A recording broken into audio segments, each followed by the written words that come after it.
Hello. It's time to take down another reactor in FF7 Remake. And we finally have the full team together. Because up until this point, I'd only been playing with like 2 people in a party.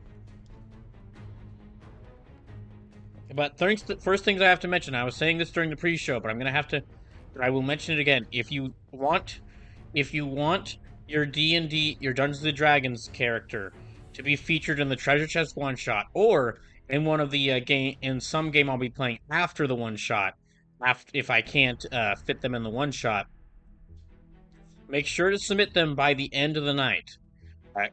Because remember, because I'm gonna need some time to figure out which characters I should use for which game, and I'm also gonna need to need some time to make all the sprite art.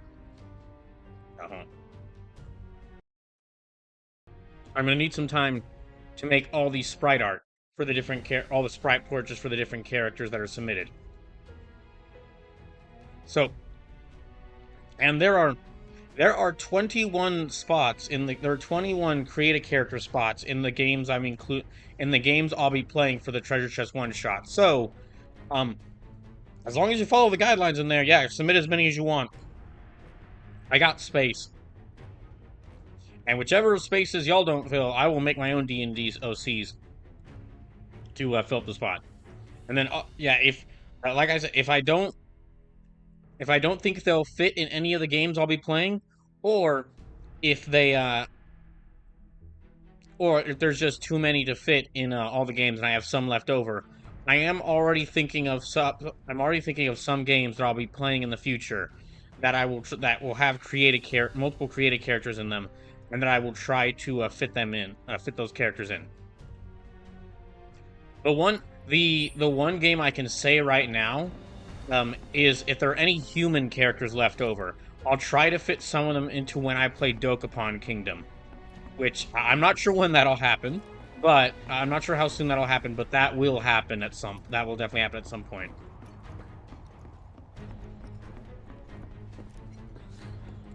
So yeah, is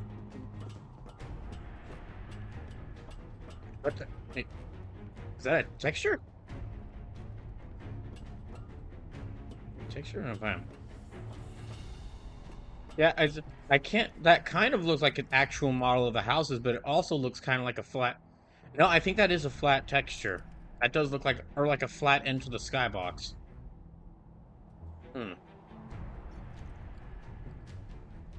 Crazy though that we can see all the way down there from up here. Yeah, that does kind of look like a flat skybox. Shut up and move.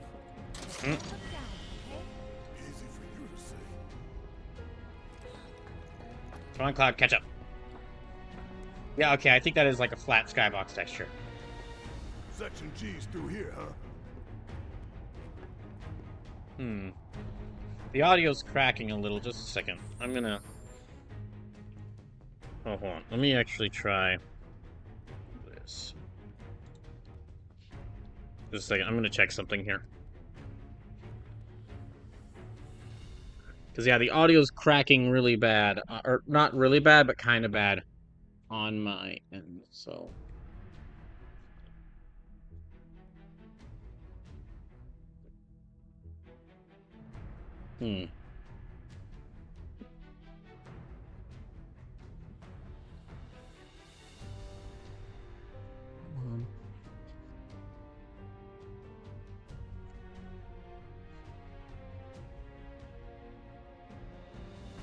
Slippers was seasoning some chicken tenders and fries I'm about to throw in the oven. Did I miss anything?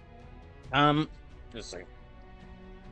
So, basically what I was saying, Sloop, I was just reiterating that if there are any D&D characters you'd like to have me use in the treasure, not just in the Treasure Chest one-shot, but in some games I'll be playing after that. Because I'm gonna plan on playing some games that will have multiple creatable characters that I will feature any characters left over or that I don't think would fit into the games I'm playing for the one shot. I'll be fitting them in there. Like I'm still coming up with what game. I'm not certain how soon I'll be playing some of those games, and I can't really tell you right now what all of them are because I'd have to find the right games for all these to make sure that I can fit all the remaining characters in them. But I can tell you right now, any human D&D OCs that are left over, I will definitely fit into Dokapon Kingdom when I play that game. And that should happen. That should happen at some point in the upcoming months. I'll be playing Dokapon Kingdom. But yeah, what I'll basically do is I will try to recreate your OC in the game as best as possible. But because it's likely that I might miss some details in them, just because it'll be very rare that I could get a perfect one-to-one of what your character looks like to what the game's graphics are limited by, or what the game's graphics or character creation are limited by. What I'll do in addition to that is I will be drawing sprite art portraits for all of y'all's submitted characters. So yeah, if you want me to do that, if you want that, if you want one of your characters to be featured in any of the games I'll be playing, or in the games, some of the games I'll be playing for the Treasure Chest One Shot, or some playthroughs I'll be doing afterwards, best to submit them by the end of the night. Yeah, you have until the end of this stream. This ought to open it.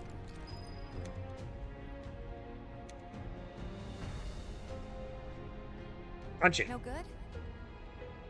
Needs power, I think. That looks more like what we need. Control room. Let's check it out. Alright, hold on. Just a second. Audio's a little desynced for me. Gonna deactivate this. Then I'm gonna reactivate it.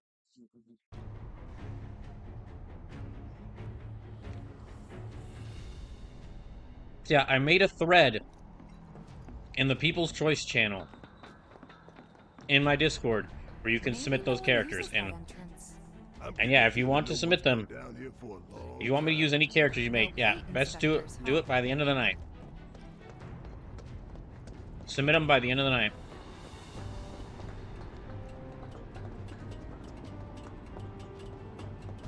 And feel free to submit multiple characters.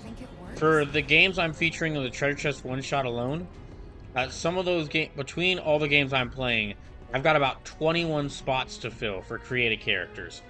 So, yeah.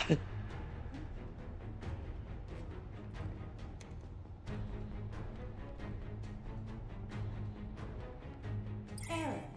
Insufficient power. Of course. Hey guys, look at this. Instructions for dealing with a power shortage. Kill the lights, and we free up power for the gate and other stuff. Sun lamps. You think these are the plate suns? The closest thing we have to the real thing. Gotta put out a sun just to open a gate, huh? But if we go through with it... It won't be the only sun you'll have to deal with. Suffer. Now or later, sun's going out for good when we blow the reactor. That's true. Let's go. All these lamps. You'd think they'd be able to balance the load by now. Maybe. If the maintenance guys or whoever weren't playing hooky.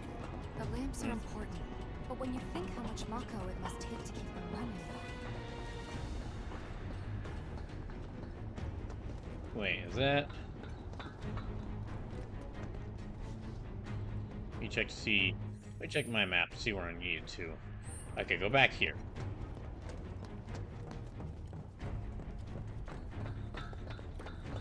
That's gotta be one. Yeah, let me go back here. Look at the size of it. Oh, that thing. I see near the top of that ladder. They, pretty tall ladder, too. I'll go. Okay, we'll wait down here.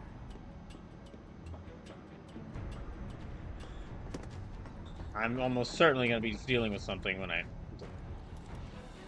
I figured there'd be something waiting for me up here.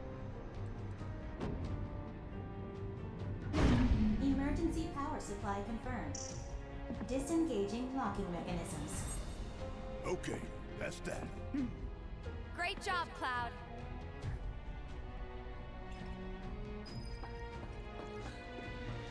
Alright. Let me head down.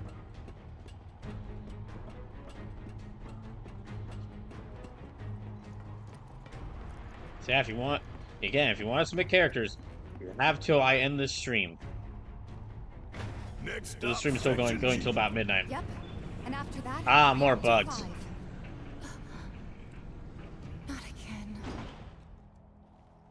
Hmm. Great. I'm sure those things will welcome us just as warmly as before. Tell you what, the rot runs deep in this damn pizza. Shit. The fact that Barrett just keeps calling it a pizza is pretty funny.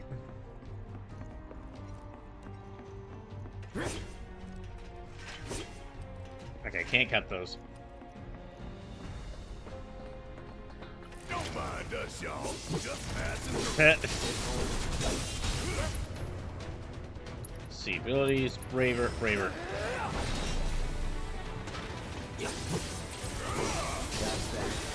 There we go. Come on. And yeah, braver again.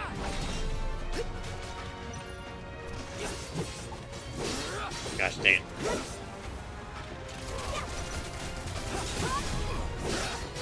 You know, between me doing some of the games for D&D Delights and me playing Final Fantasy right now, Gloves up. yeah, playing Final Fantasy one night of the week, or doing some of the Final Fantasy games one night a week, and then like playing some of the games from D&D Delights another night a week. I'm basically getting like the two really big inspirations for RPG, or the two biggest inspirations, or the two inspirations for the most RPGs,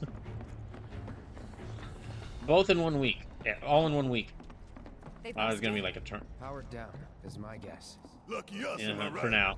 One less thing for us to worry about. Are those fish? Those are indeed fish. Flying fish.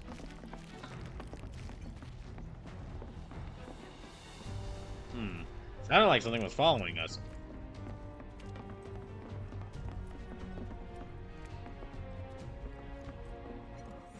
Check my map here. Where do I need... Okay, I gotta go farther down. So that is where I need to go. Over here. Filling the air that we gotta breathe with their shit. Monsters sure seem to like it. What's up with that?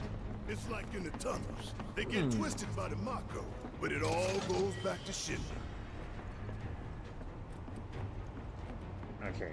No. Okay, so I do have to go back this way. Oh, wait. I need to go down? Okay, down we go then. Section G, lower level.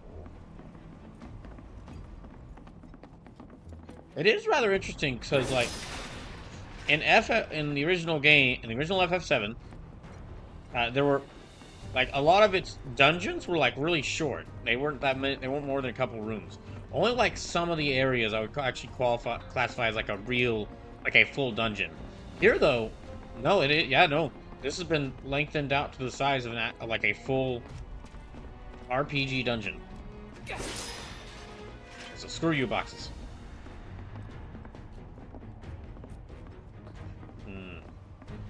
Oh, right.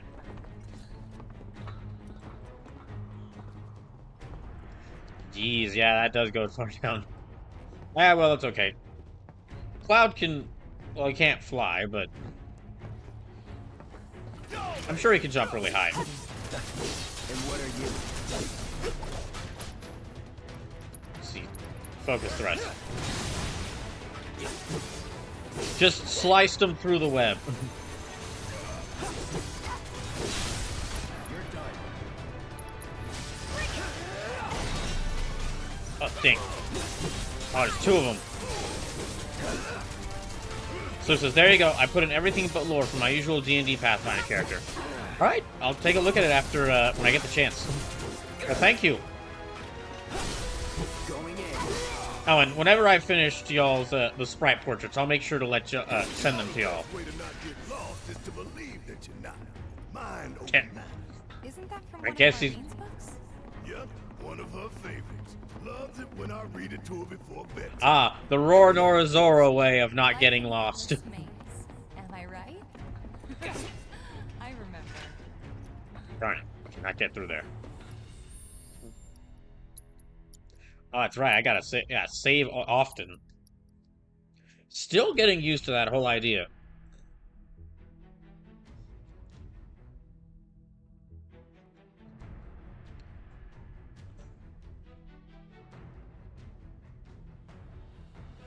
Oh yeah, and like I was saying, I'm coming up with some other games besides the games from D&D Delights and the Treasure Chest One Shot that I can use y'all's D&D season if I feel they don't. If I feel if I either have too many to fit in all the game and all the spots for a Treasure Chest One Shot, or if I just feel like some of them wouldn't fit with any of the games that have created characters.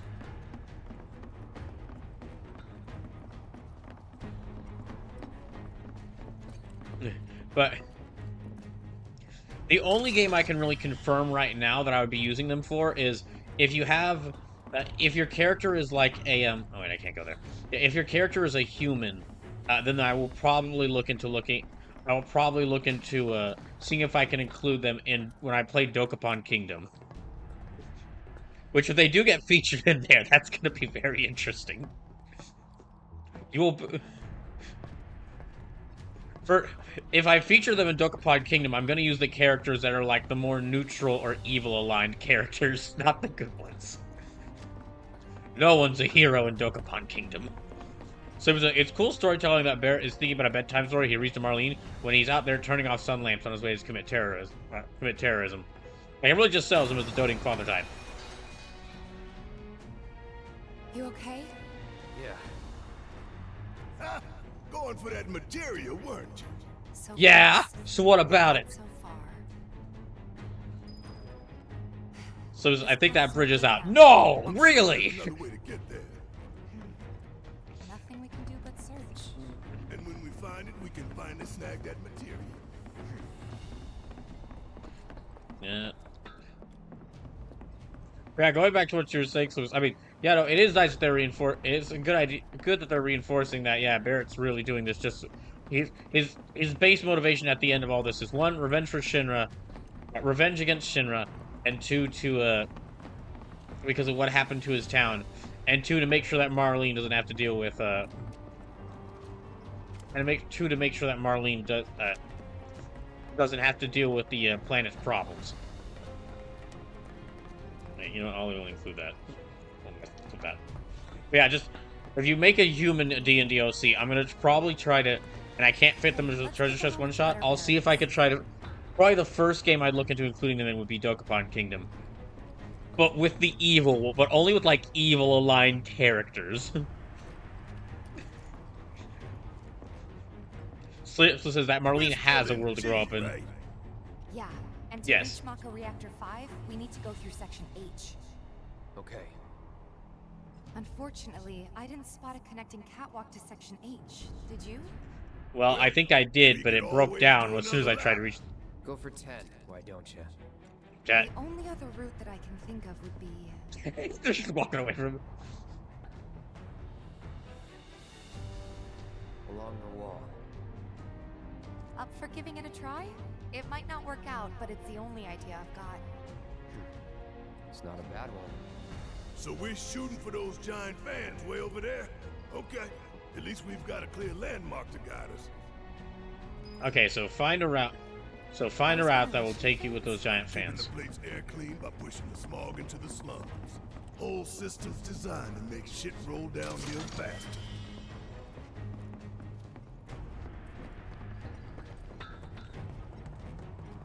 You asked for it. Oh, fish!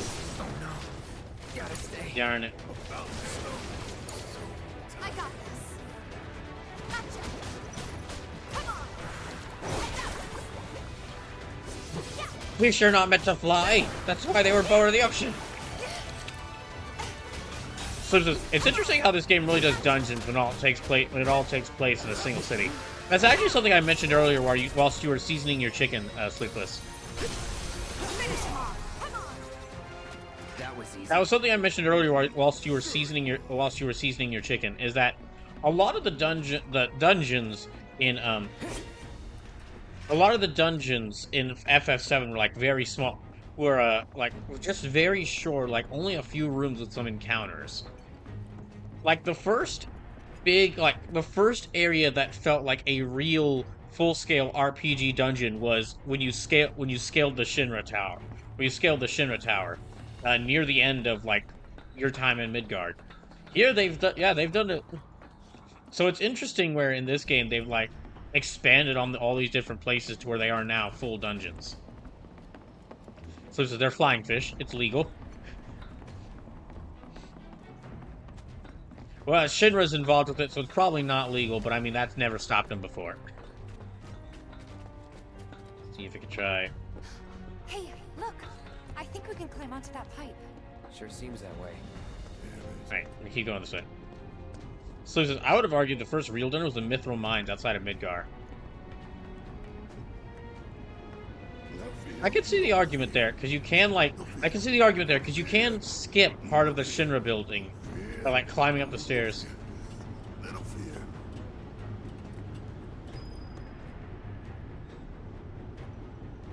Hey guys, you know, these fans are really loud and... You chickening out? Hell no! That... I'm just worried that your bony ass is gonna get blown off the side and shit. Enough! We gotta keep moving. Okay then. Follow me. Yeah, they did... Gosh, they somehow made me like all the characters even more in this. With a tornado warning, maybe? Don't look at the fan. Whatever you do. Right. Oh gosh, I should have listened to her. I should have looked into the fan. Where are you going? Okay, they're crossing over there.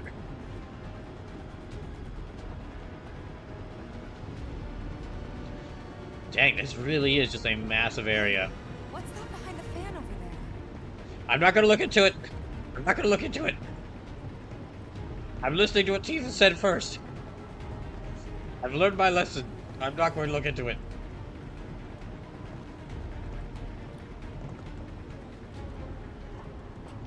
Oh, dang. Made it through in one piece.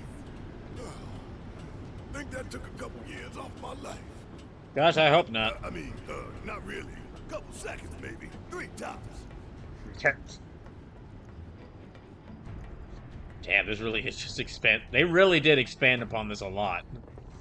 Actually, they kind of redesigned it entirely because when I went through Section 5 in the original, it was just like kind of very similar to the Reactor 5. It was similar to the It was kind of like it was really similar to the Section 5 reactor in the first part of the game that you went to at the beginning of the game. Yeah, this feels very different with it like hanging up in the air. And that's our objective? The cargo platform? Yeah, I'm pretty sure that's the one.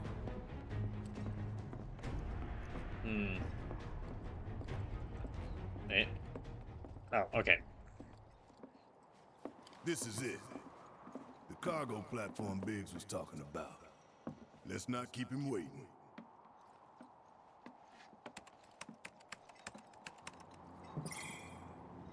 Error. Insufficient power. Of course. You're kidding me. Needs 3 lights worth, looks like. But that's... So you're still not in That's Sector all 5 of yet. You're them. still getting to the reactor. Isn't Gosh it? dang it. All or nothing.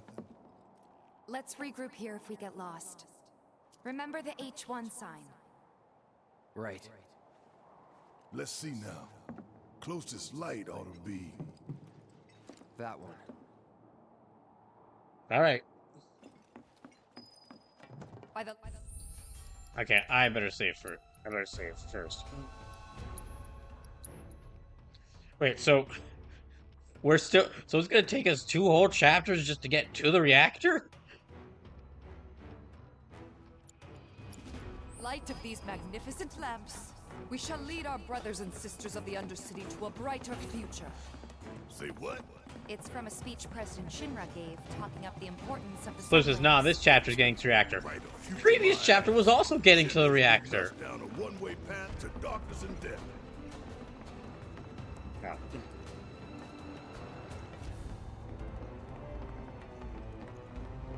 Wait, so where are we? Oh, sunlight down. Head the way to Section F, head for Section G. Oh. Okay, I cleared all those.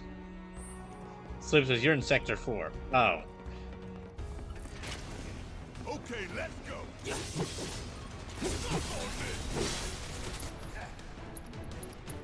Hey, there.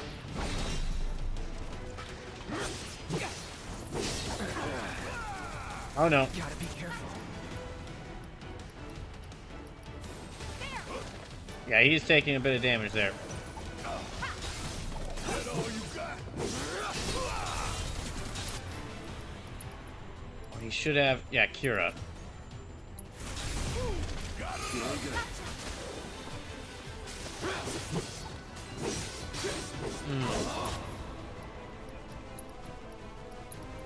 Let's see, Blizzard on that bug. And, okay, no, she doesn't have any. Let's do this. Let's do this. Try me. No, okay, no. Dang. Alright.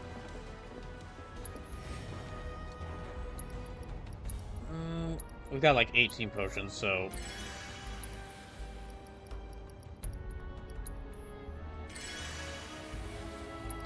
Yeah, and they don't really... Okay. Heal them.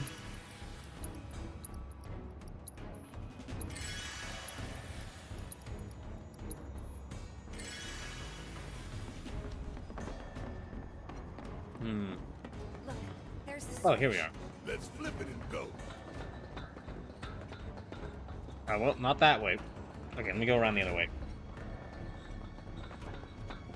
Here we are.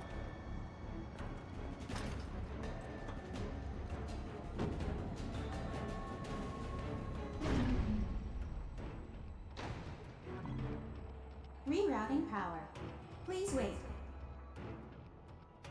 That's one down. Only 2 more lights to go. For now. Reinitializing intrusion prevention system. Ah, great. Intrusion prevention? Back online because of us. No need to fret, y'all. A few rusted mechs ain't gonna keep us from reaching the reactor. That is a little funny though. That Shinra was like, they're so bad at providing power that they can't even provide power to the defense system. To the defense system they designed.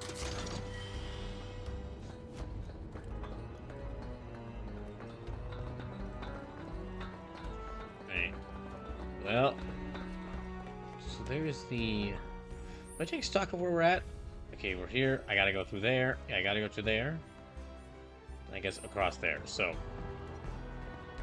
this is, I think it's more a commentary on how this is more or less been abandoned. Engaging countermeasures. Hot damn. Turrets, huh? Hey, Cloud! Ow. Hang back while I deal with these pests. I should have some spells I can use at them though. Burn. Yeah, that works. That all you got?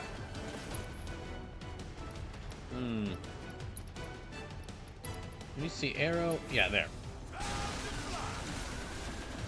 That didn't do much to it. Take the lead. Need my help, do you? I just keep firing at it then. How'd you like that? No surprises there.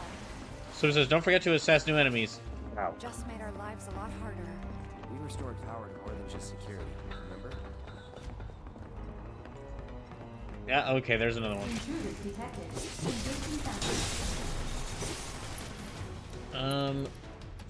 Abilities, assess. I got your number. An early prototype of the autonomous sentry gun weapons platform. When intruder detected, the platform was fired with a rotary cannon. As a test model, the rate of fire is fairly low.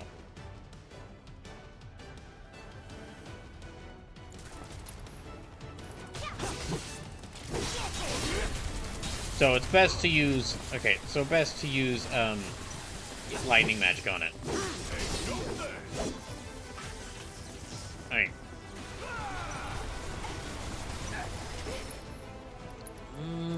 Yeah, okay, he's got thunder. Buzz off. You're done.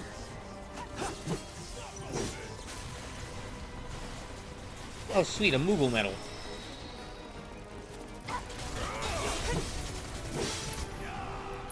So, let's see, he's got fire, blizzard, arrow, she's got thunder.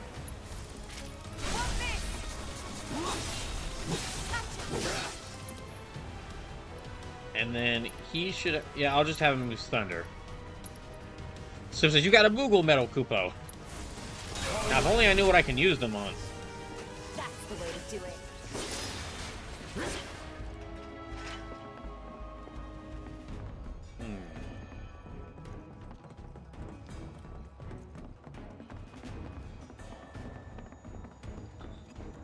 Can't go on there yet. So I'm sure you'll figure it out. Probably. Maybe. Kupo. Oh, I need to go back there. Yeah, I need to go back over here. Alright.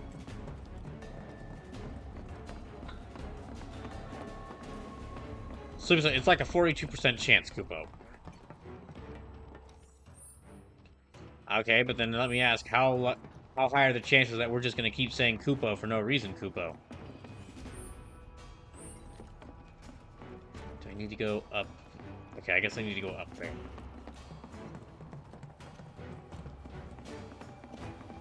If the elevator will work. Error. Insufficient power. Gotta Okay. power down a sun lamp first. Okay, so I need to go back to one of these sun lamps. Until it gets irksome, Kupo. Fair enough, Kupo. Need to disable 2 more lights. I thought we disabled. Oh no, we only disabled one.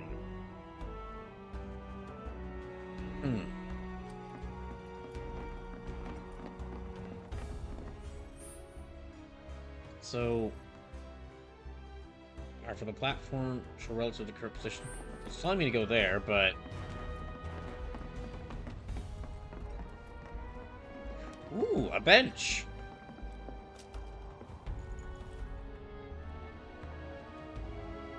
Oh, excuse me. A bench. Kupo. So it says, I am nothing if not on brand, Kupo. Okay, bending... what can I... Let me actually check what I can sell first. Adrenaline in my soul. Something, something, Cody Rhodes. It smells... Says it quells one's fury. Hazardous material.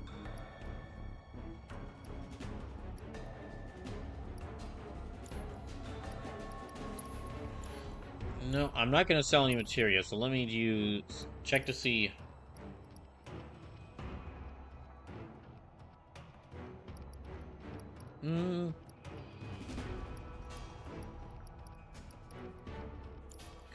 How many of them have a leather bracer? I think some of them have them. Oh, Sleepless says, can you buy a revival materia, Kupo? Let me check, Kupo. Healing, cleansing, ice speed, lightning, barrier, HP up, increases your max HP, increases your max MIP, increases your max MIP.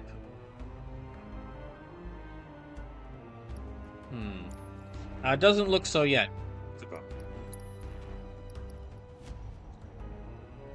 Yes, let me go ahead and buy, yeah, one of these.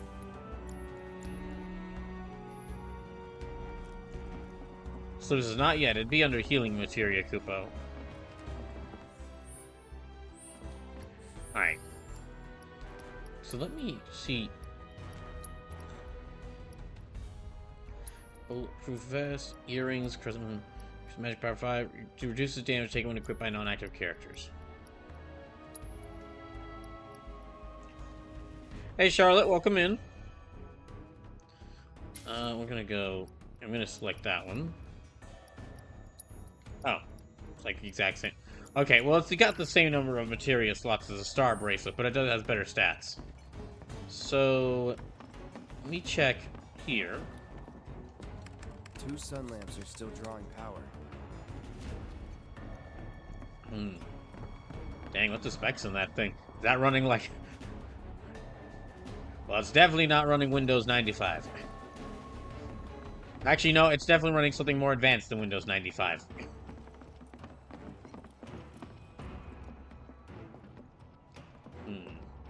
Might be going back the wrong way.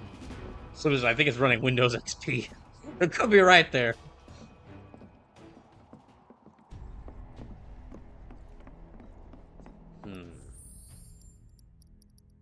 So it says perhaps MS-DOS. No, you know what? It's Linux. It's Linux. It's definitely running Linux.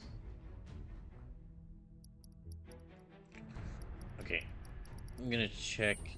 Let me check the map.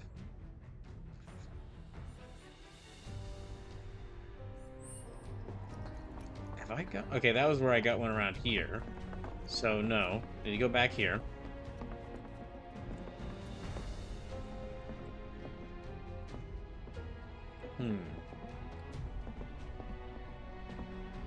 Oh, so that's probably right. Shinra will use the free. That's probably right. Shinra will use the free open source OS because they are too cheap to pay for the Microsoft license. Yeah, you got a point there. They probably would be too cheap. They probably would be. Okay, no. Shinra would use the. They'd buy Linux, but they have no one there.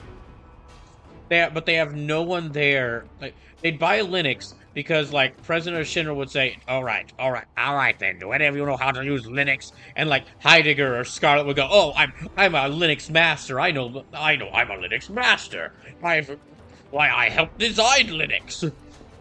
I helped design Linux. I was a master at Linux. I fought the Linux demons all the time in the war. In the Linux wars. And President Shinra was like, yeah, okay, then sure, you're hired. We'll get Linux. And Heidegger they get Linux installed on computers, and Heidegger's like, what is this? Sir, that's Linux. It's like, sir, that's the Linux operating system. You said you were experienced with it. That's not something I can. But how am I supposed to shoot this? No, sir, you don't shoot it. It's a computer operating system. We use it to run our systems to get our reports. Oh, reports. Oh. Here, you run it. Sir, I've never worked with this before, and, well, it doesn't matter.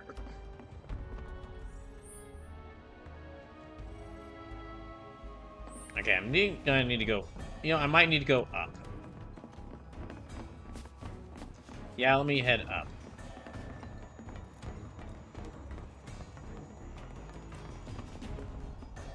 I shut down that one.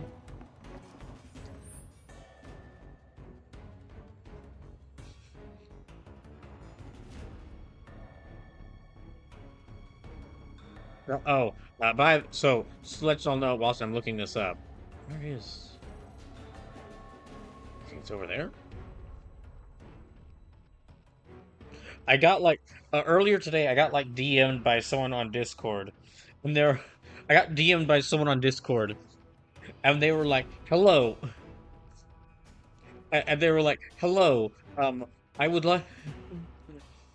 Hello, I am a Twitch partnered, and I saw your channel on Twitch that you have good... Literally the message they sent me, the first message they sent me was, after they said hello. Like, they said hello at first to appear, appear polite. But then, like, after I responded back, just saying, hi, they said, actually, I am a Twitch partnered, and saw your channel on Twitch that you have good content on it, so I decided to reach out to you. At which point I just immediately was like, okay, yeah, I know what you're trying to do. We can move this catwalk.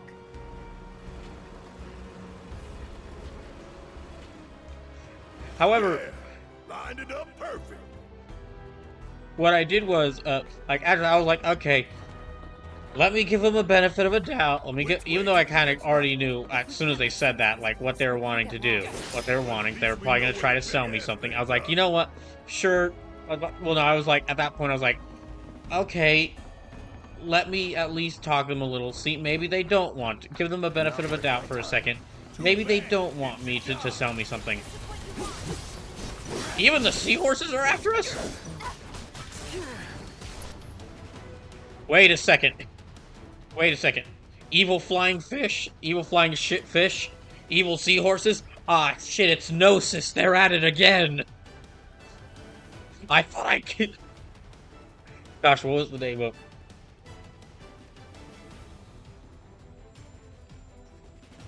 It's that one... It's the main villain. It's Joachim from... It's Joachim from, from Trails from Zero. He's somehow been resurrected in another reality.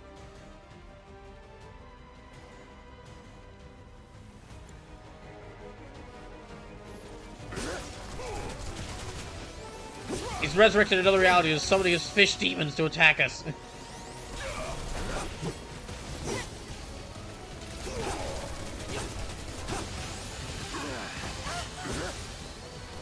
But anyway, going back to what I was saying, you know what? They are seahorses, so Thundara.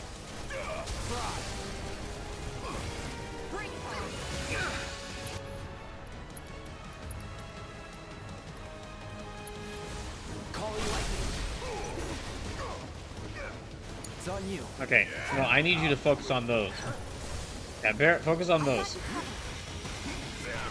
Ow. No, no, no, no.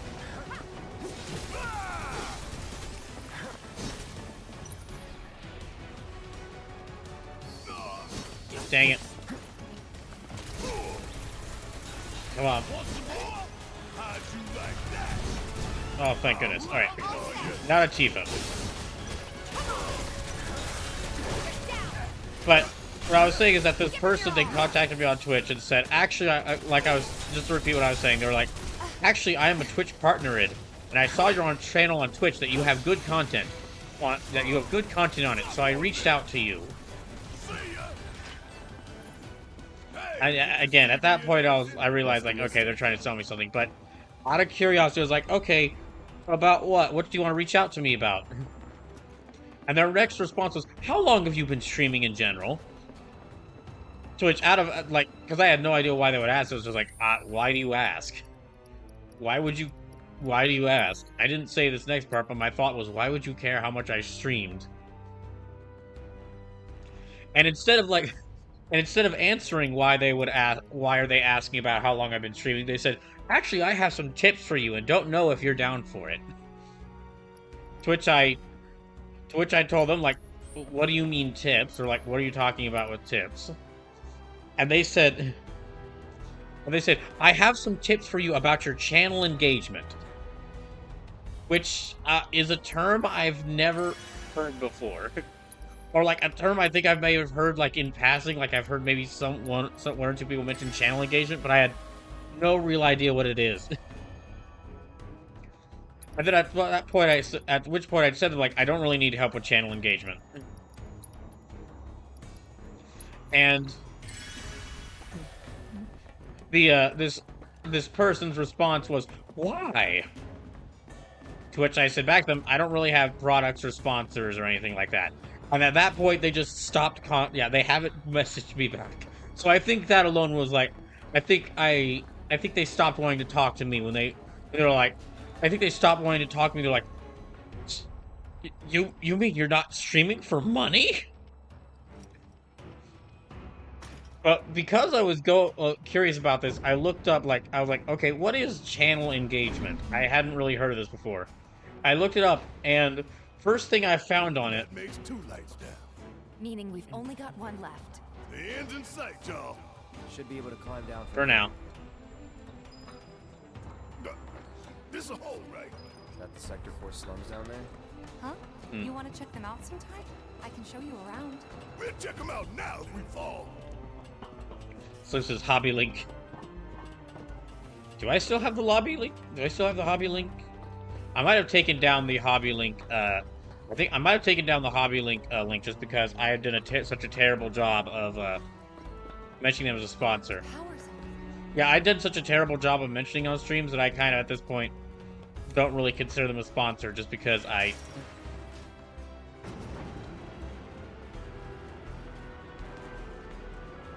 So, I guess not. Think they'll miss those 3 plate suns? I say the real sun's the only one we need. To hell with Shitter and their night lights. But I was looking it up to see, like, okay, what is channel engagement? And the first thing I found was on, like, some business website, and the way it describes it just made me, like... It made me feel, or it felt, just reading it felt weird. It says, channel engagement refers to how actively involved and committed your channel partners are with your brand, products, or services. It's not just about selling. It's about building strong, long-term relationships with partners who have a genuine interest in promoting your business. We're right back where we started. Where was that last light again. And the part is, like, reading that, I was like, ah, well, now I know. Well, now I know why, well, that person, I was thinking to myself, well, that person will be very disappointed and made the very wrong choice to go after me, or to try and, scam me, Brockheiser, the person with none of that.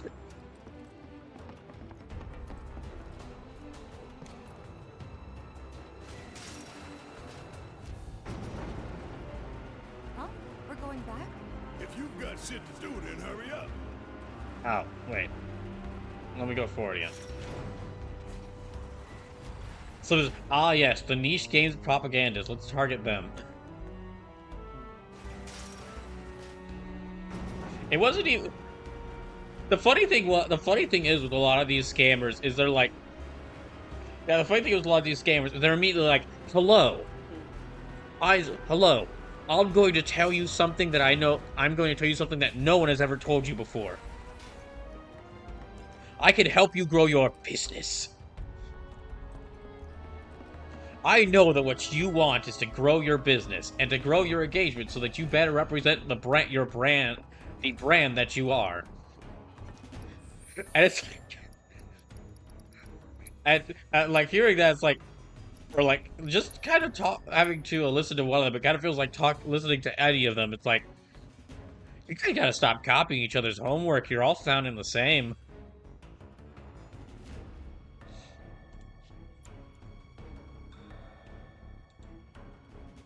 Let me try.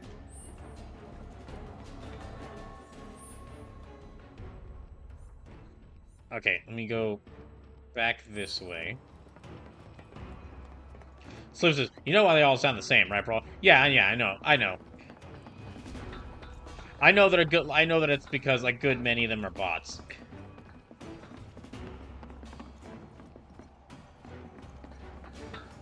Alright, seahorses. We must be going the right way. Piece of cake. I see horses. We must be going in the right direction. So it's because their script was written by ChatGPT. Oh, I actually hadn't realized that. But now that you mentioned it, I should have realized that.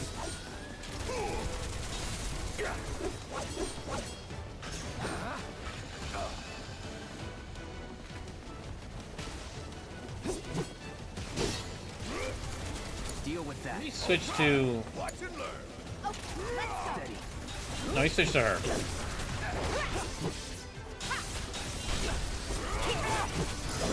There we go. But you know what? That does... Yeah, I should have guessed that. I should have guessed that from the start, that their script was written by, like, that they just use an AI-written script in order to try and message people, in order to sound professional without thinking of, like, how to actually sound professional. It also would explain why, like, one of the first lines this person sent to me was, and again, I just have to repeat this first sentence because just how an obvious... I have to repeat this first sentence just because of how much of an obvious... You have no... How much of an obvious, like, red flag this is. Actually, I am a Twitch partner, and I saw your channel on Twitch that you have good content on it, so I decided to reach out to you.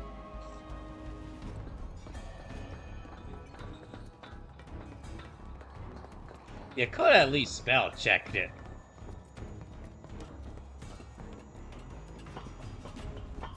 Actually, apparently, according to some insider reports, the AI bubble, the whole AI tech bubble, is about to burst because all the companies running it are losing. All the companies are trying to use it are losing money at an ever increasing rate, and I for one will get a nice glass. We'll get a nice glass of some. I'll get a nice glass of some drink. And we'll just sit back and laugh at when the news report comes and that it actually did go out. Jacob Hart says, "Bro, I think you overestimate the general Twitch partner's ability to spell." I know. You're probably right. No, that's not good. Slip says, "A cool, refreshing glass of lemonade." Now, Sleepless, I'm gonna guess that's the material you want me to get. Jacob Ark says, hell, Ace can't even read. Dang. Dang.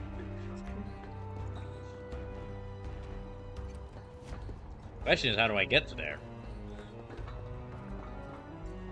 So it says, no, I mean a different one. Oh, okay. Wait, this is...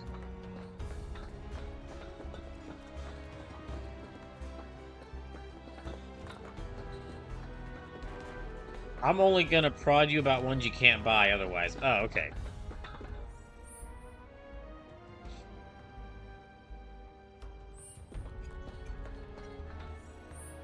Is there? Nope.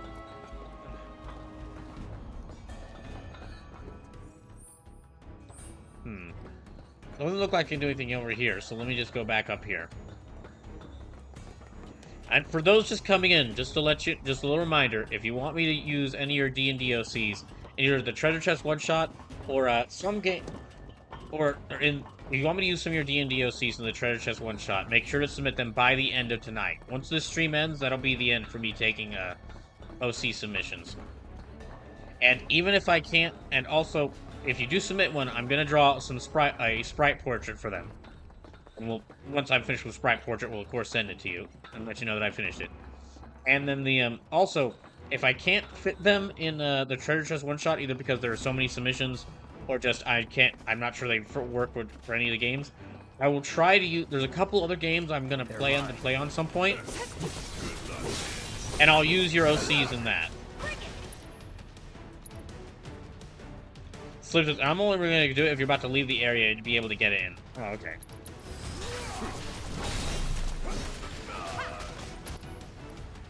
Oh, okay, he's got nothing. Give me your best shot. Gosh, okay, even with that, none of them have app.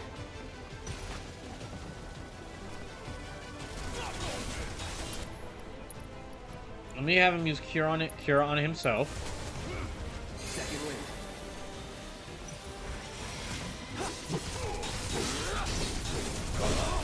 Going in. So it says, after all, this is the first playthrough. I'd hate to backseat you too hard on it. Not throwing in the towel. Oh gosh, let me heal up Tifa.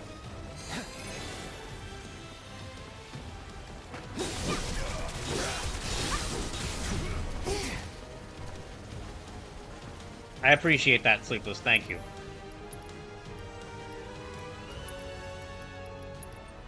Oh.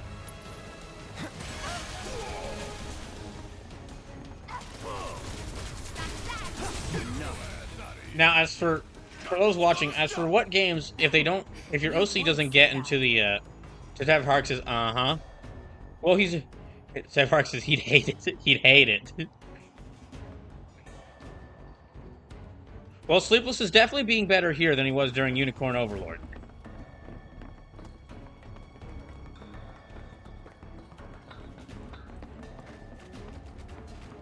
Okay, I need... Where do I go here? That looks like... Oh, no, okay, that's the one I already went on. Tower Heart says he was reasonable during Unicorn Overlord for me, mostly. Alright, I'm gonna try... Maybe going down there on that ladder?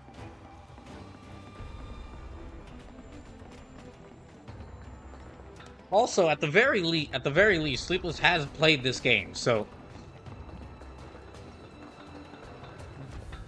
Sleepless, I only really gave Detective shit about murdering my wife.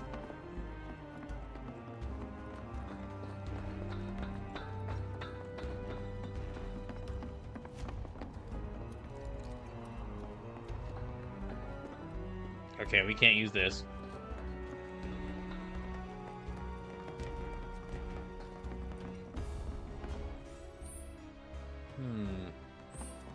Maybe back around there?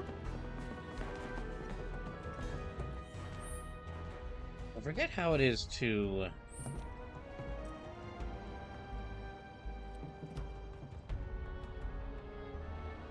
Tag Hark says, I'm shocked you didn't bug me into using the blacksmith, Sleepy. Detective, I don't think I really, I only use the blacksmith a little bit because I just only found them. Slip says, one thing that might help Raw, L2. Huh. It turns on the compass slash mini. Okay, that one's a lot better. The Skyrim compass I'm not exactly a fan of. The map though, that I do like. Detractor says, I discovered the blacksmith immediately before the final mission. I didn't discover them until I was like through Albion, so, or at least like I didn't use their services until Albion. Right. We only need to power down Until when I found an Albion.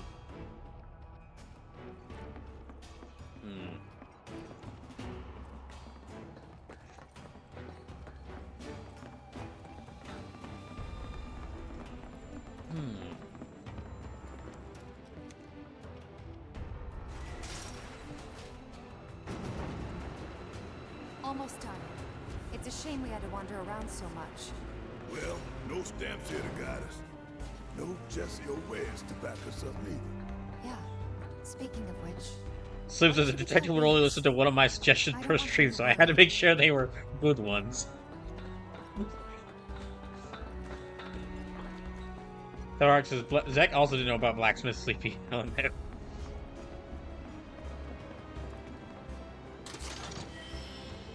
Unicorn Overlord is the kind of game to where, like, I'm sure that when someone's gonna speedrun that game at one of the games done quick, and they're gonna find stuff that nobody knew existed in that game. Like, they're gonna say, they're gonna find out, hey, there's this one side quest here that if you go there, you get a gun. You can equip it to any ranged class. If there's no viable path, we'll just have to make one.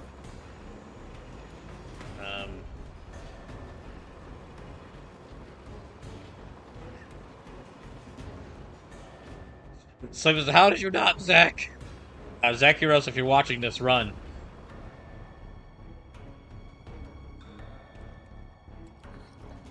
I'm gonna keep going this way. Quick and clean. Roger. I won't. No holding back. Dang it, come on.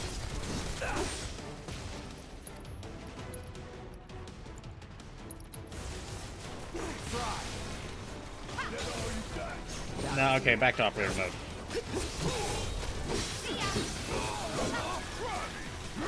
Slim says there's the one in Bastorius, and that fucker got so much business. There's a blacksmith in Bastorius?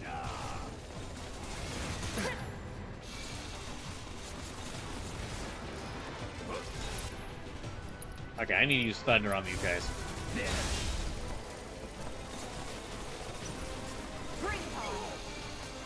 Oh, I need to take out that thing. I know you know there was Brawl. I saw you use them. No, I used the one in Albion. Yeah, I used the blacksmith in Albion. Oh, okay, he's nearly out of.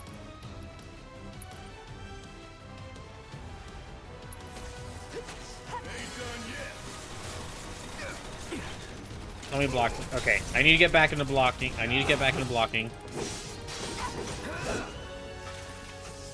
Oh yeah, another one in the bag. Now let me get up here. Slim says, am I the only person that cleared conversations on the map? No, I did conversations on the map as well. I did a lot of support conversations.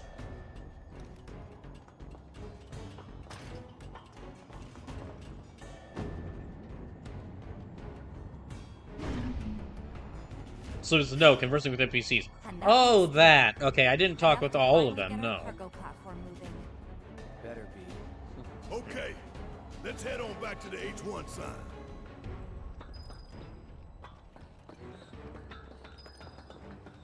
I hope that Jessie's injury isn't anything serious. The best thing you can do to speed her recovery is to kick Shinra ass in her stead. Or we find her a very good healer. And Cloud's got a cover for Wedge, too.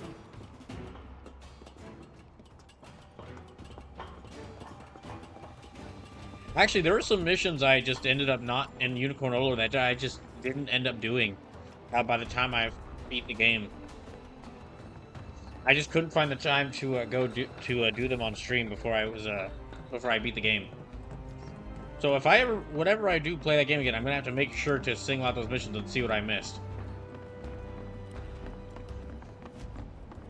I kind of like was okay with avoiding them because I figured, I'm sure some of them like allow me to recruit characters, but I figured there wasn't any characters I really needed to have since I had like all my favorites already.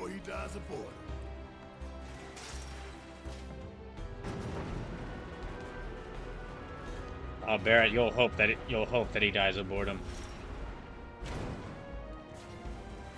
Slip says, out of curiosity, Brawl, did you get the good ending or the alright ending? I got the true ending. Getting ready, Marco Reactor 5.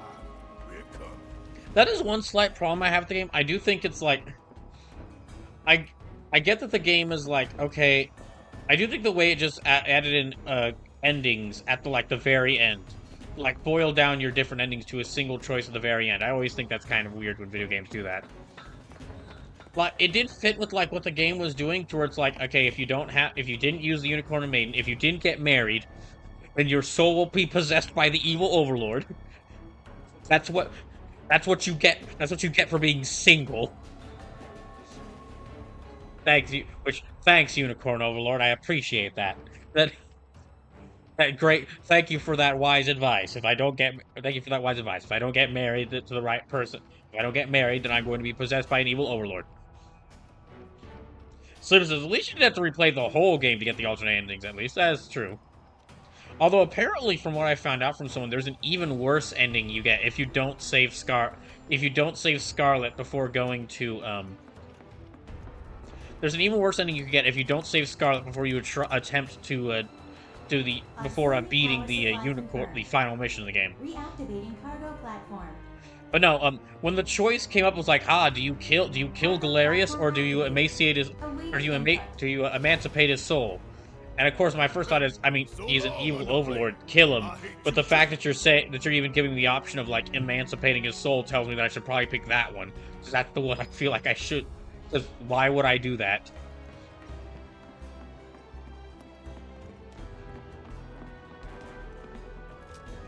Slew says, there are speedruns that wait.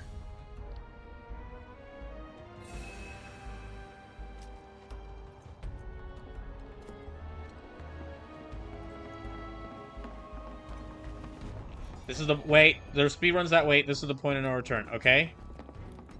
If you advance, you will miss. But, okay.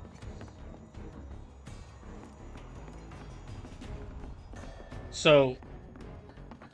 I think Sleepless just cut himself off in his own words he was saying.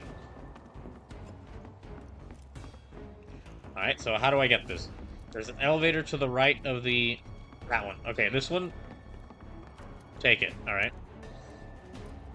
Where could they be going? Ted Hart says, to make my feelings on the blacksmith matter clear, I stopped midstream and just played tap for a hot minute.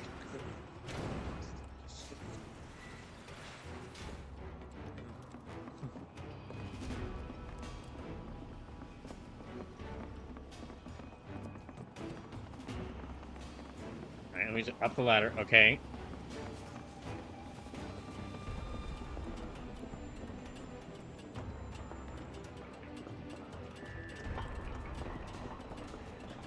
Ventilation system service mode active.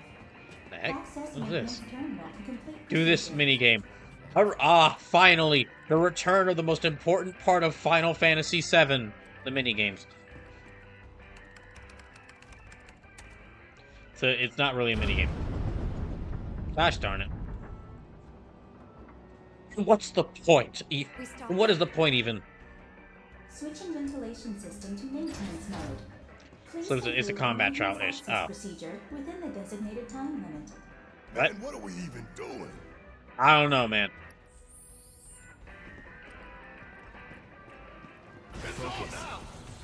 Oh.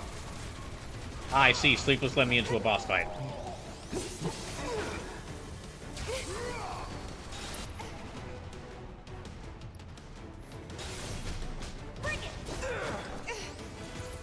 So it isn't a boss fight. Fine, a mini boss fight.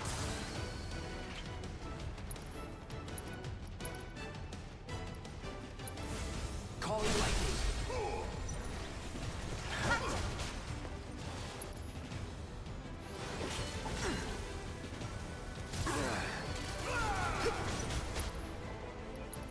me have him use Thunder on... Yeah, it's Sentry Ray again. Buzz off. You're done. No need to panic. Not looking good. Sim says, you fought this enemy already. Twice, in fact. Today, even. No, I haven't fought in this one today.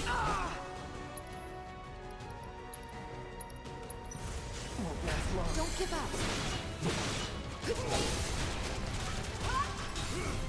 Wait, so what happens if we don't kill it in the time limit? Well, I'm about to find out. Maintenance access procedure not completed within time limit. Reactivating ventilation system. Slim says, aren't there 2 queens by the 3rd lamp? Nope.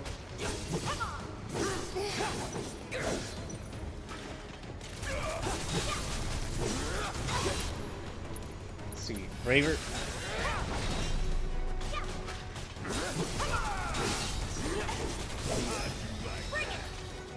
Just like that, okay? I gotcha. Let me try reactivating it. Access denied. Ventilation system is currently active.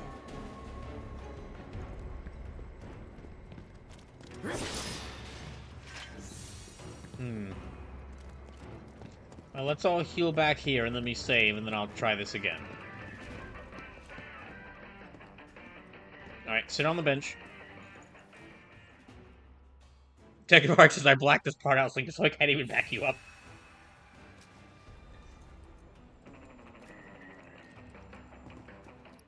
Alright. Here, let me save.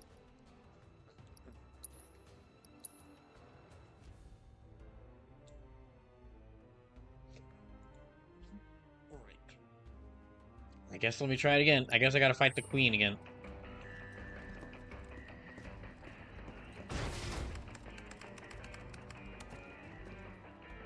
Switching ventilation system to maintenance mode.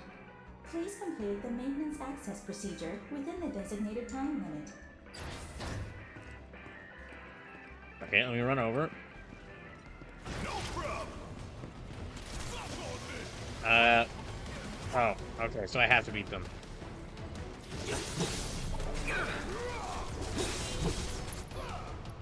Let's see, abilities, Braver. Need a breather. Need my help, do you? Give 'em hell. Let me handle this. Oh no, whirling up.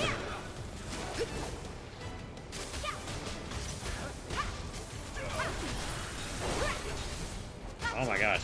Well, at least it's just like the regular ones, not the queen, one of the queens.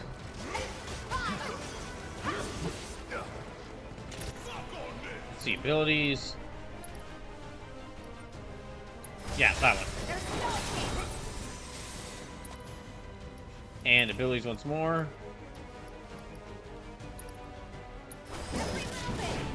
Oh, that's so cool. I appreciate them giving Tifa more martial arts moves. Okay, now we need to run to that thing. Nothing to it. Yeah, you say that, but we need to... There we go. Access granted. Disengaging time lock. Yay. Okay. What? So, whose is this? You've tamed an This orb is of Chocobo and summoning Moogle materia. materia. Wow. What kind of Ca- badass will pop out of this one? We'll see. The bestest of badasses. Now, the only question is, who do I give? Cloud's got Ifrit. So it's Tada Kupo. That's right, we missed out on our Kupo. Okay. I could give it to Barrett or Tifa. I will set it to...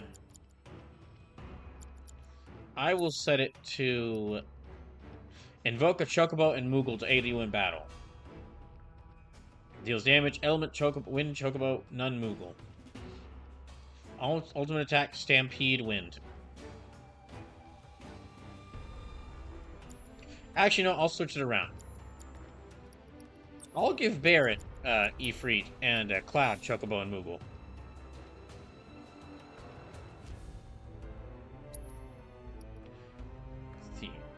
Attack is higher. Okay.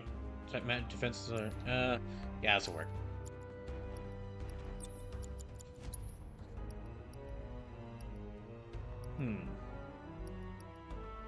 Actually, the stat boost you get could be useful.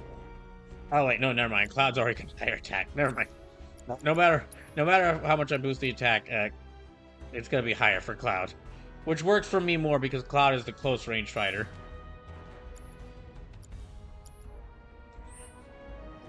Yeah, I'm kind of building these characters. I'm kind of building my party so far like I did in the original FF7, where Cloud is a spell sword. Cloud is Spellblade, so who's good with magic and physical attacks. Barrett's more of the mage, and slash long range mage, and Tifa's like all physical close range fighter. Detractor Hearts is the interesting tick and not the annoying at all.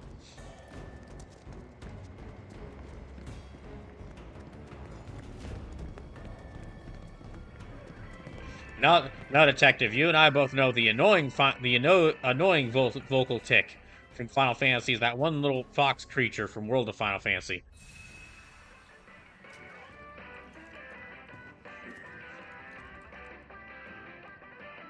Just for that, I hope Tama is the most OP summon in FF7 R3.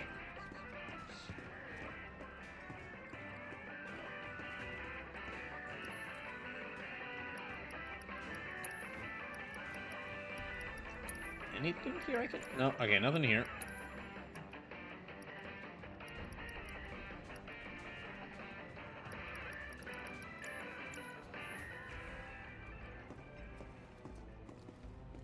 So you can buy the song if you want. Well, let me see if I want it. You know, I'll buy it just for that album cover. Heart says, I hope they do make a Dirge of Cerberus remake so you feel compelled to play it. Well, it's not that I'll feel compelled to play it, it's that I'll probably have to, because one of the rules for this whole First Fantasy thing is, if they release a new Final Fantasy, it's... Unless I... Yeah, for, unless they release... Yeah, if they release a Final Fantasy game, unless it's like... Unless... If they release a new... Whatever new Final Fantasy games they release, I'll most likely have to include them on this list for First Fantasy, just to be the complete list. Unless it's like a far-off spin-off, like it's one of the Saga games, or if it is a... Which the Saga series it's its own series at this point, but its original game, the first game in it was a Final Fantasy spin-off. Or if it's like a game like that awful Chocobo racing game which came out recently.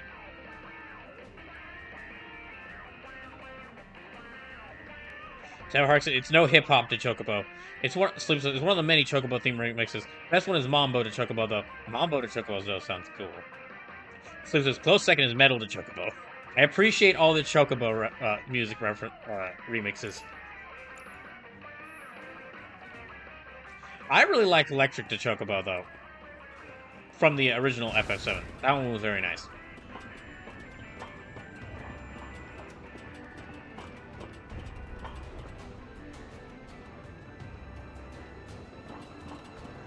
So yeah, while I have no compulsion or no interest to play Dirge of Cerberus for First Fantasy, if they make a re-release of it, so like a remaster of it on modern systems, then I guess I'll have to include it.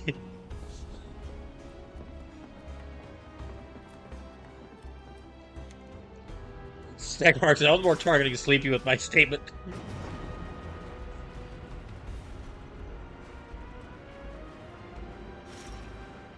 Actually, I mean, yeah, Final Fantasy has kind of become like a... You wouldn't think of it, but it actually is currently kind of like a yearly release franchise. So, you can expect at least probably one game to be added to this of the year. Because, I mean, just like in the past couple of years, we got Final Fantasy 16 last year. We got FF7 Rebirth and the Dawn Trail expansion for FF14 this year.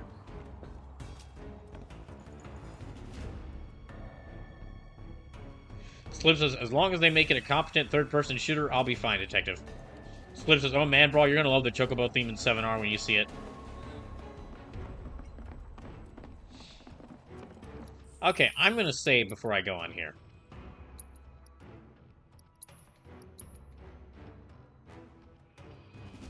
And if there's any life lessons I've learned from beat 'em ups, it's to always make sure that you're prepared and have a good. It's always make sure that you're prepared before you step onto an elevator, because there's always a chance that there's always a chance that demons or thugs or robots will drop down from the ceiling and attack you while you're on the elevator. And because of that, I'm going to take a short break and get something to drink. I'll be right back. So, do you have at least 10 Phoenix Downs? Tower Hearts, at least Brawl Rebirth winning Game of the Year will get Brawl hyped for inevitably playing it. I mean, I'm already hyped for playing it. I have 19 Sleepless, so yes. I'm already pretty hyped for playing Rebirth, especially playing through the original FF7. That just made me really interested to see how they expand on things for both Remake and Rebirth. Though I am a little worried about what direction they're going to take the story in. If they can just do it well. I'll talk more about that when we get back. Or when I get back. I'll be right back.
See, Sleepless says, "Gosh, I hope Rebirth gets Game of the Year. It deserves it, especially all the crying online about it."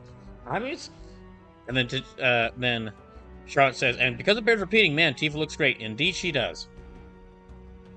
I'm very glad that the Tifa emote was finished before I started this. Anyway, Heart Sleepy. The only threat to Rebirth at this point is Veilguard or Dark Horse Astrobot. No, there's a couple of threats to it. There are a couple of games. So far, there are a couple of clear choices for what would likely be the Game of the Year contender. But, hilariously enough, they all released in the same month. Or in the same time period. Because I would say, like, Yakuza 8, Persona 3 Reload, and FF7 Rebirth. Those are kind of like the 3 games I'd see getting, like, the most likely games to get Game of the Year awards. But the funny thing is I'm imagining like Jeff Keighley's committee, which is probably made up of clones of Jeff Keighley, looking at the list of games to like write in for a game to make the contestants for the Game Awards, and they're like, okay, what do we got? Japanese RPG? Okay, Japanese RPG. Anything else? A Japanese RPG? Anything else? We got another Japanese RPG. Oh, hasn't there been like a major Western release? There's like Helldivers 2. That one's doing pretty great. But thank goodness, I was afraid we were gonna have to give an award to a Japanese RPG. But with the latest expansion, apparently the critical reception of that game is actually going downward. So, we might not be able to. Maybe not that one.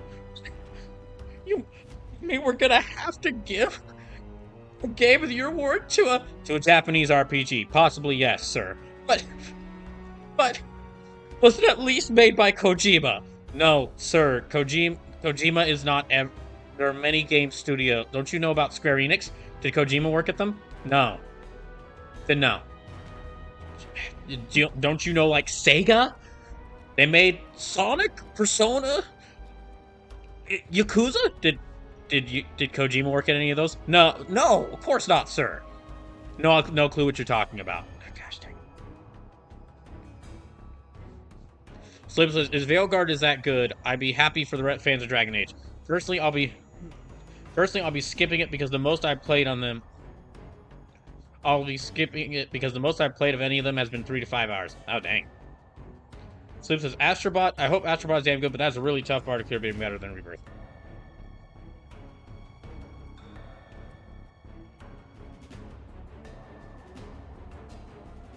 Let's see. Tower Heart says, "Otherwise, it's been a quiet year. That's kind of why I was baffled at Avowed moving, unless they're really scared of Dragon Age, because there ain't much else. We basically have had like a big gap between the major releases at the start of the year and the major releases at near the end of the year. Like, the major releases at the start of the year were like Tekken 8, which actually that could be up there as a contender for Game of the Year. I know that's unlikely to win, but I mean, Street Fighter 6, I think, was a contender last year, just because of how much attention it got, and how highly it was received. But yeah. Like, Tekken 8, Final Fantasy 7 Rebirth, Yakuza 8, and Persona 3 Reload were the big releases in February. And then we've had, like, okay, there's been, like, some other stuff, like, there was an expansion for, like, Elden Ring, and an expansion for FF14. But now we're kind of, besides those, we're kind of in like a slow period. And then near the end of this year is when all the Nintendo games are going to release. Because we got Paper Mario the Thousand Year Door remake, but that was just a remake. We got the Princess Peach game, but I don't think that was mainly just for fans of Princess Peach. So I don't think that got enough like widespread acclaim in order to be like one of the Game of the Year contenders. But depending on how good the new Zelda is, how good Mario and Luigi Brothership is, and how good the Dragon Quest III HD remake is, those could be up there. Which, if 2 of those games make it in, that means 2 more Japanese RPGs. Jeff Keighley's gonna show up at that Game Awards stage in like the show up at that stage in December, and he's just gonna be looking at the nominees and going, "What are these things?" He's gonna he'll have no idea what these games, what any of these games are. So yeah, that means looking at it that the most of the big releases this year were Japanese RPG. So this is my year. this is my year right now. Let's see. So as somebody who's played all those Rebirth is standing head and shoulders above the other two. Well, yeah, Sleepless, but that's how you feel about them. Remember, this is like that doesn't count. That doesn't take into account like all the people who only played Yakuza 8, all the people who only played Persona 3 Reload, and then maybe some people who like one of those other ones more than Rebirth. They're all they're all Japanese developed RPGs. I say that with massive air quotes, but they're all blanketing them under that term is not showing really a good doing a good job at showing how varied they all are, because they're all very different games.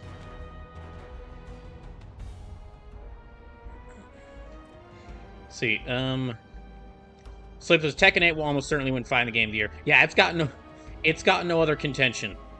Okay, well, it has like 2 contenders, but one of them should not win.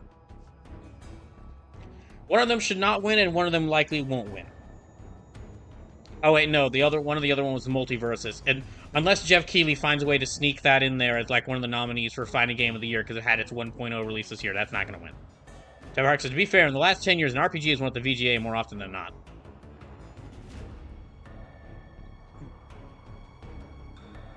Sleepless says, Brothership and DQ3 HD2 are less likely to make it since they're so close to submittal cutoff.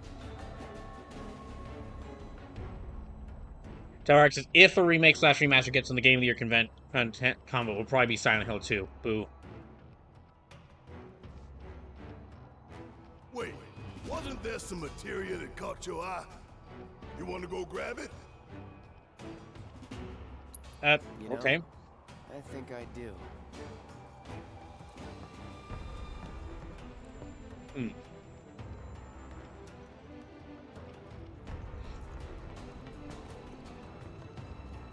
Wait, wasn't there some you know, I'll just go ahead and go your down. eye? I think I'm fine. You want to go grab it? No, I'll fine. No time.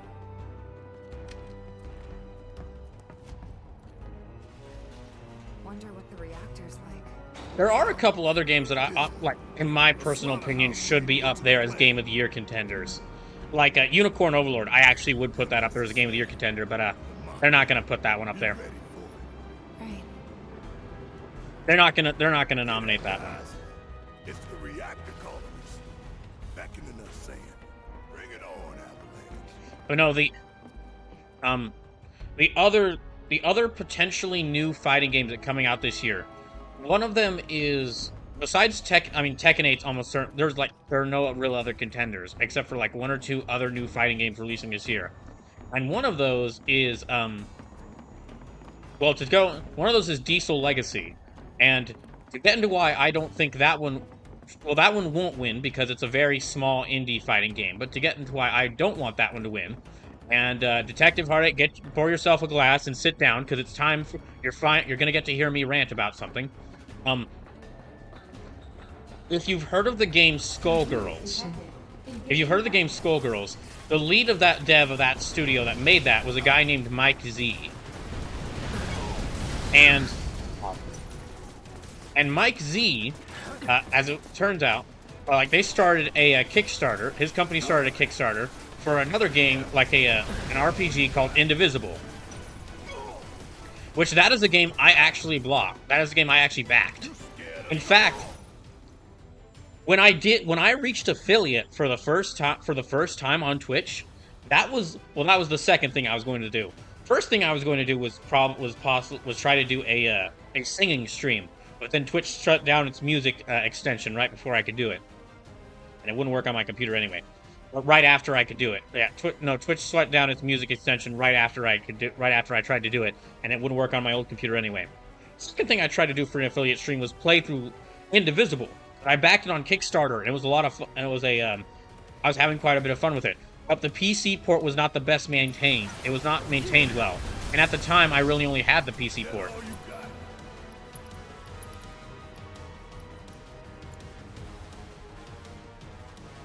Second verse. Oh, I read about the Skullgirl thing. Oh, okay. So, okay. Well, just to reiterate it for those who hadn't heard about it. But yeah, after Indivisible released, it was supposed to get some much-needed updates and and patches in order to make it function a bit better. And it didn't, because before it could get those updates, like, the entire company of people all left the company because it turns out that Mike Z had been abusive to his workers. Like, Mike Z had actually been like a very abusive boss towards his workers, and they had enough of it and they got sick of it. So they ended up leaving the company he worked on. And because everyone except for him left, that company shut down. The hell you playing at? About damn time. Let's see. Phoenix down. Yeah, Cloud. Got some fight left in you.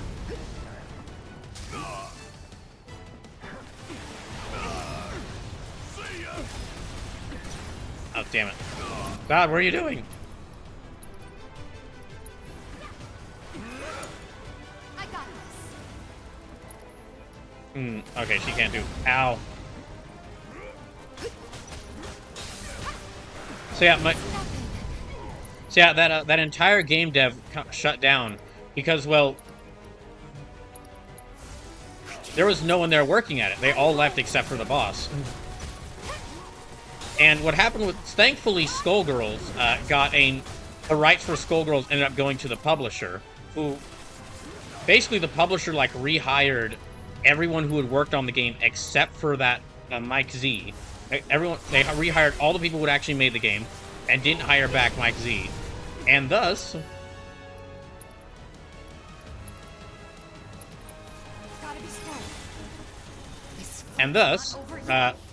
Skullgirls was able to continue being worked on. Get all you got. Whatever. Any last words? Hold on. I need to cure Cloud. Always did like a job. But the publisher of those games didn't, because it was an independently published game by that developer, the publisher did not pick up the rights for Skullgirls, which meant that they did pick up the rights for Skullgirls. They didn't pick up the rights for Indivisible, the game that I had that RPG that I had backed. And so, who's firing at us?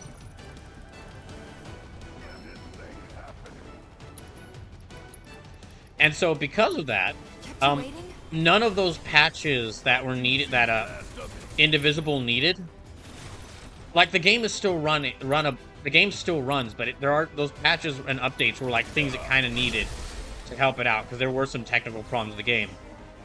But because nobody was able to pick up the publishing license for it, and the developer shut down, the game Indivisible like lost the stuff for those for that patch. Or it lost any potential of getting any more updates. So, Should be waiting for us up ahead. not just the patches and updates, but any stretch goals from the original Kickstarter campaign that weren't included. Yeah, any stretch goals from the original Kickstarter campaign that hadn't been added in the original game's release, they were planning on adding them in updates, they couldn't add them because the game had lost rights. It might still be available on the store. Or it might be still available. It's still available digitally, but its physical copies have become a like a rare game. I actually have a physical copy. I still have my physical copy of it, but yeah, the physical copies of the game became kind of a rare thing. But thankfully, besides my beloved Indivisible, everything as far as like the team working on that game, as far as I know, they're doing fine working on Skullgirls. They're actually like releasing they're making new characters for Skullgirls, adding updates for it. They added And Skullgirls is actually like still getting updates.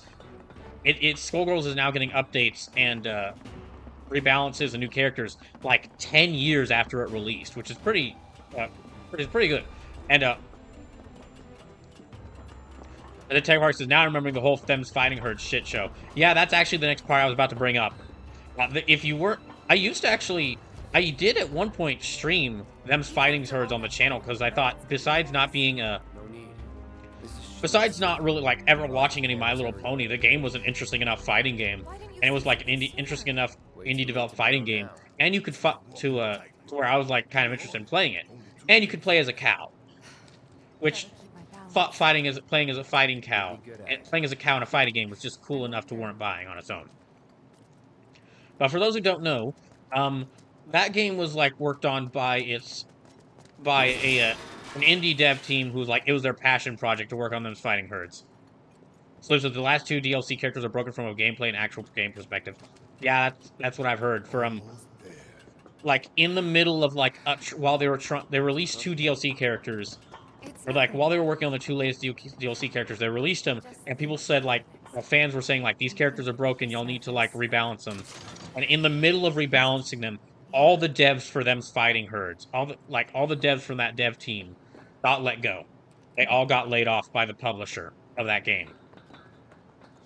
And now there's been no new updates for a long time. And the reason why I'm mentioning this story, and where it ties back into the whole, like, why I don't think Diesel Legacy should win, why I don't think Diesel Legacy should be up as a nominee for Fighting Game of the Year, is that publisher then went on to start a game, Diesel Legacy, and to work on it, they hired Mike Z, the guy that had gotten a lot of publicity for his bad work practices, and how and again, this is if you look up his name, probably the first thing you'll see is some news article about how his entire company dropped him and left because they did not want to work with him anymore. Mercy. So. Wait, Cloud. Where's Jesse and Wedge? Sim says it'd probably be there to pass the category, but it certainly won't deserve to be there. Topside's going nuts after some terrorists jumped Now, off a train. I have no idea if any. I'm certain the other devs who are working on the game, they probably had nothing to do with this. They were probably just told by the publisher, like, make this game. So, where are the others? Jesse got hurt. Yeah, let Barrett have a hug. Bad? Not so bad she couldn't rope in this guy. Thanks for stepping up. It's a job. Sorry, Charles says, Amita does Biggs look like a more handsome version of Charlie Sheen in Platoon? I think Detective might have said that during the first stream of this. Into Sector 5. It's a bit of a Hooray, after 2 chapters, we're finally getting to Sector 5. Little dark and foreboding for my taste. Beggars can't be choosers. Oh, and you'll be needing your grappling guns, of course. Aw, sweet! All set? Ready to take on the world and then some. Make sure everyone gets clear, okay? Will do. Yeah, that was a lengthy story, but I had to mention it because that's why I'm like, I'm willing to bet the other devs besides Mike Z that are working on Diesel Legacy aren't. They're probably most of them are good people, and they were just told by the publisher, make this game, and they're like, by the way, we've hired in this guy, he's got a lot of experience. To which the devs probably don't want to work with this guy either, but they're being forced to. All of us. Got it. Yeah, it's a real shame that what happened to it.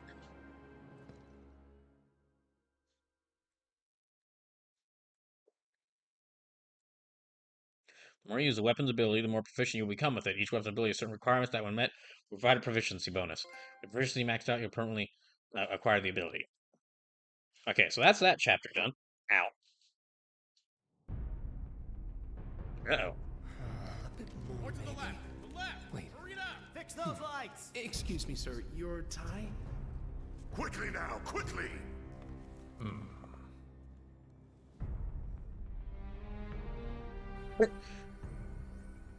What, is he watching on... Is he gonna, like, broadcast pictures of us here? This place reeks of Mako. Looks like we made it. Yeah, it looks about right. Layout's the same as Reactor 1. Yeah. We're near Mako storage. Let's move.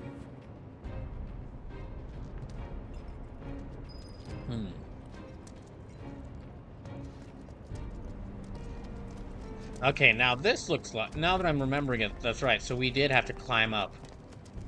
We did have to climb up into, to get to Reactor 5 in the original game. They just took that and expanded onto a full dungeon. Here, maybe? Well, now, that could work. I'm next. Okay, go ahead. Oh.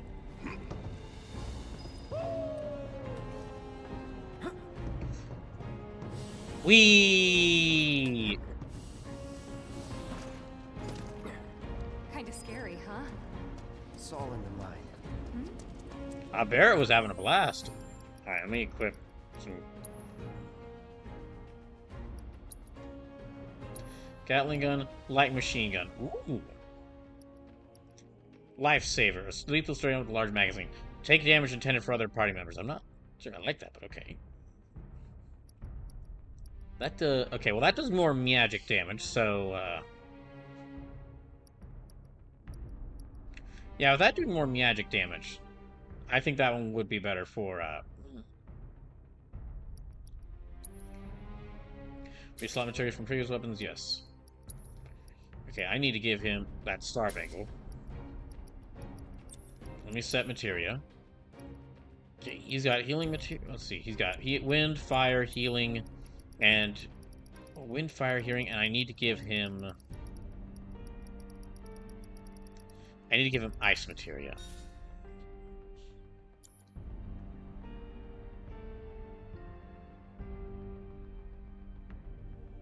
Slip says he's the Joker in Batman Under the Red Hood movie. I think yes. John DiMaggio is Batman, is Joker in Batman Under the Red Hood.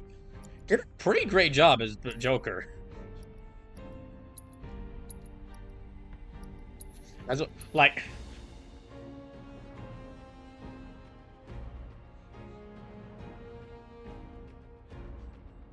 Like, I would, when I first saw that movie, I was like, wait, I'm surprised that, like, Jake the dog from Adventure Time can do a really good job as this, as a psychopath. And then I heard some of his lines as Bender in Futurama, and I was like, okay, no, actually, no, he's had experience in this. Hey, check it out.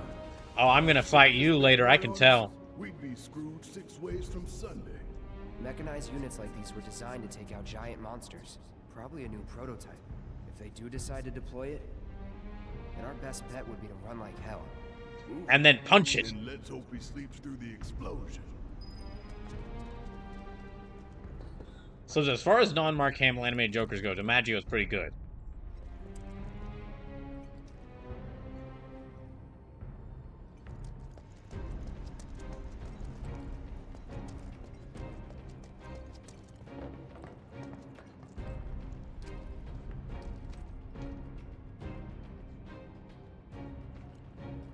Charlotte says, before those, he was Dr. Draken and Kim Possible. Let me check the date. I think Futurama might have started before Kim Possible. Let me check. I don't know. It's I've never seen Futurama, so I'm sure. But I thought that was like a 90s show. Okay, yeah.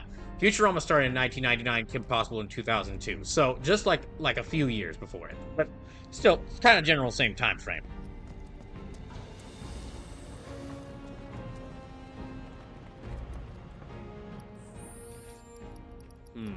Oh, wait, since he got a new weapon, let me upgrade it.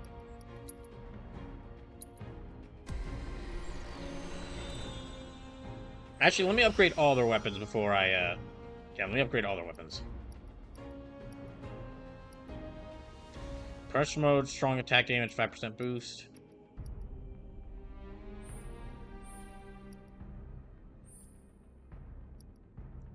Defense shoot, defense magic shoot, power shoot.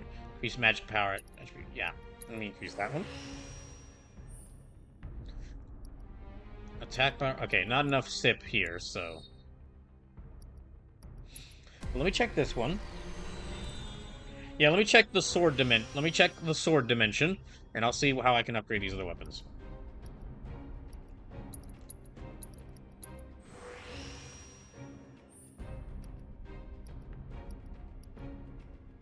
Increase magic attack power when HP is 75% or higher. That one.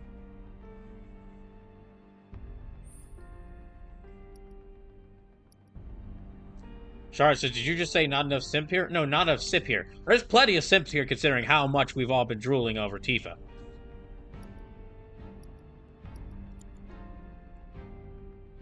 Like, I need 8 sip. I need 8 sip for that.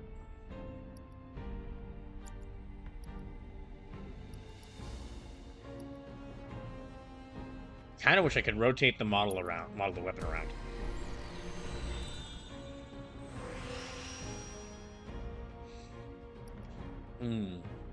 New materia slot, additional, yes. Okay, increase at maximum HP.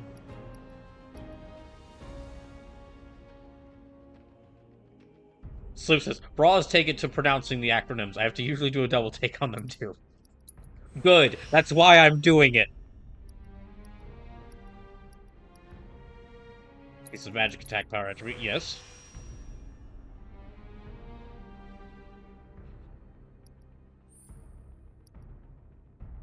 Reduces physical attack damage from successfully guarding.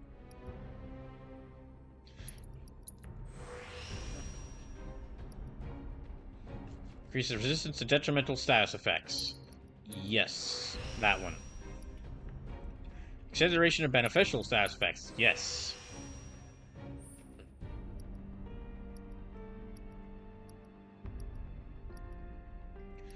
Okay, so not enough to do any of these. Alright.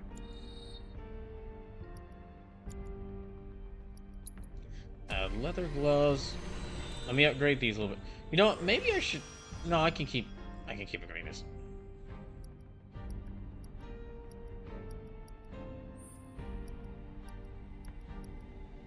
Let's see, increased attack power attribute, yes.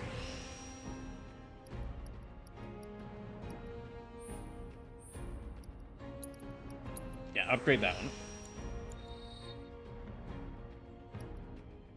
So it says Brawl has thrown on his hip a few times and needed to restore health. Charlotte says, please tell me someone made a Def Leppard joke. Charlotte, why on earth will we joke about cats with disabilities here? Since duration of beneficial status effects. Yeah. That one.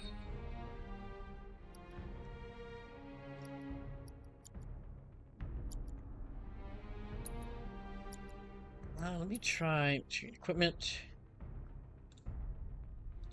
Now remember, if you want to submit D&D OCs, I'll be accepting them until the end of this stream.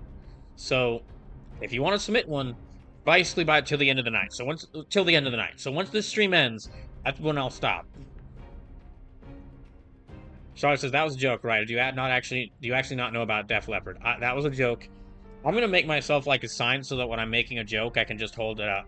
I can just hold it up and say that this is a joke. I'm gonna start doing that now.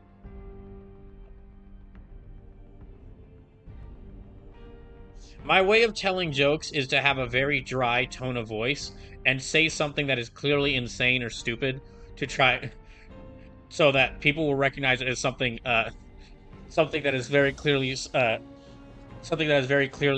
insane or stupid. And then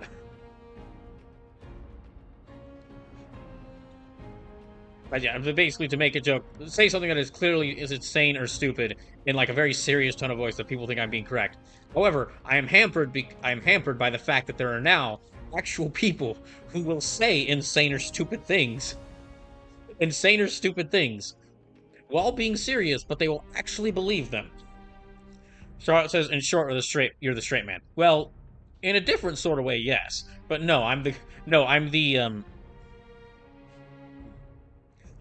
person misunderstanding what people are saying.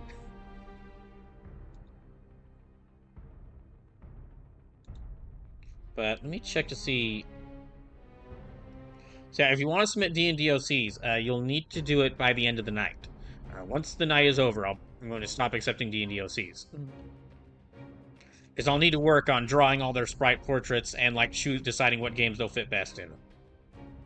Let's see, did I... Okay, no.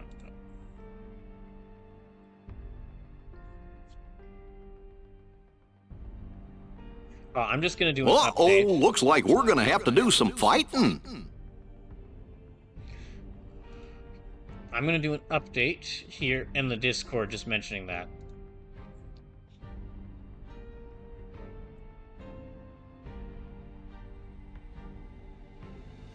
Yeah. Okay, now that I've done that. Oh, so he's got another...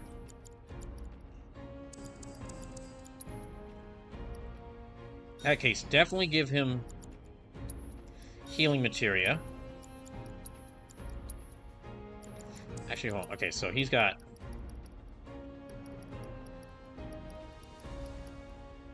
Wind...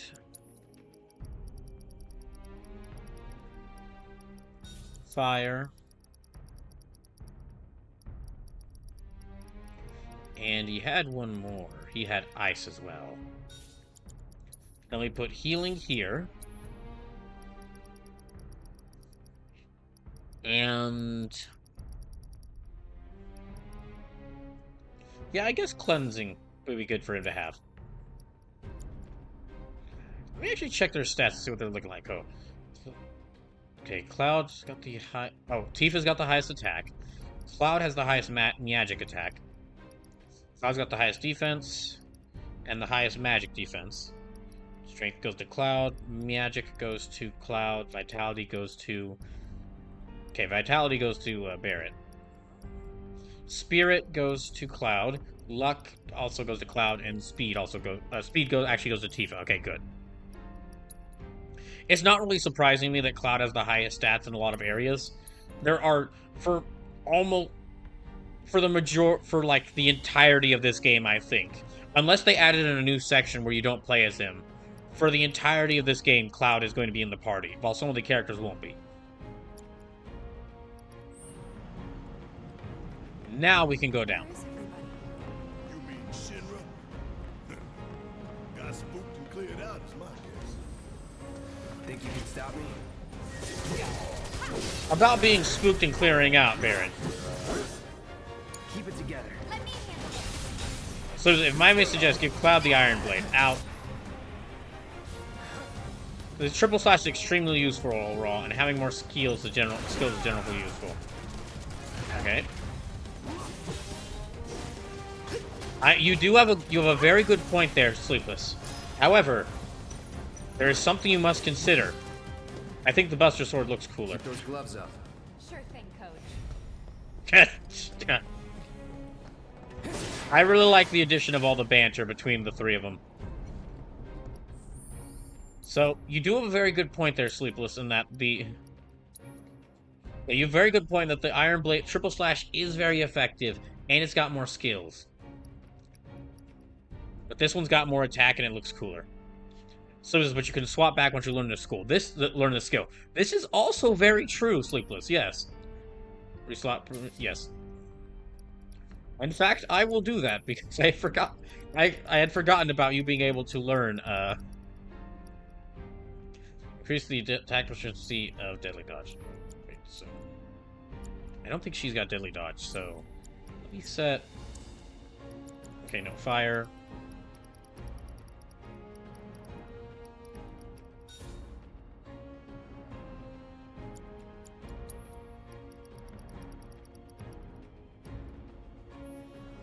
Tifa has this equipped. Oh, she does? Oh. Charlotte says if Tifa owned the sword, then that would be a different definition of Buster. You forgot to do the rim shot, Charlotte. Ah, well, I can do it for you, so doesn't really matter. Barrier? Yeah, okay, barrier I can equip. Not sure how much I'll use it, but I can at least equip it. Also, good joke, Charlotte. Very nice.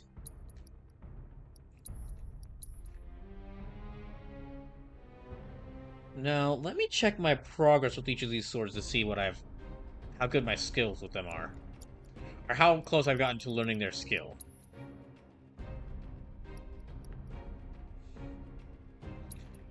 Well, definitely not that far with triple slash. Focus thrust. Okay, proficiency 100%, proficiency 0%. Okay, so I need to use triple slash more. Alright, then I will set to... So this Buster Sword comes maxed out. Okay, that makes sense considering that that's the sword that Cloud has been using that sword for a long time. And it's a cool little attention to detail that shows that how skilled he is with the blade. The only other weapon skill you've learned is dive kick. Well, I do like rider kicks. Okay,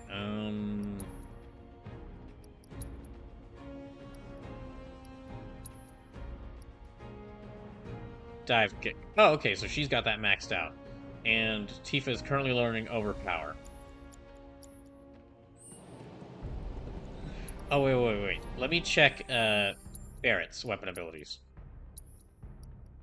Gatling gun, focus shot. Oh, I haven't used focus shot that much.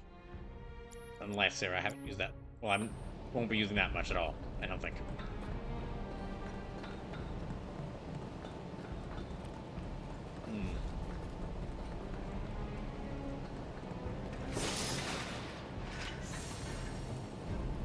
Right, I'm gonna head down here. One of you is going down. That's right. It's over. Oh, dang.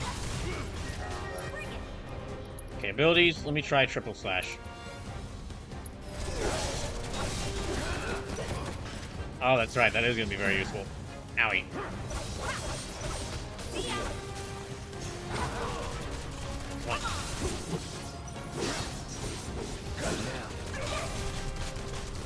Damn. You're good at this. Told you so. Okay, here we go. Oh, wait, no, okay. We still got a little bit farther down to go. Yeah, we're gonna have to fight some mechs over there. Let me save.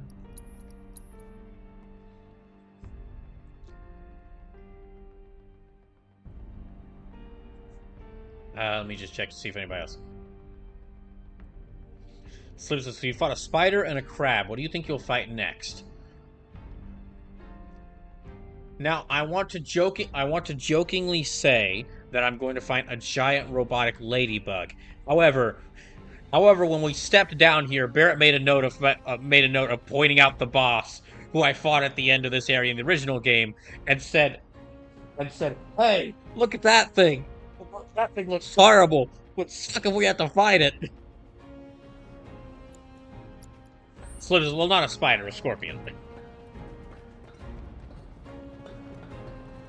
Yeah, I would. My bet. See, if they hadn't pointed it out to me already, I would have said a giant robot ladybug.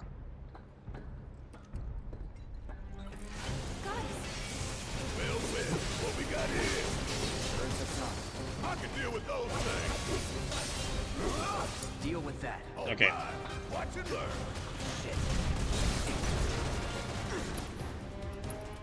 Wait, abilities. No. Blizzard. So this robot ladybug would be interesting for sure. Oh gosh damn it.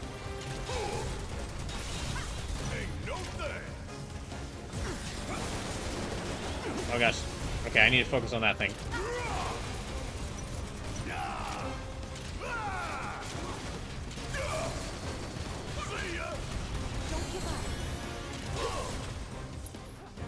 Alright, I need him to heal himself. Bring it home. Okay, abilities. Let me try Overpower.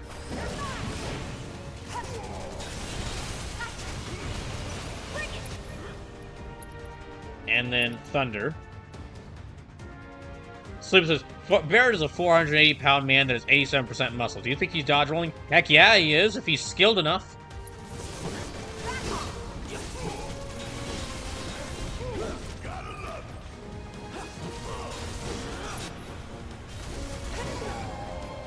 I've seen him dodge meteors thrown at him. Heck yeah, he can dodge. Yeah, he dodged both.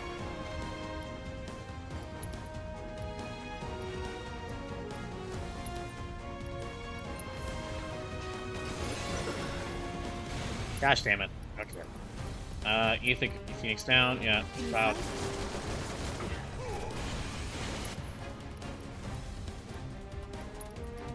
Okay, Cure on Cloud.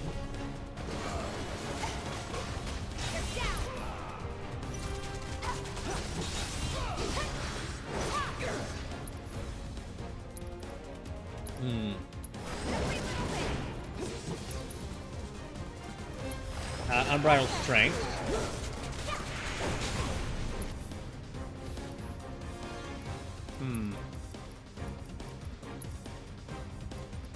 Yeah, okay, Tifa's got the lowest health right now.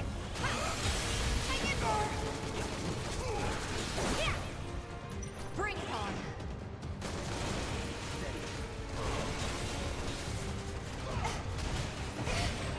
Ow, gosh, ow. This fight's not over yet. Damn it.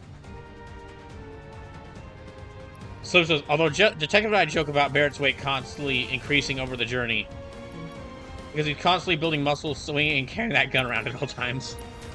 Be careful. Oh, that's absolutely true. Alright, so Elixir. Yeah, I'm going to use this Elixir on arm.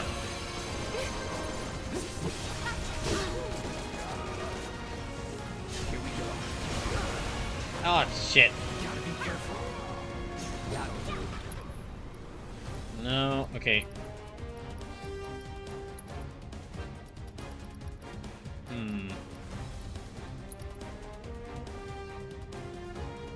Let me throw at that one. Yeah, let me use some of these grenades. Jeez. Thank goodness he's got Cure up. Second wave.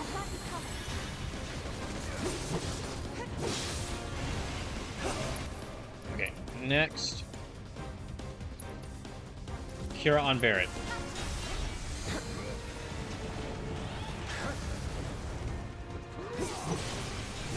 Don't overdo it. Let me switch back to Tifa. Whatever. And then let me try... Oh, no, okay, she doesn't have any command points. Okay. Spells, Thunder. Oh god. We almost close to staggering it. Right, Unbridled Strength. Oh gosh, they missed.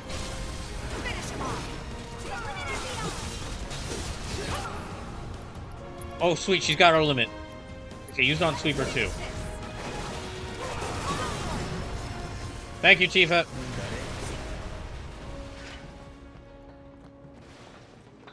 Sleepless unit to take up a point there. By the time the end of the third one of these games has come around, Barrett's arm gun is gonna be like basically like a whole tank, just attached to his arm, just a full-size tank attached to his arm.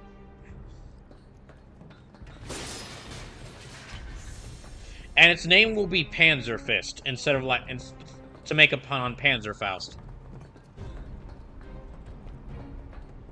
Wait, actually, I think that's the name of a fighting game character.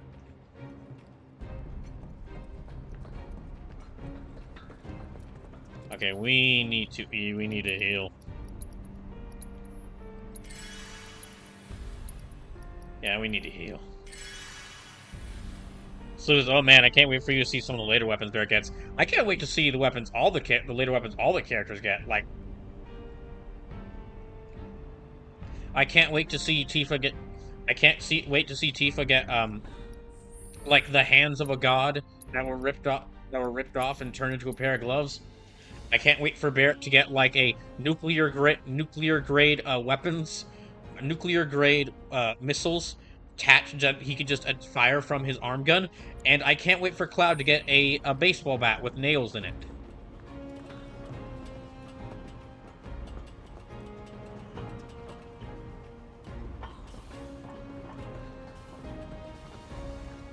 So, it was like this last time? A little more chaotic, ain't that right? Yeah.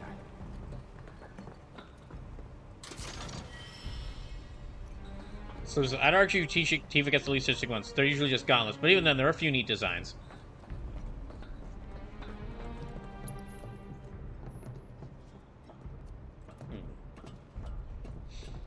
Alright, down we go. Wait, is this the same chapter I was on? Or no, this is a new chapter. Yeah, this is a new chapter. It's gotta be. Yeah, okay, because chapter 6 is... Okay, yeah, I'm on chapter 7 now. So for that matter, Red's weapons aren't really all that to look at either. But yeah, because his weapons are like necklaces, if I remember correctly. Or like earrings, if I remember correctly.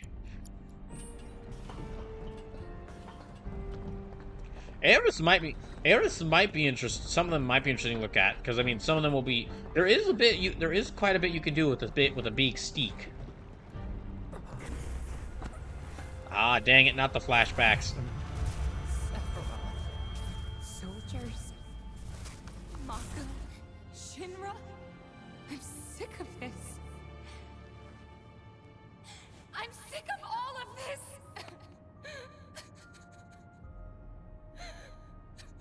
Slip says, Kate says various megaphones were neat. Oh, Vincent Valentine's various guns will probably look cool too.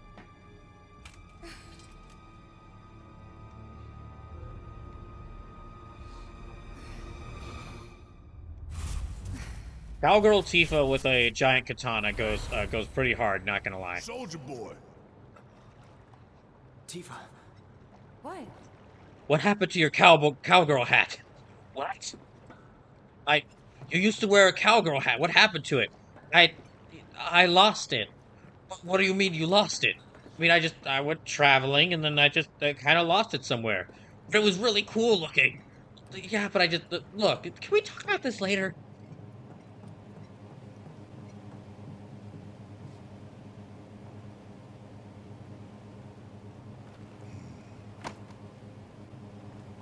How much time we need? Got all the time in the world. This one comes with a remote detonator. Ooh. Courtesy of Jesse. We withdraw to a safe distance. Then, kaboom! Safe distance? What? No such thing. We get out the same way we got in. Let's double back. Maybe you should just like duct tape it nearby, or like set it off to the side so that nobody can find it.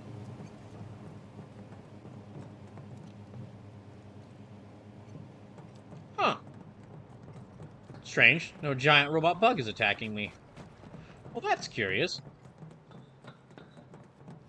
Well, I'm not going to question it. Let's go ahead and get out of here. So it's just, nah, you killed everyone that would be looking for it. Where you going? Weirdly perfect timing. You were saying? Wait a minute. Is someone watching us? Yeah.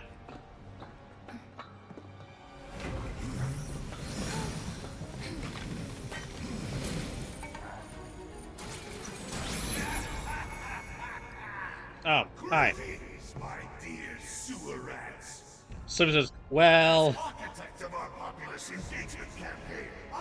You're what? Public security. The fuck is that? The chief warmonger.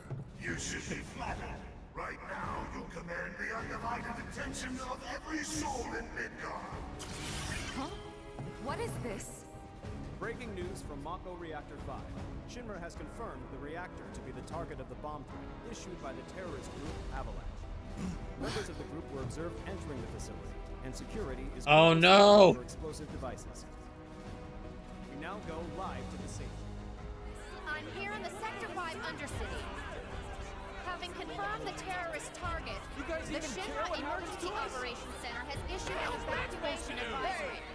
Residents are outraged that the tragedy of Mako Reactor 1 was only the first attack in a campaign of violence. So it says, we on TV. Hi, Bob. You don't want them to know that your mom's here. That the terrorists will soon be brought to justice. And so, to a people beset by chaos and uncertainty, We will offer the finest comfort, bread and circus. The big boy.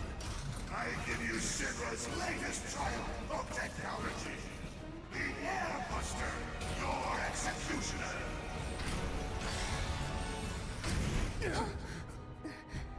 I mean, that was just an illusion. Yeah, that was just a hologram. So. Currently, the Airbuster is only 60% operational. The Ah! I'm on air.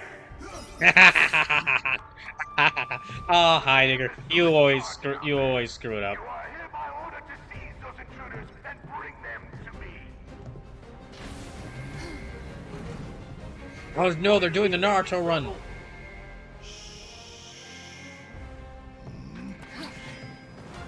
Hey. Okay.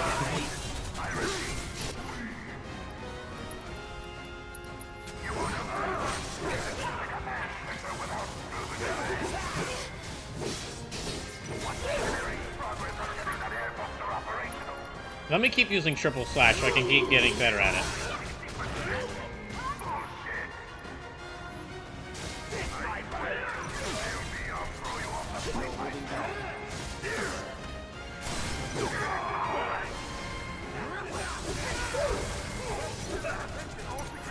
Okay, so abilities, triple slash.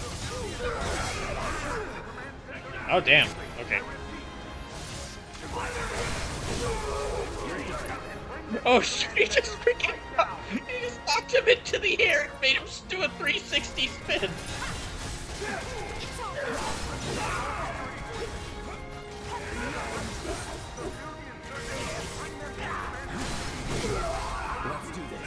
And I think Cloud just Cloud just cut him in the shin.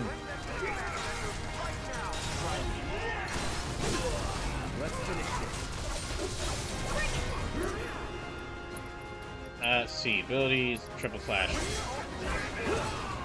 Slim says, don't forget to assess. Don't forget to what? Shut the hell up! I don't believe it. We played right into Shinra's hands. Yeah, and their bullshit news is already peddling their false narrative. So we're screwed. Attention, all security forces. No, hell no! Slim says, I know it's easy to not do it, bro. No, I just forget to do it in the middle of it. I just keep forgetting to do it. Let's take down Shinra's big ass neck in front of everybody. Okay, I'm sold. In the middle of getting shot at, I forget to keep saying, "All right, I need to look up their diary." Subdue the insurgents and bring them to the command center immediately. I repeat. Let me save so we don't have to. Let me go ahead and save.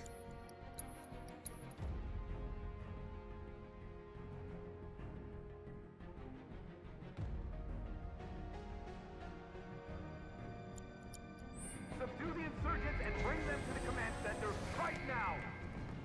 I will try to assess more, Sleepless, when I remember to do so.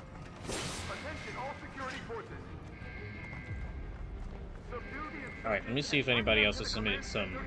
No, okay, I am. Subdue the insurgents and bring them to the command center right now. You heard the man. Get these components prepped for the Airbuster ASAP. It's ready, sir. Component outbound from B8. Copy, B8.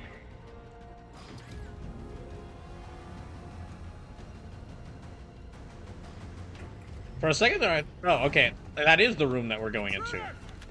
Take him out!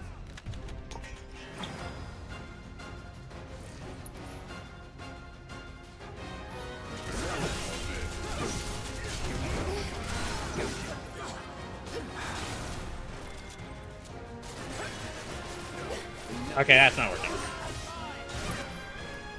See abilities, assess. Allow me. Troopers belonging to Shinra's Public Security Division to be seen patrolling the city streets in company installations and new recruits for training. Okay, and then triple slash. Keep it together.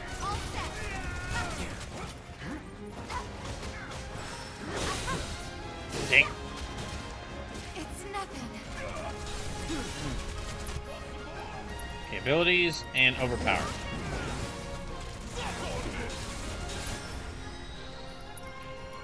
actually have them... Stay strong.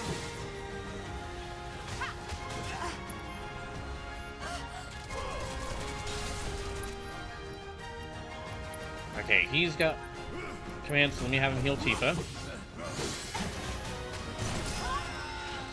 All clear. There we go. Now let's see what these bastards were up to. Barret, Cloud, over here!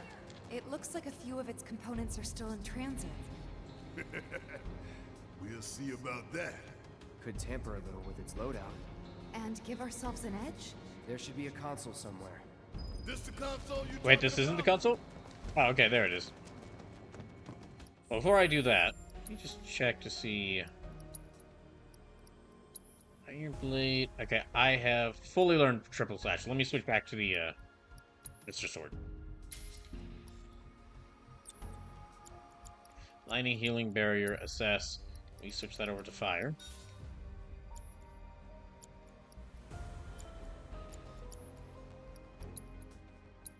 Let me go ahead and save.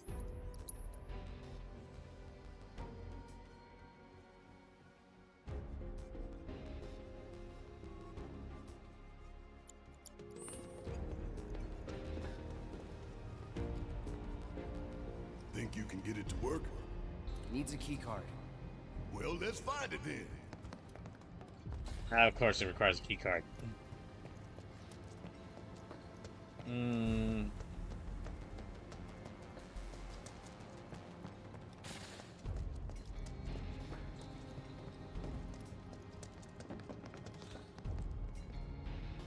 There we go. You find it? Yeah. Good job. Now let's check out that console. Watch me walk over here and try to access it and tells me I need another key card. M units, huh? I'm guessing that's some sort of component? Yep. An enhancement powered by liquefied materia. Sounds bad. Pretty sure I can divert this unit for disposal. Removing M units from an airbuster will reduce the number of items it has at its disposal. While this does not directly affect the airbuster's tactical performance, selecting discard items gave your party much needed boost in the fight.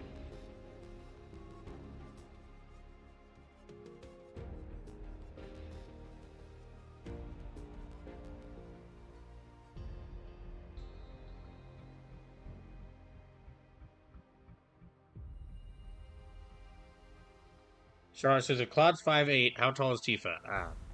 I'm not sure. Sleepless says, I think she's 5'6".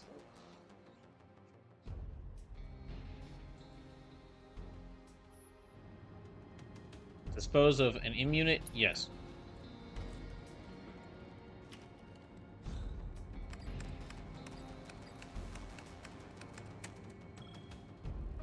M unit flagged for disposal. Just imagining their faces when they find out. So far, so good. Right. Let's move. Is there another key? It doesn't look like there was another key card I can find, so.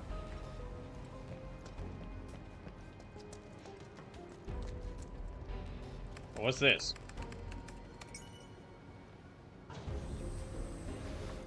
You think Oh, okay. they're watching That's us? that. Even now? Yep. Probably. Probably got a live feed. Nothing we can do about it. Except smile for the folks at home. Okay, keep going.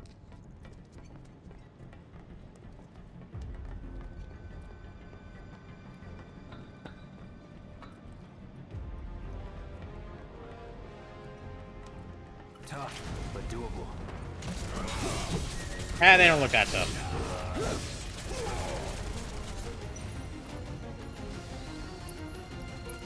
Let's see, Thunder.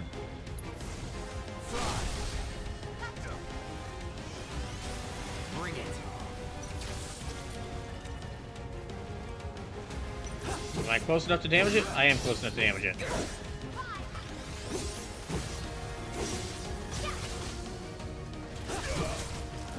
There we go.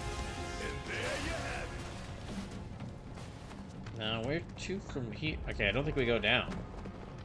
Or maybe we do? No. Okay, nope. Don't go down. We go up.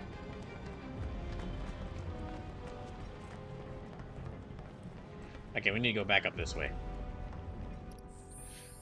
I don't know how close that airbuster is, so I'm just constantly saving.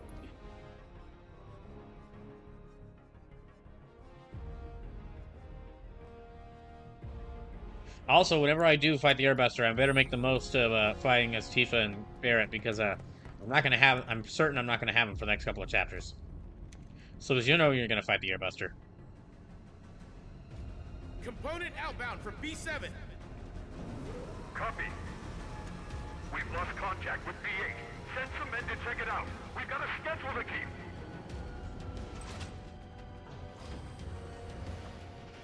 Huh. Intruders! Seize them! Engineering, this is B7. There. Negative B7. Airbuster delivers priority. You're on your own. Ah, dang it. Then we'll deal with you ourselves.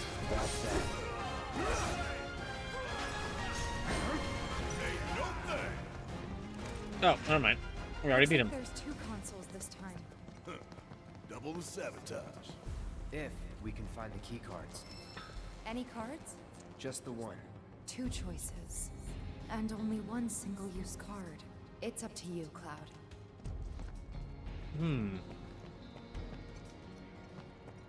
Let's see, what does that one do? Yeah, programming cores. That's an AI programming core. That's a big bomber shells. Let me reduce the shells. Console talks Charlotte says, about why would it big want to bomb bust air, and more importantly, how? I think it's just a We call name, them Charlotte. BBs. One's enough to blow you to hell and back. Could divert them and give it a couple less shots to take us out. Make the call. Also, magic. Removing the big bombers from Airbuster will reduce the number of big bomber shells that it has at its disposal. Look, if anybody's gonna try to make a robot that can somehow kill air, it would be Shinra. If your party hard, the fewer shells fired away, the safer your party will be. I kind of guessed.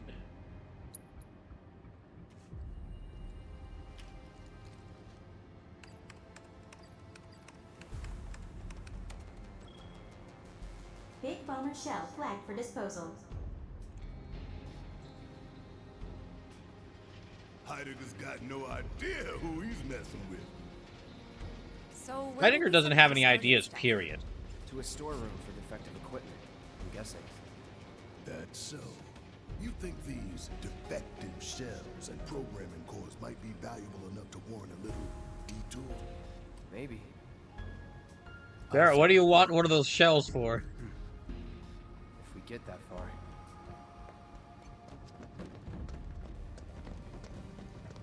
Barrett, we are not going to just lug around some missiles with us. We don't need them. We're gonna get summon materia.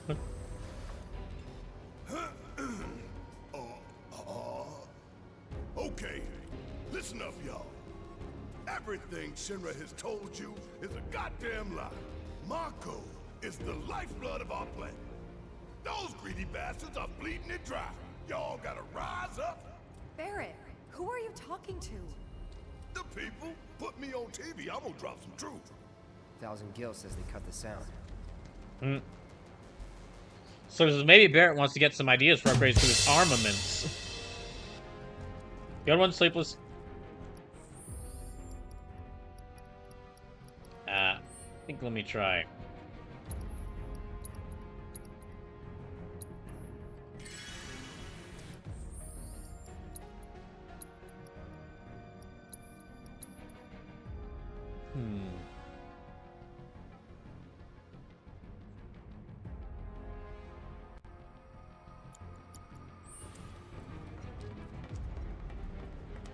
Wait, is there something? Oh, okay, I need to go up to go. Surprise, grounders!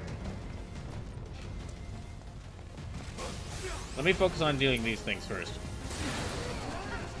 No holding back.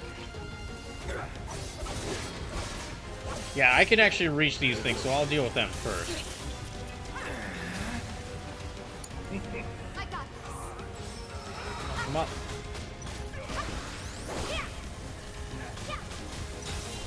There, alright.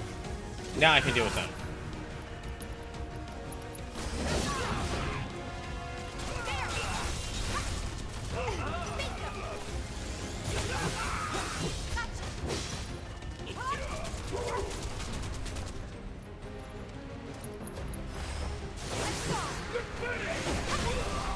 Gotcha.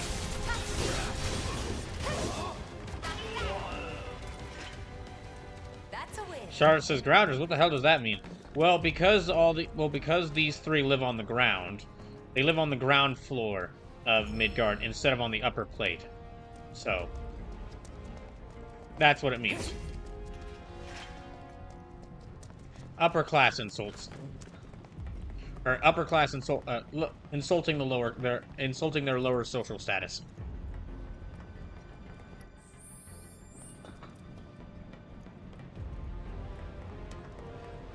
Is this?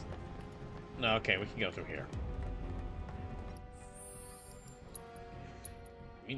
Yeah, I know I'm saving constantly, but just in case, yeah, just in case I run into a tough fight, I am.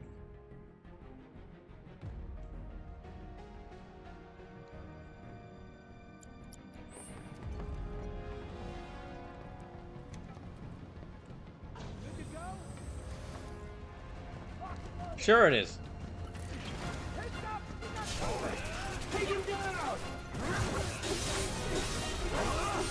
I like how Cloud can just casually uppercut enemies in this.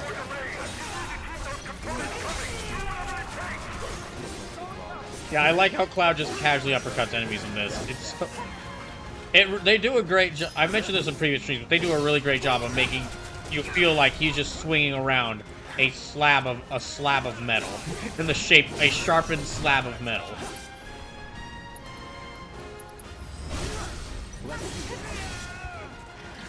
Oh wait, I'm supposed to assess people. Let's do it right. Elite troopers belonging to Shinra's Public Security Division were promoted due to higher than average ability, usually deployed in dangerous zones and fighting is particularly fierce.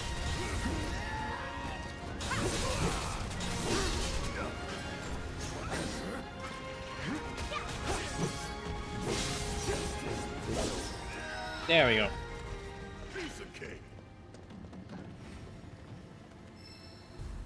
Find any cards? Yeah, it's another reaction Only card. one. And this time we've got 3 choices. Take your pick. Yeah, programming cores. Let me. AI Yeah, use one of these. core. What are you I actually have thinking, 2 Cloud? cards since I found get one rid over of where it? I fought the stealth trooper. Removing an airbuster's air programming core hampers attack awareness, reduces the frequency with fired finger beams. Attack that stuns targets.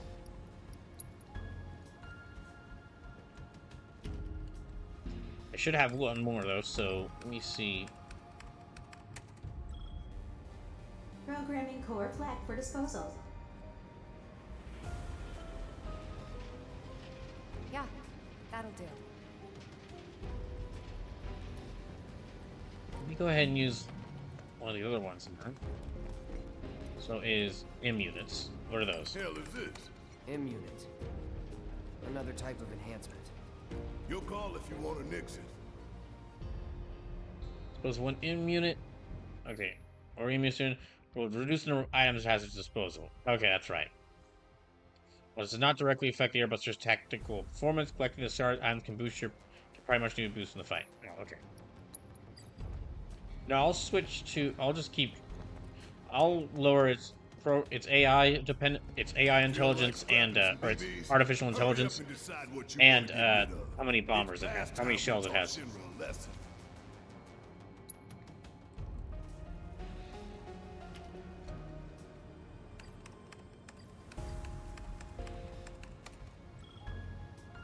Big bomber shell flagged for disposal. Serves you all right. I should be able to see the status of it over here on this screen. Yep. Yeah, program of course. Still got 3 out of 4 of those.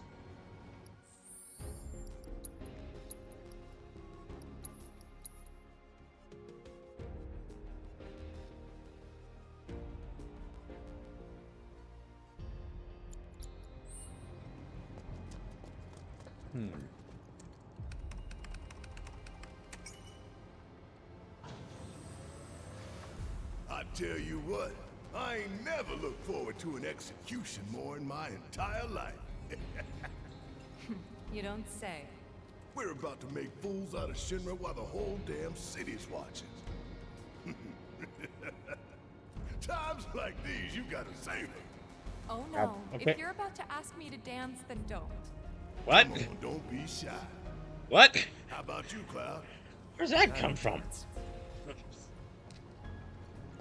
But, I mean, Barrett, you're not gonna be so enthusiastic when you remember that Shinra has seen the faces of Jesse, Biggs, and Wedge.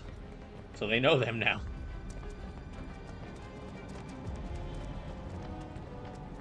Okay, no enemies around here.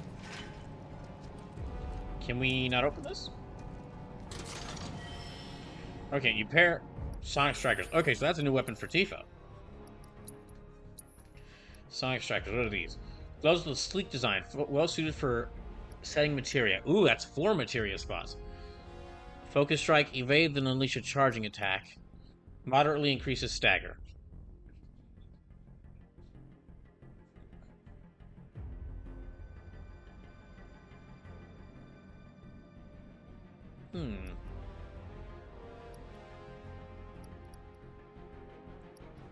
Well, this will decrease her attack. I don't like that. However, the ability... Wait, how is she close? Okay, she's actually close to getting... Let me keep her with Metal Knuckles for right now, because she's about to fight Airbuster, and the extra attack could really help her out.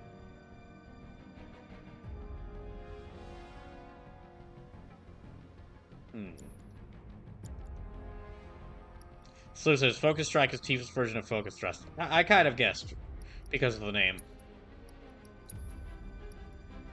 And Focus, I will equip these at some point to give to her when we're, I will give these to her at some point so that she can learn this ability. But for right now, I feel like it's good to stick with the Metal Knuckles if we're right near the boss fight.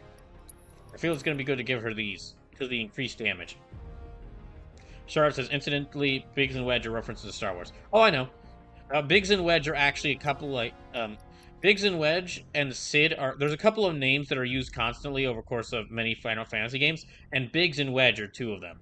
Like, the first 2, I think the first 2 soldiers who are with Terra in the opening of Final Fantasy VI are also named Biggs and Wedge. So it says, it's also technically the ability that allows for cheesing of the super bosses. I will keep that in mind.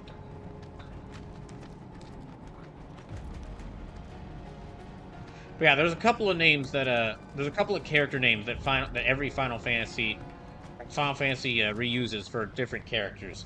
Like Sid for one of them. There's always a character named Sid in a Final Fantasy.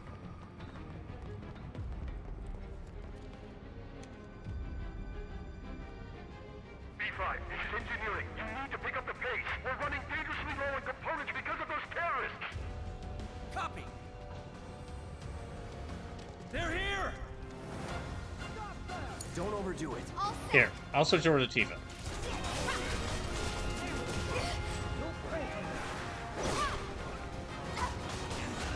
Oh, come on. God damn it.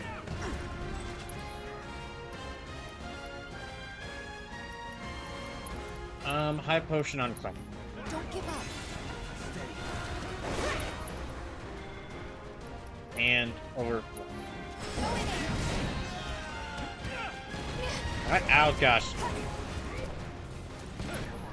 Okay. I need... You're not going out like this. Let me have her use chakra. Oh, wait, I de-equip... No, I did give her chakra. Let's do this right. Okay, come on. Air combo him.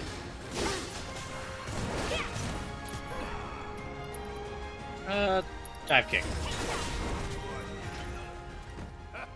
Bunch of pushovers. Come on, y'all. Let's see what kind of mischief they were getting up to. There's another one. 4 consoles. And never enough keycards. Any more key cards around here?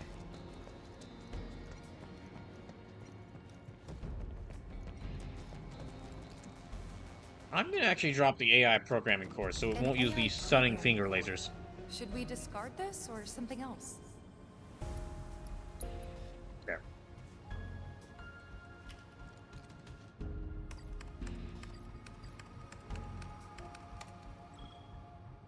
Programming core flagged for disposal. That should slow them down some. Think we've done enough to weaken the robot? It says, I'll explain the cheese strat once you're able to use it effectively. Until then, I'll keep quiet about it. All that's left is to hijack Heidegger's show. Let's hope there's a resting point before I get to, We're coming up on the exit. Tifa, detonator still in range? We should be good. The moment Big Boy goes down, you hit that switch. Right.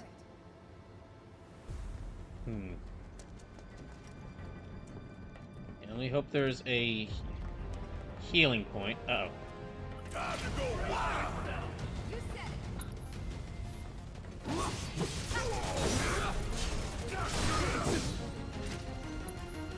it. Okay, let me assess them. Elite troopers belonging to Shinra's public security agent who were promoted from the rank of shop troopers to their superior ability. I thought I said agility for a second. These troopers can move along walls and ceilings and attack from any angle. They evade all standard attacks except when they are attacking or knocked off balance.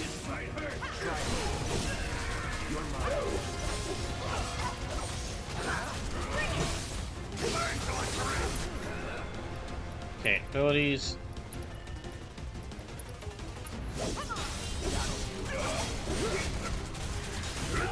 No need to Get ready.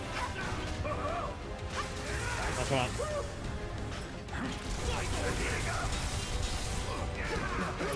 Ah, damn. Okay, Cloud's taking some damage.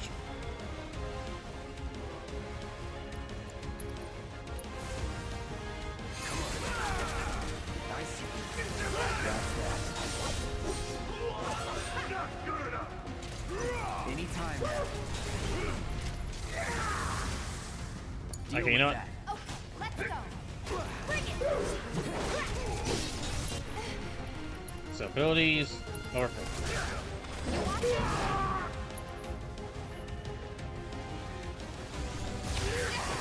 Ow, gosh.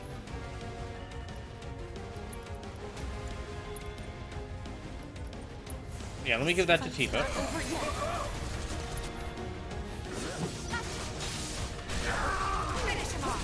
Oh my gosh, okay. So this game, there'll be a bench. This game is rather generous. You're good at It has been, yeah, it has been pretty generous so far. Told you so.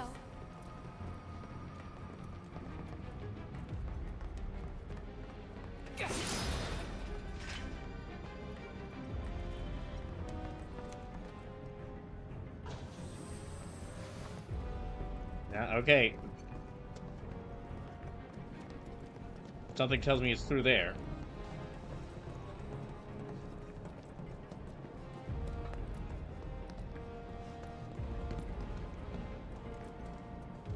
Can't say we didn't prepare. Now we just gotta get it done. Let me save.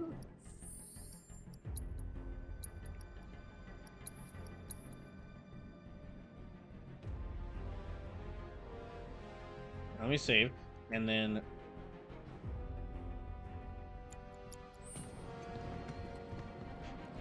so I think Sleepless said at the start of the stream that I should be able to do 2 chapters a night. Well, we're not even at the halfway point of the stream yet. We're about a little away from the halfway point of the stream. And I'm almost done with the 2nd chapter tonight, so I think I might be able to beat at least one more. Sleepless, I think Charlotte was making a joke. I'm gonna really need to get that sign.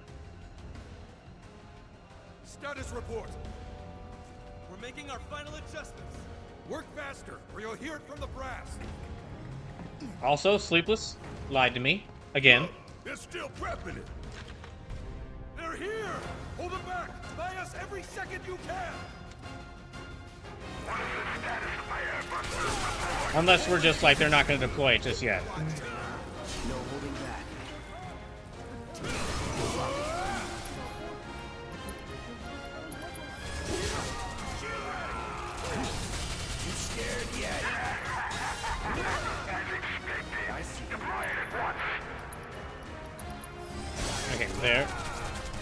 didn't work.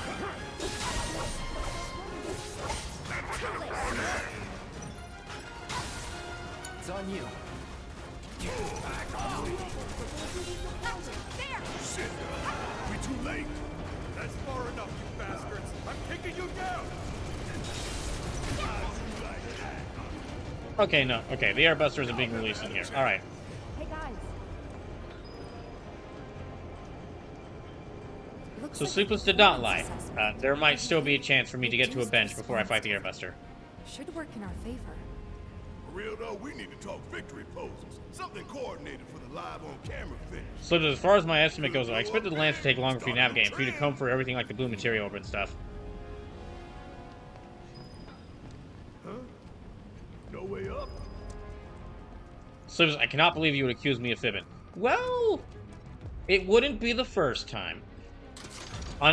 Intentional or unintentional. Intentional or unintentional. No way we're getting back up that pipe. Keep looking.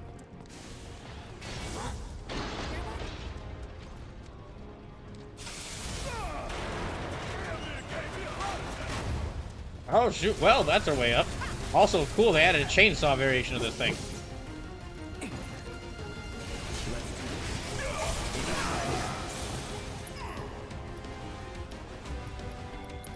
Okay, I need to heal up Barrett. Don't overdo it. I see you. Slim says, don't make me wish you would step on the Lego brick in the dark. Unfortunately for you, Sleepless, and myself, there aren't really any Legos at my house. Unfortunately for myself, unfortunately for you, but mostly unfortunately for myself. Charles says, I thought those were buzzsaws. They were, I just named them incorrectly.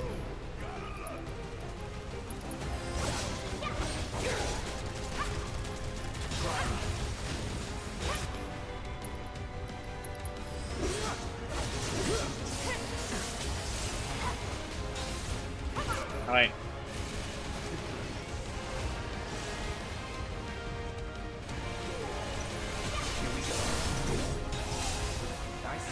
Oh gosh.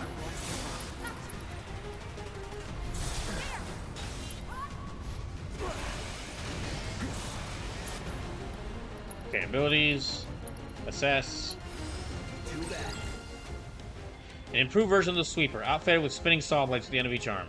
Delivering a certain amount of damage or destroying an arm knocks it down, making it more susceptible to staggering. However, when it recovers, it activates Rampage mode and becomes very difficult to stagger. Don't overdo it. Dang, it's almost like I can see who's the main character. Who's the main character right now? Okay, Kira, Cloud. Let's see. I'm using Unbridled Strength.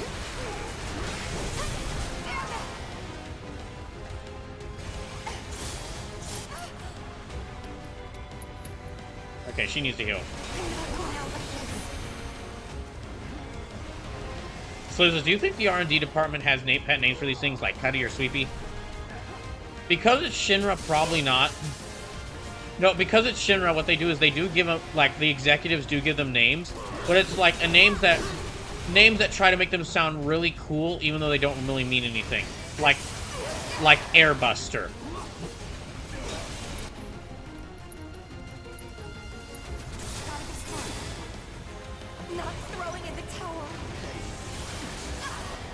Like Scarlet will have a mech made, and it'll be named, or like have a mech shaped like a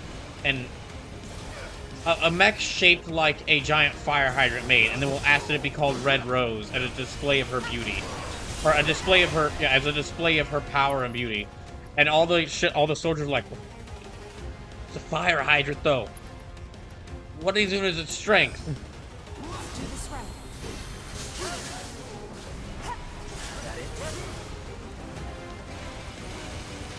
So it's funny you mentioned Scar with the mech. Indeed I do. I saw the end of remember, I played the original Final Fantasy VII. I knew what I was saying there.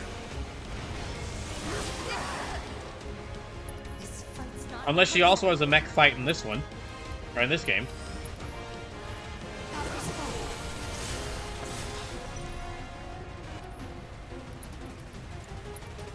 Okay, I need...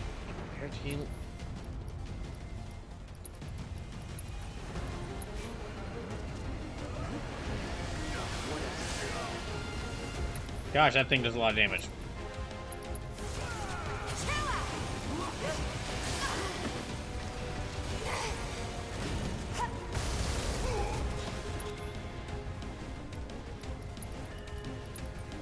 Okay, heal up Tifa.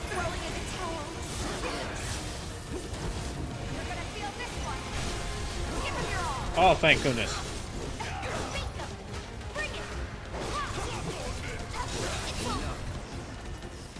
Oh my gosh. A real subtle invitation. Oh, cool. I like the I like how they had like the shark fin. Yeah, the shark head paint or shark face paint on it.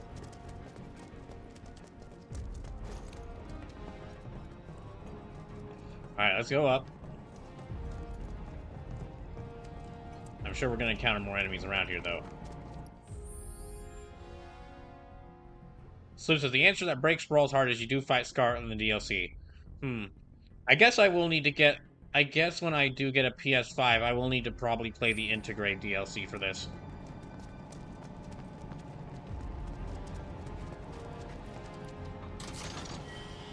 Oh, actually, speaking of playing through things, I ran the math, earlier today, and, last night and earlier today. I looked over, what games I'm planning on playing for the, what games and events I'm planning on playing for the rest of the year. Just in general, new games that are releasing I want to play, and, the events I want to do. And because of some of the things I'm planning on doing, as of earlier this week, I think I reached 139 playthroughs on the channel. Yeah, 139 playthroughs on the channel. So it says intermission is reasonably short, only 5 hours, and really solid minigame added into boot. Okay, 138 because I beat the 2 D&D Capcom beat-em-ups. However, because of all these special events or different things I'm planning, it is very possible that I may reach 200 games beaten by the end of this year. Depending on what I play and depending on how things go. And the reason for that is because of a couple of things. One, because I'm planning on that whole stream where I play a bunch of Metal Slug games, which each of those would be a separate game. Yeah, each of those would be a separate game because they were all released separately originally. If I beat any of the SNK fighters, like their arcade mode, in when I do that Hellfighter stream, they would count for that because again, each of them were released originally. Same thing with the Bloody Roar stream. Whenever I do that whole series, look back at the series if I play through the arcade modes and beat those, each of those would count as a separate playthrough. Because again, they all released separately originally. But besides including all those, and then the games from People's Choice and D&D Delights, and new releases I want to play,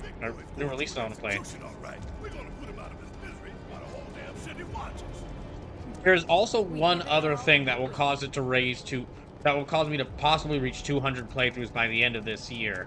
And that is, in addition to all the things I just mentioned, one of the games I'm really excited for coming out in September, UFO 50. That game was announced at it was announced during one of the events in It was announced during one of the events. I think it was announced during the one of the indie game showcases. Don't want to disappoint Marlene. And what that is it's a game by the dev of Spelunky and Downwell. This is right. And it is a collection of 50 small games. Not like mini games, not like micro games, so like in the Wario game, like in the WarioWare games. But basically they're making an indie version of one of those old 1001 game collections, which is one of those old 1001 bootleg game collections. They're making an official release version of one of those. Or a real version of one of those. That's not a scam. To where it has 50 full games in it of different genres and different lengths. Now, according to the game's listing on Steam itself, they're saying think of this as a spirit, a lot of these games are going to be comparable the NES games in how they'll look and how their gameplay will look. But They say this quite a few times on their website. On the website and for the Steam listing, that each of the games in there is a full game. So, and what I'm hoping to this was something I was hoping to do ever since that got announced. What I'm going to try to do is when UFO 50 comes out, whenever I get to play it, I'm going to try to play through all 50 games in that release. Now, some of them will be like multiplayer games, and some of them will be like multiplayer games, and there might be some of them that I just don't enjoy, so it might not be a whole 50. There might be some that I'm just like, okay, well, this can't be a full playthrough because it's a multiplayer game with no set beginning and end. But all the ones that would be like full video games with a set beginning and end, I would count for this. So yeah, it's looking like, get it open? Yeah, from that room over there. With all these different things I'm planning, it's looking like I will have done 200 playthroughs by the end of this year. That's a very good question, Barrett. Storerooms that way too. Do you think we'll find the components we diverted there? It's like a treasure vault. Woo! I like the sound of that.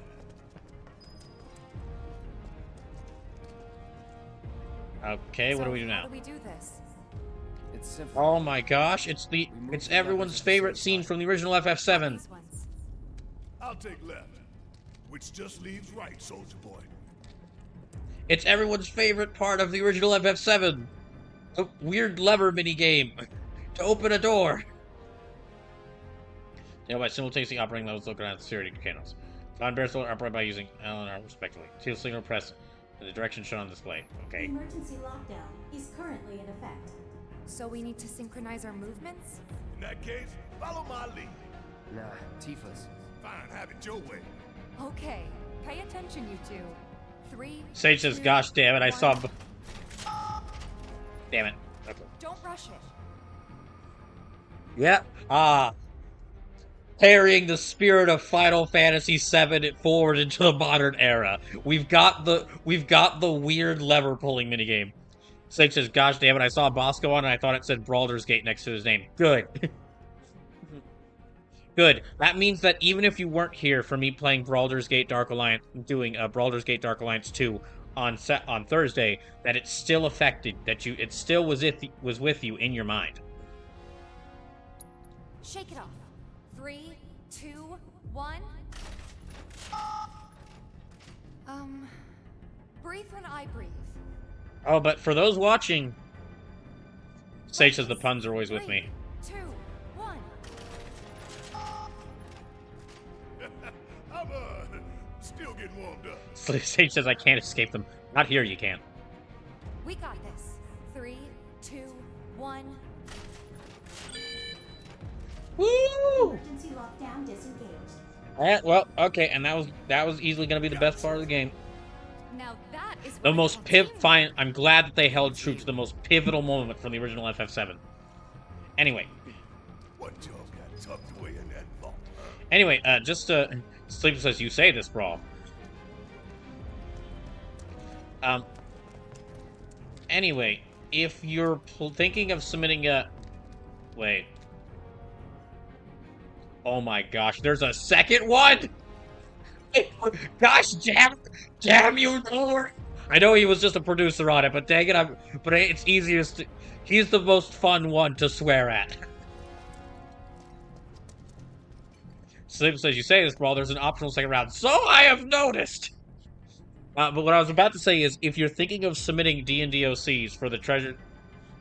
If you're thinking of submitting D&DOCs for the treasure chest one-shot, you have until the end of tonight. So once this stream ends, that's when I'm going to cut off the submissions. And it's about 9:06 for me right now, so you got like 3 hours left. And remember, if you do submit D&DOCs, first of all, I'm going to be making sprite art for them, so I will send you whatever sprite portrait I make for them, I will send that to you when it's done. So you can have... Those will also be, like, featured on the stream, but I'll also send them to you so that you can use them in case you want them. Or so that you can use them for your character in case you want to. Also, because there's about 21 spots, however, if a character you make, I don't think will work, if there's, like, extra spots available, or like if there are too many characters submitted and I can't fit all of them into those 21 spots, or I just think that a character you submit won't work well with with any of the games I have picked for the treasure chest one shot, then I'm also planning on playing some other games in the future that I will try to use your D&D OCs at. Not as part of a not as part of D&D Delights, just extra things. Like for example, the one game I can confirm, because it's taking me a little bit to find games with multiple creatable characters in them. The one game I can confirm right now is if you make a human OC and they aren't included in Treasure Chest One Shot, then they might be included when I play through Dokapon Kingdom on the channel. That will happen at some point. That playthrough of that game will happen at some point, because that is. And I'm gonna say this right now. I don't know when I'm gonna get to playing Dokapon Kingdom. It'll probably be some time, but when I do, make sure you're here for that. On the one hand, that game is suited very well to this channel, with it being like a lesser known RPG, so perfect for this. On the other hand, part of the reason I'm willing to go so crazy with the challenges in Brawl Oblivion is because I know no matter how crazy the challenges get in that game when I'm playing that game, it will not be as harsh as base game Dokapon Kingdom.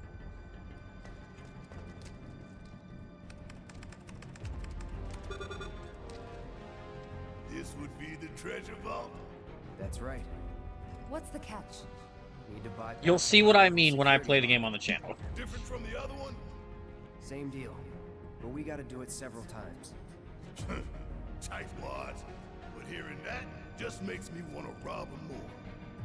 Yeah. Well, let's rob him. Stick it to him. Sure, let's rob him.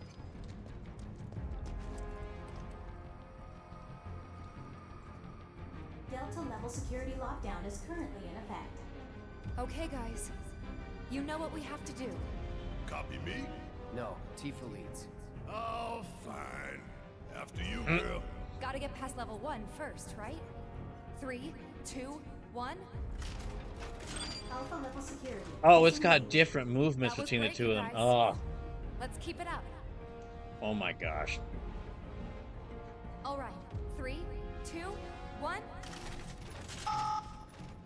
They really said, let's do the lever mini game again and make it multiple rounds. 3, 2, 1. Slips is the best minigame of FF7, Brawl said. And people were saying that this doesn't hold true to the spirit of Final Fantasy VII. Beta level security disengaged. And people were saying that this doesn't hold true to the spirit of Final Fantasy VII. Hell yeah, bring it on! Ain't nothing I love more than sticking it to Shinra. Halfway there. Steady, guys. 3, 2, 1. Oh my goodness. Breathe when I breathe. Focus. 3, 2, 1. Oh, and I said that you can submit multiple characters for D&D for the D&D OCs. And yeah, I'll be making portraits for each of them. Gamma level security disengaged. No way! You guys are naturals. Slim says 99% of the people who say this doesn't hold true to FF7 are people who don't like the final chapter. Oh boy. 3, 2, 1. Beans. Shit. Oh boy. Focus.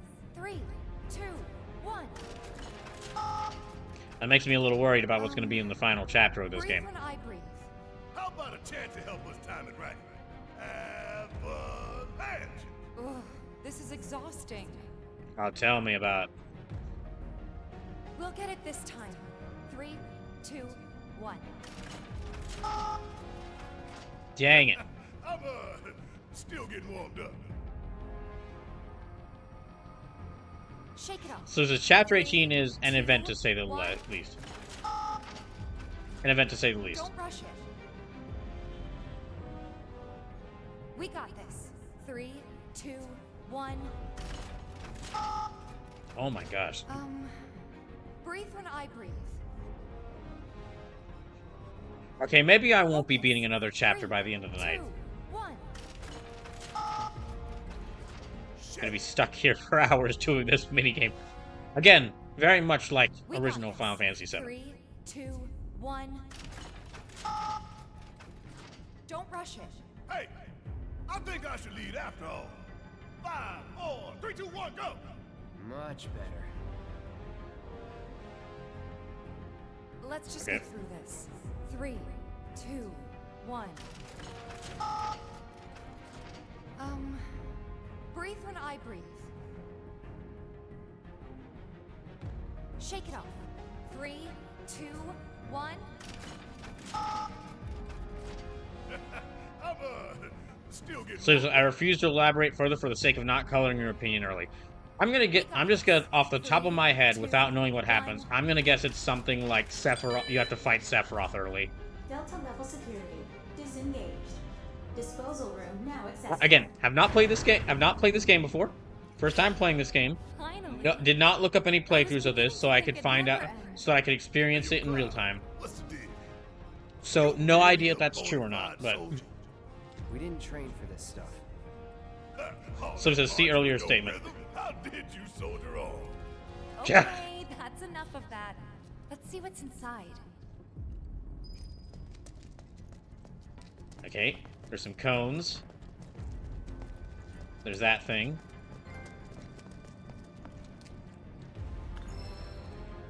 An orb of magic up materia.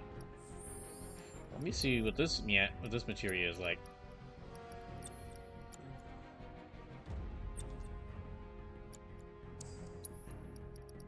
Okay, magic up. Magic boost of 5%. Yeah, let me give that to him. Actually, yeah, okay, no. That's good. That's good. That could be something bad behind there, but I want to see what's behind the lever.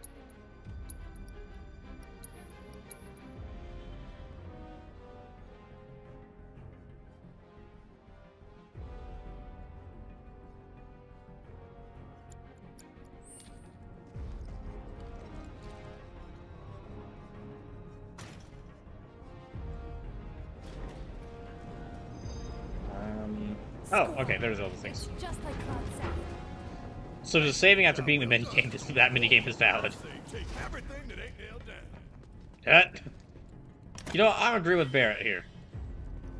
You obtained an AI programming core.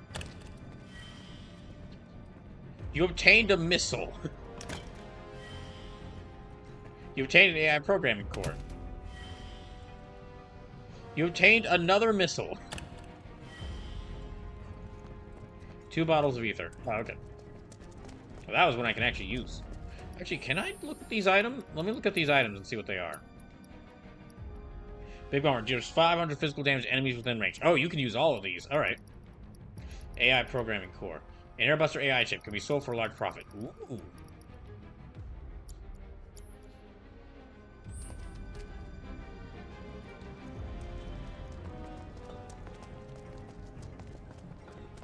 Now, just to let y'all know what the schedule for next week is, Monday and Thursday of next week, I'll be playing Breath of Fire 4. I'm gonna try to play Breath of Fire 4 2 days a week, so that I can make a bit more progress in it. Hooray! We did find the bench. Sleepless did not lie. Then, on Tuesday of next week, I'll be continuing Baldur's Gate Dark Alliance 2.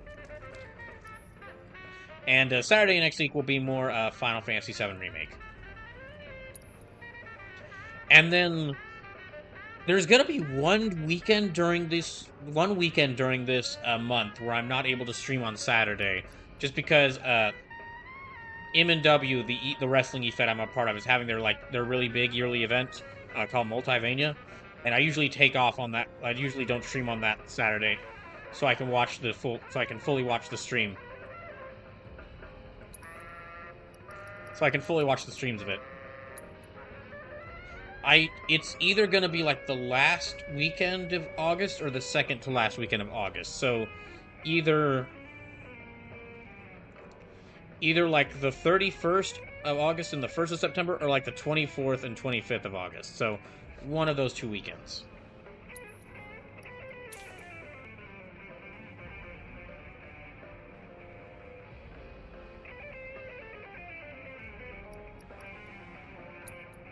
Yeah, I'm gonna need those. So says the only game I'd feel more comfortable giving direction in this than in this giving direction in than this game would be at KH1. That is just how much of this game was rent-free in my brain.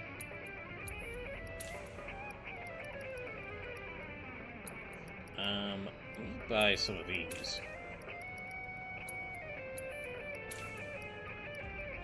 Alchemist Cure Silence, wake someone up.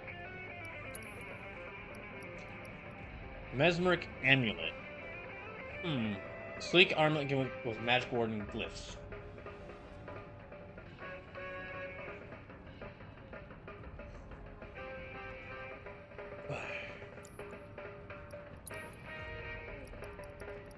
I don't think there's anything new I can get here.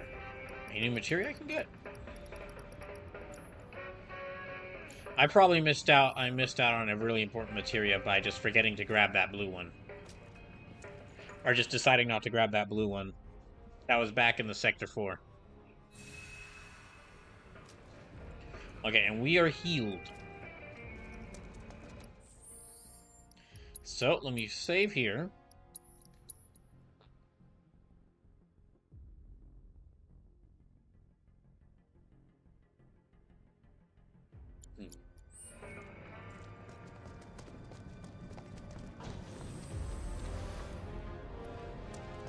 And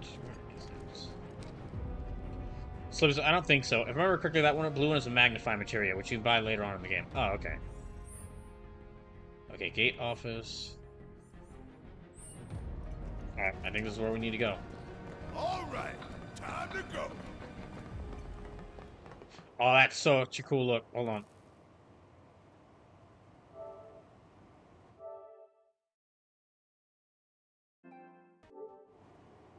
That's such a cool image, seeing the big tower, seeing the big Shinra tower in the background. Alright, let's fight. Let me fight Airbuster.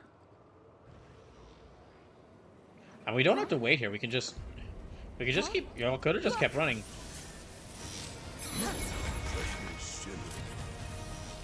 Oh, he doesn't show up in the. Oh, he doesn't show up in the. Oh, so he doesn't arrive in a helicopter. He shows up with a hologram. A soldier. Ex-soldier. Once a soldier, always a soldier.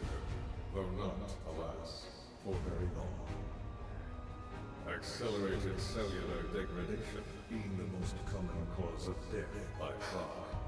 This is classified, of course, but every soldier knows the truth. Wait, what? That's right. Think you forgetting someone?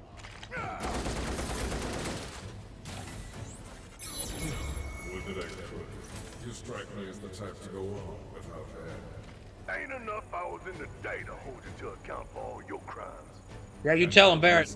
Indulgence it would be, even if there were. Okay then. Let's talk about wasteful indulgences. What is Mako? The life stream.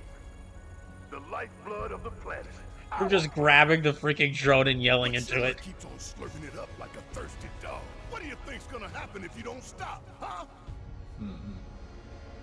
We do indeed keep on slurping it up, as you say. But for whose benefit, I wonder. The true nature of Mako is known to one and all, yet the people willfully turn a blind eye to the cost. As you must surely be aware. Don't you dare try to put this on us! If anyone's going along with your plans, it's because you brainwashed us! Such methods are beneath you. Well... As are you, my faithful silhouettes. Henceforth allies of wicked Wutai, our sworn enemy. Thank you for stoking our people's patriotic fervor. Wutai! The hell we are! Oh, so he thinks they're working for Wutai. Or he thinks they're working with Wutai.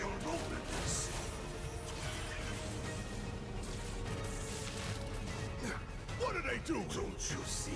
You fools were never in control. Never anything but pawns in our plans to celebrate and glorious. Oh, okay. They're not part of Wutai. They just want to make it look like they are so they can try and cause a war with Wutai.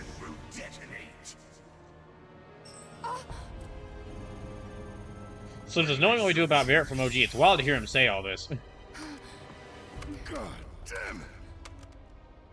Now let us raise the curtain on our main event. Oh boy. Oh crud, a weapon to surpass Metal Gear. The trial of the eco-extremist group Avalanche.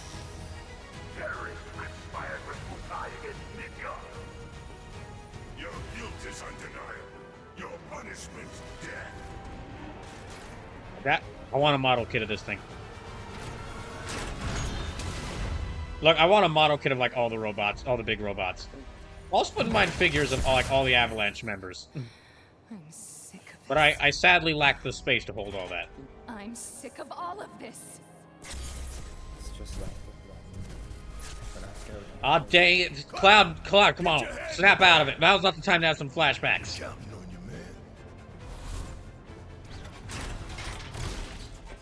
Actually, if they start releasing Final Fantasy, like, 7, Final Fantasy Lego kits, I would, absolutely buy that up.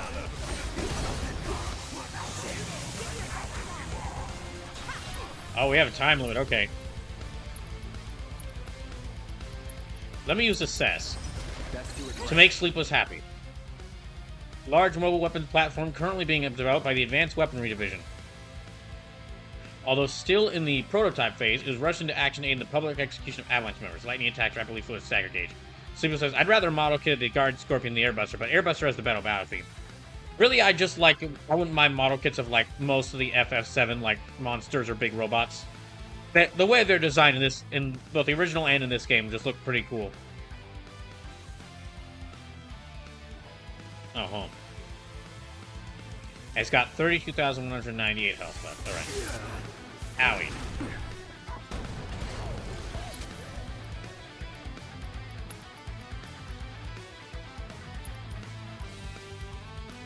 Let's see abilities. Get ready.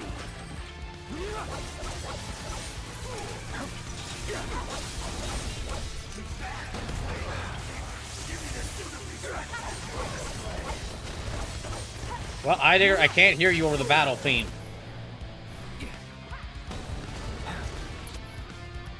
Okay, spells, Thundara.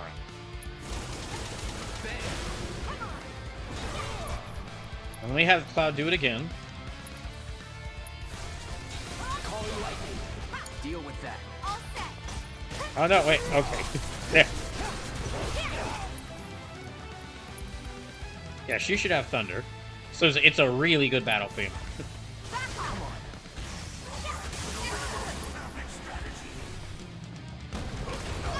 Oh gosh dang it. Versus, it has cannons on. It has cannons everywhere.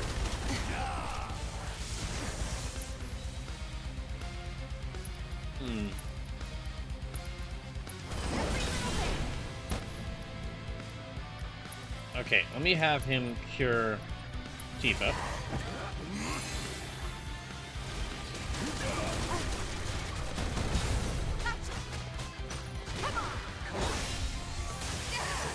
Ow. Okay. Thundara. Keep hitting it with Thundara.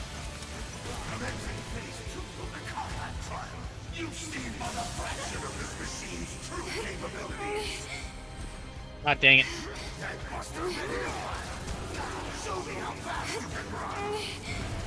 Well, not that much right now. Okay. she dodged that. Okay.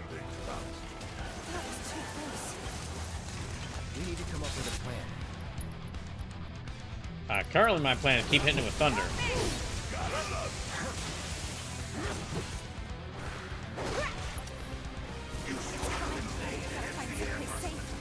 Yep.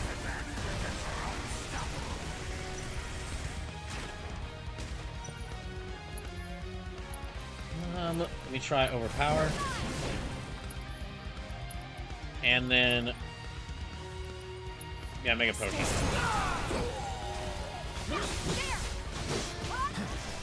Wait, why are you calling that the Mega Buster? That didn't fire lemons. Oh, damn it.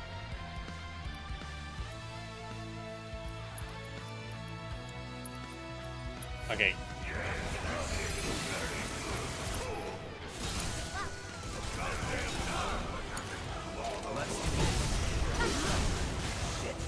Oh, I don't like the name of that. Oh, not the robot fists. Uh-oh. I hate when they do that. Let's take care of this first. Okay, who's summoned? Can we summon Chocobo and Moogle? I want to see the boys. Get them.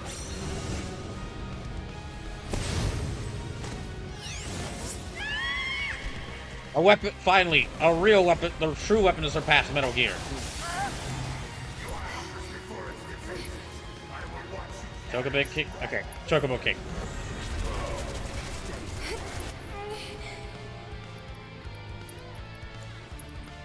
Let me have him heal himself. And spells. Here. And so. Wait, did that hit us?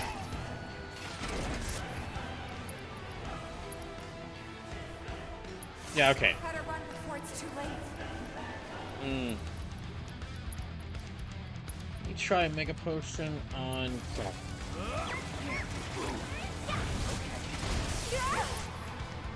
Damn it.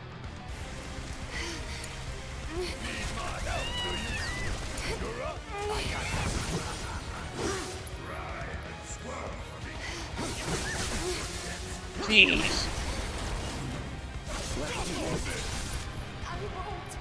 Okay. Yeah, limit break. Okay, that's one of its hands destroyed. Never mind. Never mind.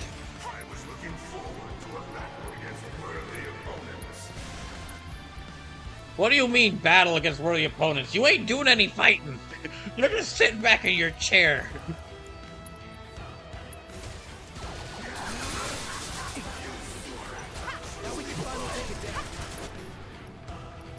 Okay, summon ability and Moogle Blast.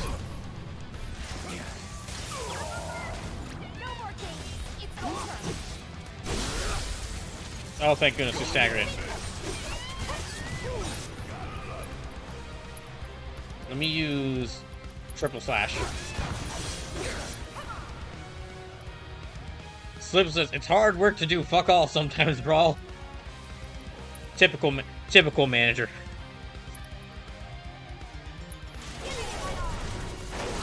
Well, actually, I say that, but I have known some very nice managers. Oh, hell yeah! I didn't realize it was their limit break. Good job.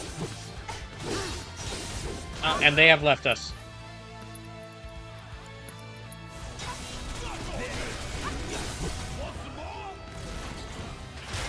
Oh, God.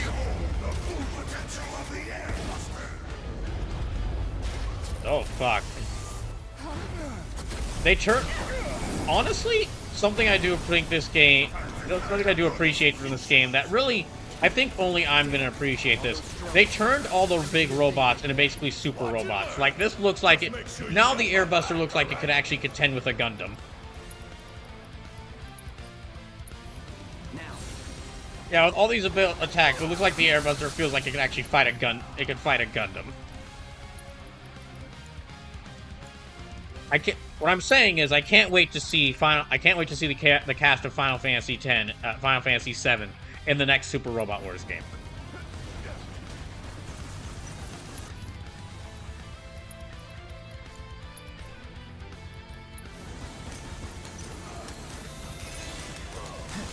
No way.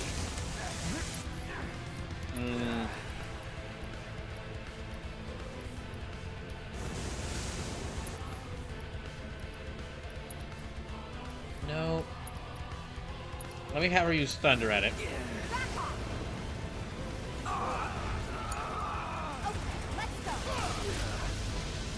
E. Stations. Okay, that's the first way. Might get the other three if I can come up with a description and personality. Sure. Thank you. I'll make sure to check those after the stream. So thank you for submitting those OCs, Sage. And I just ran directly into that. I just ran directly into that. Guess it's my turn.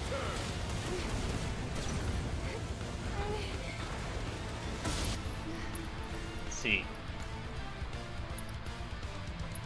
Let me try this. Get the hell out of here.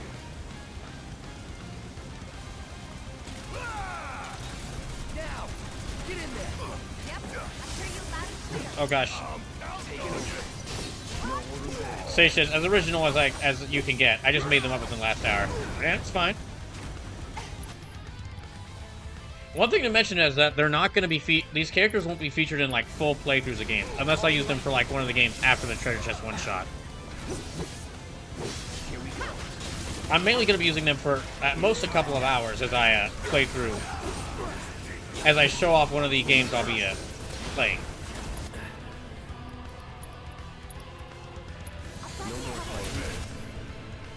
Hold on.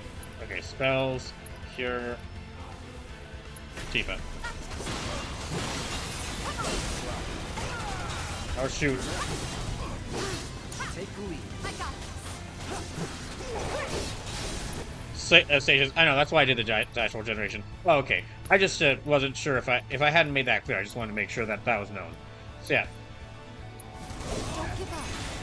But I do appreciate everyone who submitted OCs so far, and I'll make sure to find the right game to include them in, and also we'll do my best when making a sprite portrait of them. Oh gosh. Okay, they're over there. I thought they maybe got pushed off the. I thought they maybe got pushed off. Okay, Barrett needs to ether. Let me show you how it's done. Yeah, light him up. Oh my gosh, Cloud is being encouraging.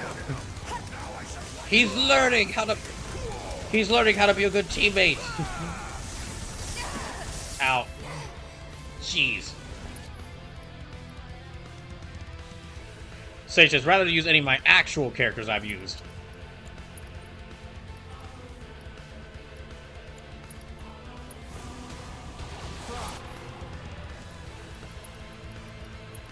Okay, ether on Cloud.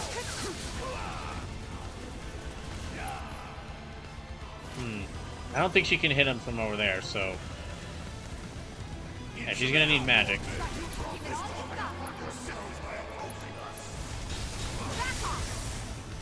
Jeez, alright.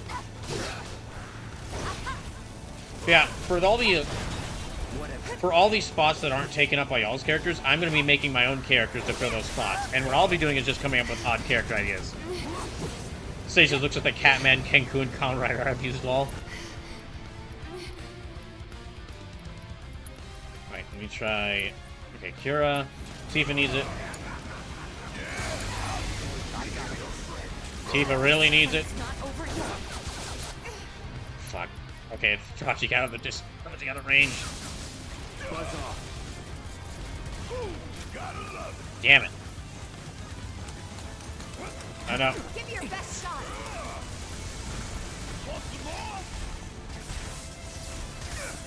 Jeez, okay, we need to get away out of the way of those. Keep it together. Okay, keep using thunder. You're up. Hey Charlotte, welcome back. Things are going well, as bad as you'd expect. I mean, actually, we're doing overall pretty well.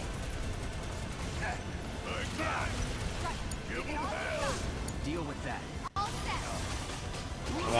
Oh, we've almost got him. Yeah, we're doing pretty well. We're doing pretty great. Yeah, we are actually doing really great.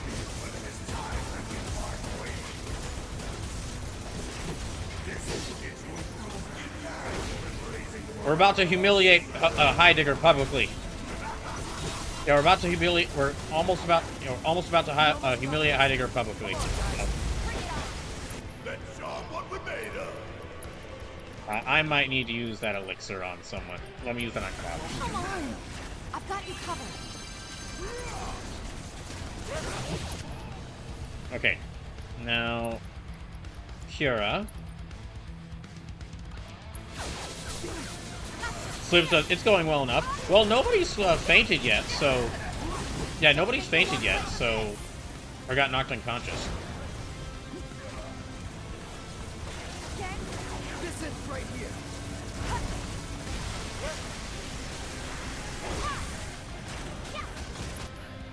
Okay. Oh, Tifa's got her limit. All right. Get him.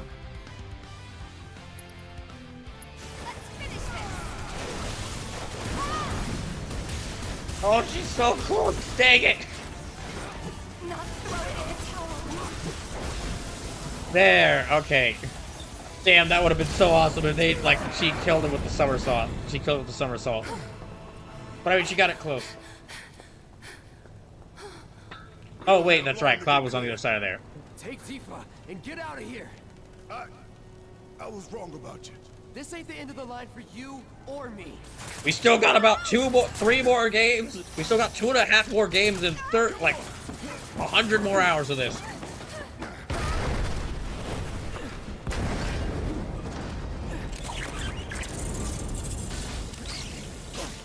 No, not the grappling hook.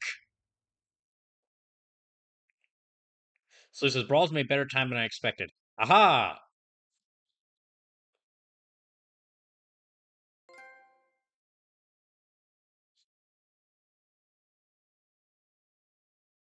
So that is now, yeah, well, it's only about 9:30. I've already beaten 2 chapters, so I'm making pretty good.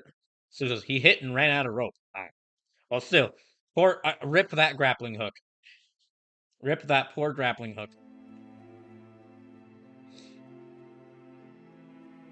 Oh no, he's stuck into a Kingdom Hearts cutscene! Get out of there! You're not ready for this yet! You're gonna wrap bandages around your sword and make you like, really, like, depressed all the time!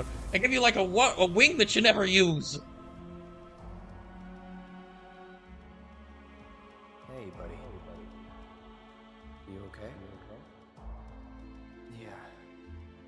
Made it through with just, a couple of scraped knees back then. Back then? What do you say? We doing this? Have we? Never mind about that. Right now, you need to focus on yourself. It's not time for that reveal yet. Anything. Why not? Good. Easy does it. Slow. So I think it's about, let's see, that's 1, 2, 3, 4, 5, 6, 7, 8, 9. So I think that's about 9 characters that have been submitted so far. Oh god, Sephiroth! He was having a flashback of a different person, okay? Come on, Sephiroth, would you mind? There's like, you're not supposed to show up until like, you're not supposed to show up until until you attack Shinra. So come on, you can wait your turn. There's still like 80 more hours of this. Maybe You don't have to get whiny just because the game's not focusing on you. He lives. Javark says, these Sephiroth lines in Japanese are wild, let me tell you. Oh, hey, Aerith! You're... Aerith. It's Aerith. And you are? Cloud. Nice to meet you again. Again, huh? What? You don't remember? What about the flowers? Oh, the flower girl. And this is... An old church in the Sector 5 slums. You came crashing through the roof without so much as a look out below. Fell right into my flower bed. Lucky for you. Like, really. Sorry, I didn't mean to... Don't worry about it. They're a lot tougher than they look. This place... They've survived people falling on top of them before. Before I forget, you dropped this when you landed. Thanks. I've got one too. You and everybody and their mother. Not like mine, no. It's special. Mine's not good for anything at all.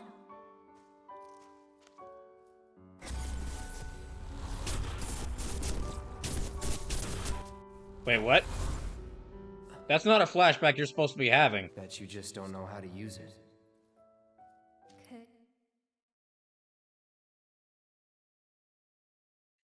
not something he should be he should be like experiencing the weird head injuries about. Game, what are you doing? B. Though, I really don't mind. Just having it is enough. It was a gift from my mother. I see those looking to the side Pretty crazy, emojis huh? in the chat. Us meeting again like this. You should stay a while.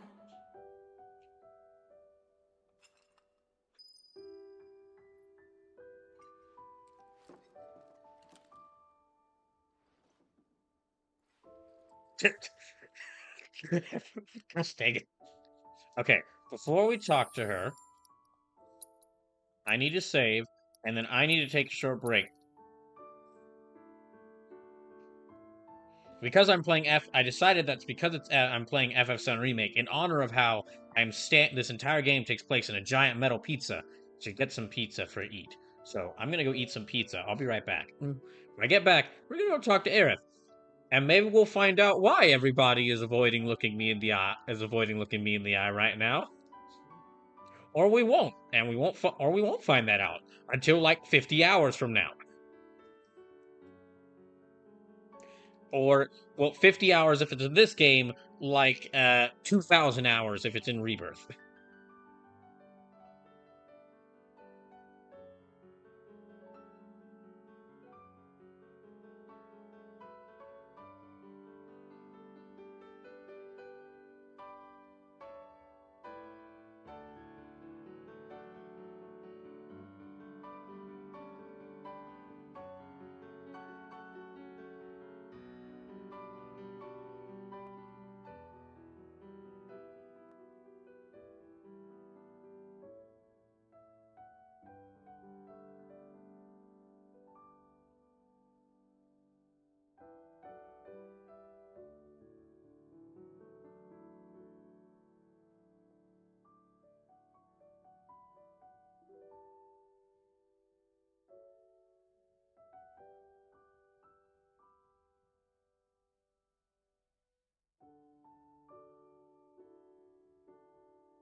So, slight detour we're gonna have to take before I continue to the game.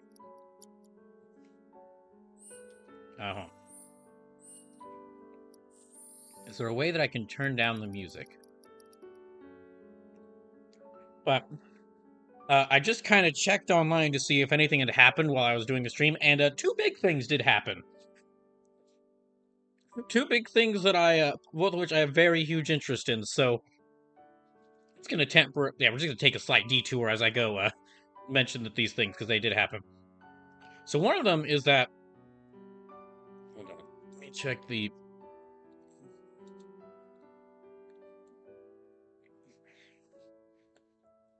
One of them is that we actually got there was revealed concept art for the remake for the One Piece anime's remake. If you don't know, I really like One Piece. I'm currently rereading through the entire series, and it was announced that they're actually making a new version of like a remake of the anime that's starting over from the beginning. Because, well, the original anime started like 20 years ago, and there's a lot of like extra bits and and filler arcs in there. And having rewatched the series, there are a lot of points in the original anime where they'll spend the first 5 minutes giving you a recap of what happened in the previous episode, then like they'll give you like 3 minutes telling you what happened in the previous episode, 2 minutes telling you the premise of the series, and then like a minute or like half an episode showing you the flashbacks or the event flashbacks for characters like an episode after they first revealed the flashback. So there's a lot of they had to like stretch out the episodes a lot in order to make it work. And so it's still fine. I still like it, but it's probably one of the contributing factors to why so many people are like, the series is too long, I don't want to get into it. So yeah, Studio Wit is making a new version of the anime. I'm only just going to cut all that filler out. And there's also like the original the original One Piece anime started off in like 4:3 video format, which is like 4:3 it's small. If you haven't seen it before, it's small. Imagine like less than half of this viewport right now is 4:3. 4:3 would be less than half of this screen you're seeing. So there aren't that much filler, but yeah, the recaps did take up a lot of episodes, but partly so it doesn't overtake the anime. So it didn't overtake the manga. Yeah, that was the thing. It was the style at the time because these were big shonen, and they didn't really have, and they needed to like make up for time, as they needed to make sure that they didn't catch up to the anime or to the manga. So I'm getting things mixed up. But now that the manga is reaching like its final arcs, now it's reaching its final arcs. Them actually going back and kind of redoing the anime, especially with like them doing it so they can start foreshadowing stuff revealed in like chapter 500 or 600 from the beginning. Actually sounds like a great idea. And to my knowledge, this really isn't like, to my knowledge, this isn't what the anime is fully going to look like. This is just like concept art of what they're going for. And as far as that goes, the style they're going for seems to be fitting pretty well. Sage says, and that worked well. We saw what happened when they didn't slow down with Song of Ice and Fire, the Game of Thrones TV series. Oh, yeah. No, absolutely. So, yeah, them going... Yeah, that's the thing of, like, why I wasn't really, like, didn't really have any problems with the filler. Especially nowadays, where if you know what arc is a filler, you can just skip it ahead of time. But now that they could go back and kind of, like, redo this to where, like, with the series ending, that does sound like a good idea. And I mean, yeah, I'm definitely gonna watch it. I might watch I haven't seen the live action One Piece yet because I'm currently trying to catch up on the manga before I do that. But yeah, we'll definitely start. Yeah, between the manga I'm reading right now, the anime, the original version of the anime, which I am watching in my spare time, and I am trying to watch. Whenever I start the live action One Piece and this remake of the anime when it starts, I'm gonna be watching or reading 4 different versions of One Piece, and I'll be perfectly fine with it. That tells you how much I like the.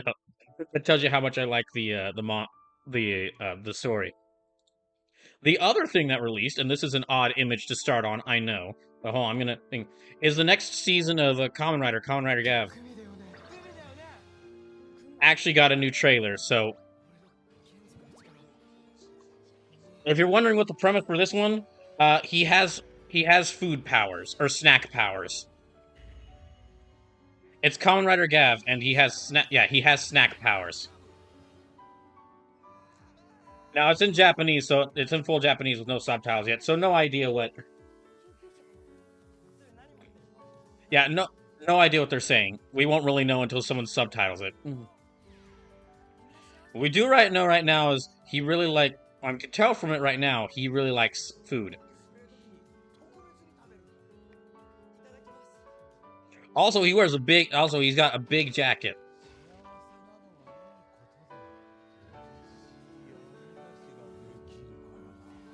Batman symbol? Wait. Hold on. Kinda looks like a Batman symbol. Well, that would make sense. They use a bat-themed enemy is always like the first enemy fought in Kamen Rider. I'm gonna keep the audio a little down, a little bit low. Yeah, oh wait, what the heck was that? So yeah, all his forms in this one are themed after snack foods. So he has a potato chip form with swords, a really strong marshmallow form, and yeah, maid form is like gummy themed. Dang, that was freaking on. It was like glad to see that they're keeping the really good action from the previous seasons.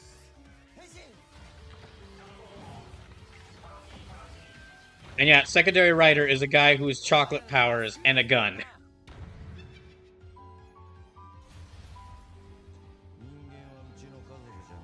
Wait, hold on. Okay, sorry, I had to look that.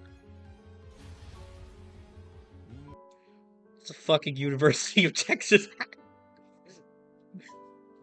That's a hat for one of the colleges in here. I never thought I'd see a writer show. I was just blindsided by that, yeah. That's the hat with the colors and the emblem of one of the colleges here in Texas. I never thought I'd see that in a Kamen Rider show. Kamen Rider Gav confirmed takes place in Texas.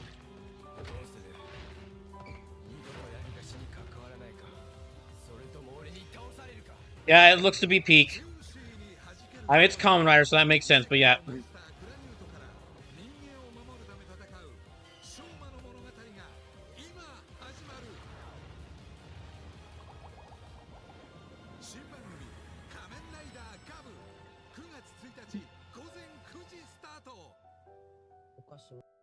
Man, that's a mood right there. That's a mood right there. So yeah, I couldn't really find out much about the what's actually happening in the series, unfortunately, because it's not subtitled. I'd have to look into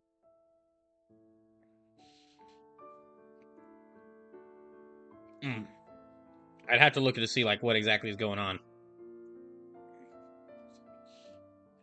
But I mean, it's Kamen Rider, so looks awesome as always. And them getting the secondary writer being a chocolate themed gunner. I've forgotten that was announced. Anyway, let me go ahead. I just had to mention those two things, so let me get back to playing the game now. Really? You will? In that case... Huh? I'll see myself in. Thanks. Oh, gosh. And who are you? He's my bodyguard. And a soldier. Pretty cool, huh? Huh? Just go ahead and tell him my life story. Soldier. Just go tell Cloud's life story. You've got the eyes at least. You don't mind, do you? Bodyguard work's not too different from Merc stuff, right? I guessed. From the sword. Just do this for me, okay? Come on, say yes. Fine, but it'll cost you. A lot. A lot, huh? Let blind date ought to do it. Huh. Well, you're weird enough to be one. Aerith's great. First. Already, just as great as the original.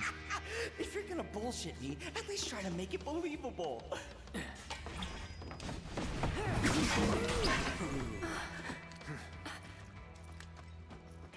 Hey, watch the flowers! You heard the lady. Oh, I thought I was gonna get to fight him. I'll make this quick. You better. Okay. Okay, I do get to fight him. Really? Since when? This is the first I've See. heard of it. Yeah, triple slash. I don't. Wait, what are you? I can't hear you chew over the battle music. I'm sorry. Let's finish this. Hey, little help in here, guys? Wait, where'd? Oh, there's Reno. Go.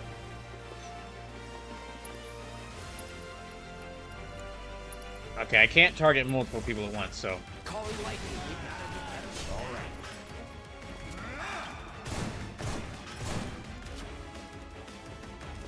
Anytime now. Dang it. Okay, no, they're backing away. Yeah, they're backing away. So let me try Braver. Dang. Oh, okay.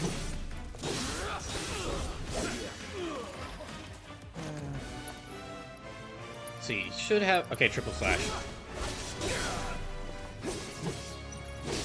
Let's do this. He can't have too much health left.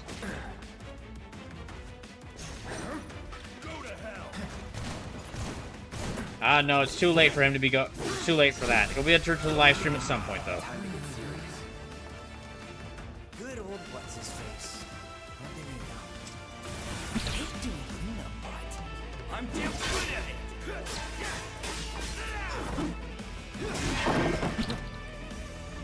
Okay, do a fight. I'm actually gonna get to fight Reno? Okay. Be careful. Okay. Where does that rock guitar come from?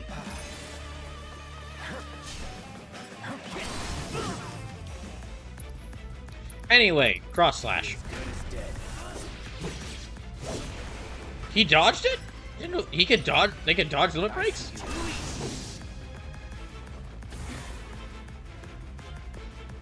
What you waiting for, bodyguard? I'm right here. Okay. Lucky shot. No holding back. Coming for you. Gotcha. Oh, come on. Oh, come on, tough guy. Bring it. Really? Really? Now then, fire up. Calling fire. Oh wait, no, not the flowers. Say hit. Come here, soldier boy. I won't fight. Let's go. All right.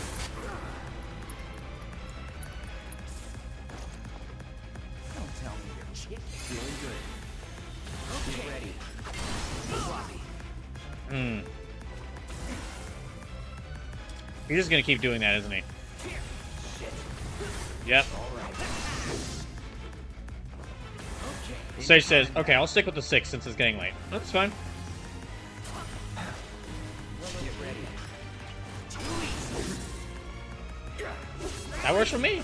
Thank you for submitting them. You're done. This is shit. Oh, triple slash. And now, to make Sleepless happy, assess. Allow me. An operative with the Turks unit of Shinra's General Affairs Division.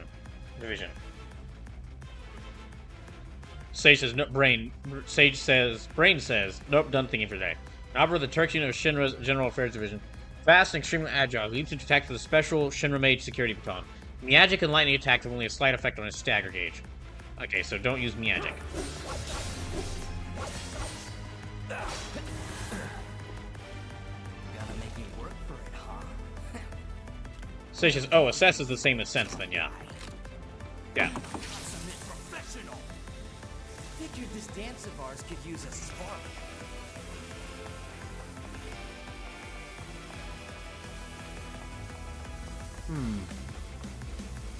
Ooh, The changes to the music are yeah, the changes to the music are pretty cool. Let's do this. Okay, I want to dodge around those things. I want to try to hit him without... Yeah. Okay, I guess I can't avoid them.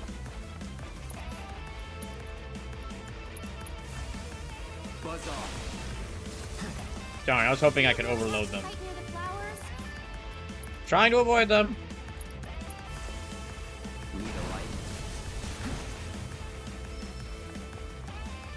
I think that destroyed one of them.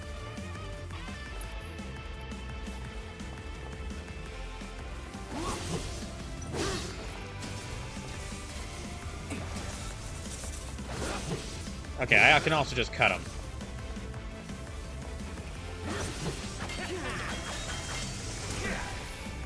Damn it.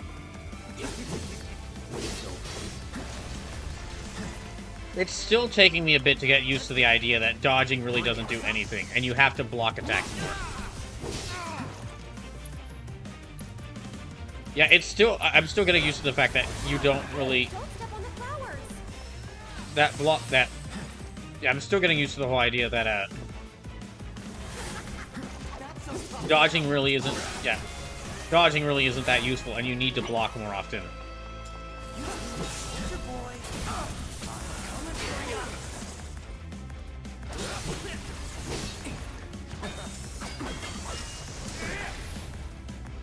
Don't tell me you're trying to cut and run.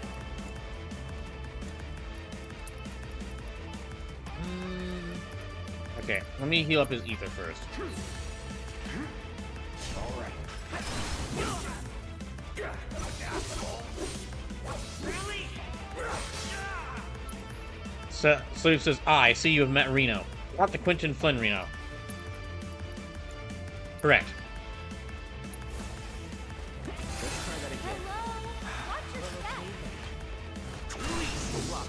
Listen to the lady, Reno. Don't step on the flowers. Really? Did you not just hear what she just said?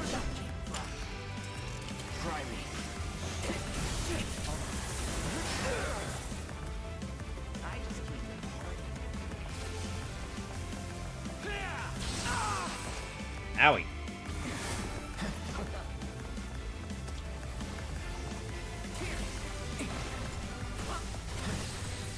Get ready.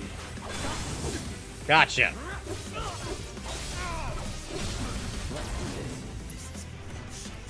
Oh, sweet. Cross slash.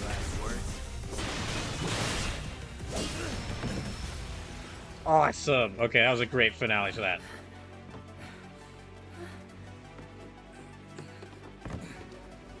You've got it all wrong, man. I just wanted to...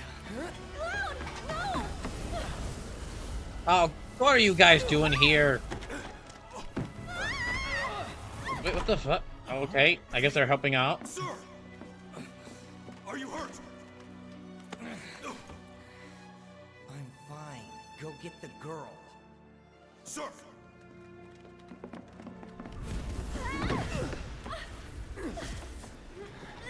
So are we running from these things? The hell? Weird. They're not attacking. Open up! Come on. They're helping us out? Okay. Cloud, run! Run for a second. Ah, dang, I can't go through there. Are they trying to stop us? What do they want? Nowhere to go but up. So just finishing the boss with Limit Break is peak. Agreed. Kind, but you are also are. Kinda. You're not running from them, but you also are, kinda. Right. Through that hole. Am I running with them? Cloud, run. Oh, just look. Come on. What the hell? What the heck is with these things? Come on. Alright, come on, let's get moving. Slips is meta-narrative 5th Amendment. Oh, gosh.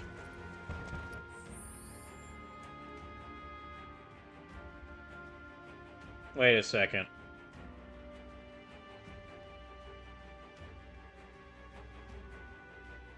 The boss fight with Reno didn't happen in the original. In the original, we just saw Reno and then just ran. And they're stopping... And they don't want air to fall over. Are these weird ghosts like... Is this kind of like alternate universe? Is this like some kind of... Instead of a retelling, this is like explicitly like alternate universe to the original? And the flash forwards are... The flash forwards are clouds. Like, did we enter another timeline? Oh, fuck. Are we doing timeline? Are we doing alternate timeline stuff? Are we do? Oh no, are we doing alternate timeline stuff? And like the ghosts are trying to correct us to the correct, like make sure things stick to the original timeline. But stuff like the flash forwards are telling us that it's not. Oh no.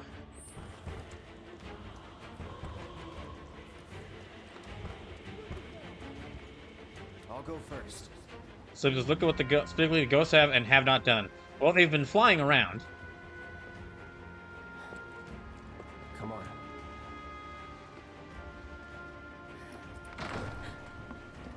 Nothing. Up there. Hey, no shooting. Typical Shinra soldier. Alpha at their job. Hey, you okay? Probably. Or maybe not. If there's so So much Hugs is scratch fifth. on her, you're done. Sir. We bring her in one piece. No, you're bringing her in Final Fantasy VII Remake. What now? I'm gonna keep making that joke every time they say that. Move it, I'll shoot. Oh no, you won't. But sir.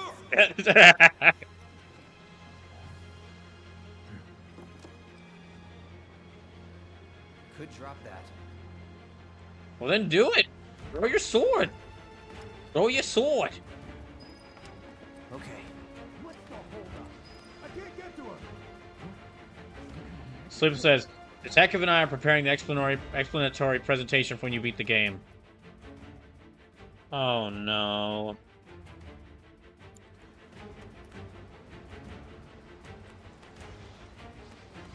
Okay, I guess maybe...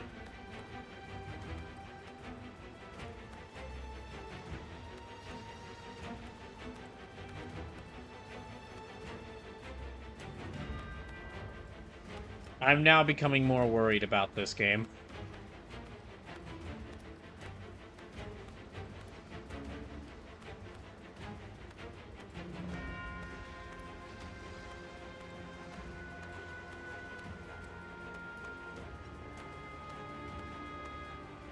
I'm glad that I'm glad they're including more minigames though. Run. Detective Harrick says, fun fact, I won't say there's anything off about this. I won't say that there's anything off about this, but if there was, it's not actually Nomura's fault. Okay, then I'll find someone, then I will find out who's actually responsible for this and yell at them instead. Ow. Over here. Oh. Come on. Come on. Sleep says Nojima. Alright, then I will start yelling at them instead. Come on. Oh my goodness. Sage says 5th, but to a laser degree.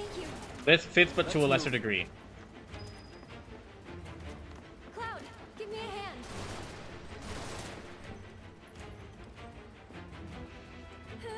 Sleep says, don't worry. I have to, Sleepless. I have to. Sage says, I wouldn't mind being a laser degree.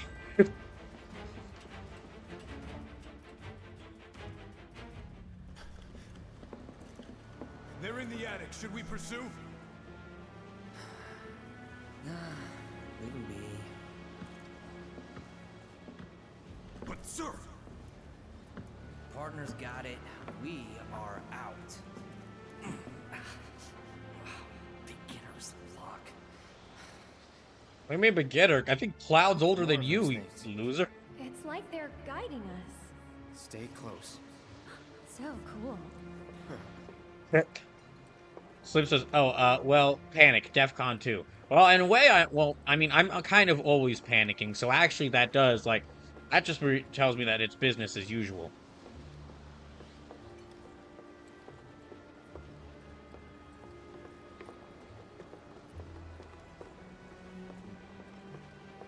Ooh, treasure chest. Slips us more or less. There.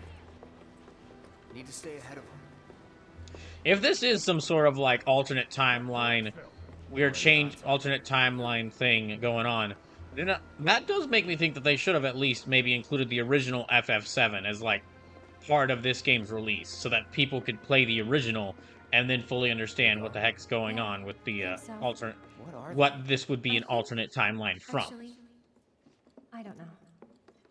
Let's just On so white. So he says, "Can't believe you'd rob Aerith. Have you no shame?" Okay. No. Up for crossing the rooftops? See that pillar over there? There's a station right by it. Shall we mosey on over? Ah, they said the thing. The original, I feel like the original game is entirely responsible for the word mosey still being allowed in the English lexicon. What's next for you? A little bit of bodyguard work. Well, after this, I gotta have to go look up to see what D&D OCs everyone has been making, and then gonna have to, like, start drawing concept art for that.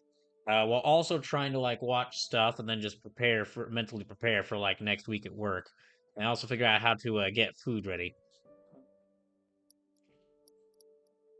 Sage says, Sleep says, let's mosey. Sage says, but they probably assume the Steam release of the original would be bought. Yeah, that is one thing. The original, that is one thing. That's not really me saying, like, it's not really, like, a big problem, because, I mean, yeah, the original was, like, less than $20 on Steam. Less than $20 on everything. Right. After that, it's back to the Sector 7 slums. Like, it's on Switch, PS4, PS5. Yep. Steam. Of course you do. You can get the original game on everything, so I can kind of see how they would... Oh, that's right, I have no jump. Yeah, it's not really a big deal that they didn't include the original as part of this. I mean, we can't even be sure right now. This could probably not be an alternate timeline thing. What's a Turk want with you? Dunno. Sleepin says, I'd say it's fine, OG. Keep an eye out for potential soldiers and stuff? They do more than just scout for candidates. Turks get called in to handle all kinds of situations, with extreme prejudice. Professional bad guys. Gotta love them. That's Shinra. So what's he to you? Sage says, I'll show you an alternate timeline. Like we knew each other. Maybe. Sage, save the M&W. Sage, you can say, I know that you can save that for your next M&W feud, okay? He thought I could be the greatest soldier yet. Forget it. You mad? Aerith is sassy as ever, and I love it. Slew says, I'd say it's fine, OG FF7 not being included in this is fine, since it's on literally every modern console before this came out in 2020. It's true, yeah. Yeah, that is true. This was included on, like, the original FF7 was included on everything, so yeah. Satius, wait, what? Look, you just can't casually threaten to show people, you can't just casually threaten to show people alternate timelines. That's how you get, like, video game or movie franchises suddenly having a multiverse out of nowhere, and then from that point, things just get crazy. Slipper says, we stand sassy Gremlin Aerith. You're damn right we do.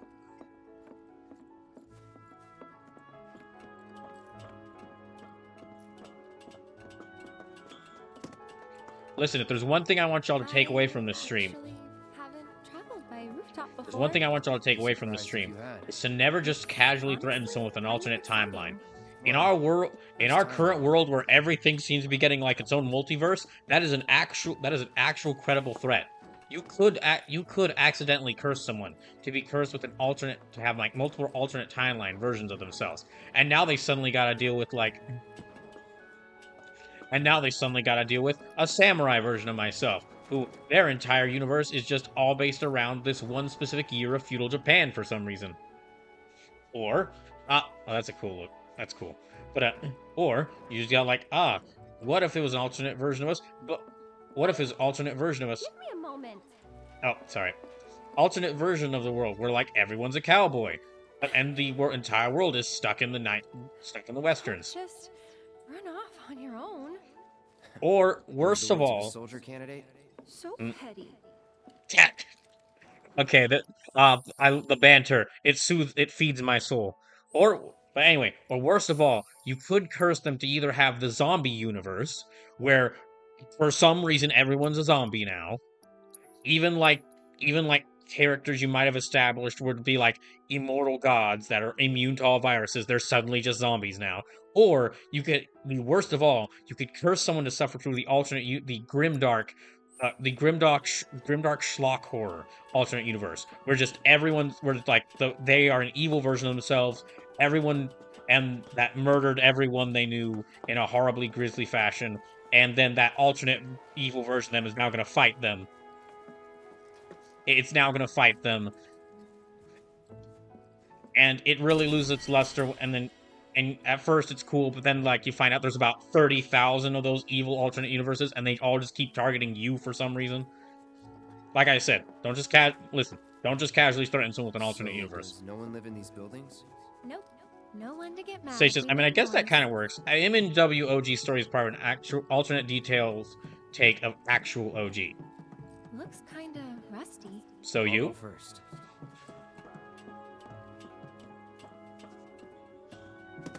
It's pretty old. Be careful. Okay. Easy now. You worry too much. I'm not some princess who needs to be coddled. Shit. What do you think? Aerith just swore! I mean, yeah, absolutely. Between if any character in this game was going to swear, it actually would be Aerith. That was unexpected. Thank you, Cloud. Yeah, if any of the Avalanche members are going to swear, Aerith would be the most likely one. Say, should I do? Let me some good banter. I thought about Say, by actual, I mean the comic story I came up with in 2007. I couldn't. Too dangerous? Too much. A whole world bursting with life. Maybe more than I can handle, I think sometimes. Even now. People hate the steel sky, the slums, but I don't. How could I? All that passion, all those dreams, flowing and blending together into something greater.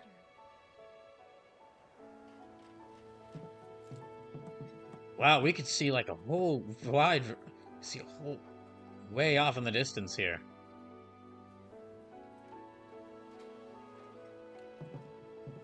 Alright, so who's this Nojima guy I'm gonna have to start swearing at? Instantly started searching it, second result, Nojima FF7.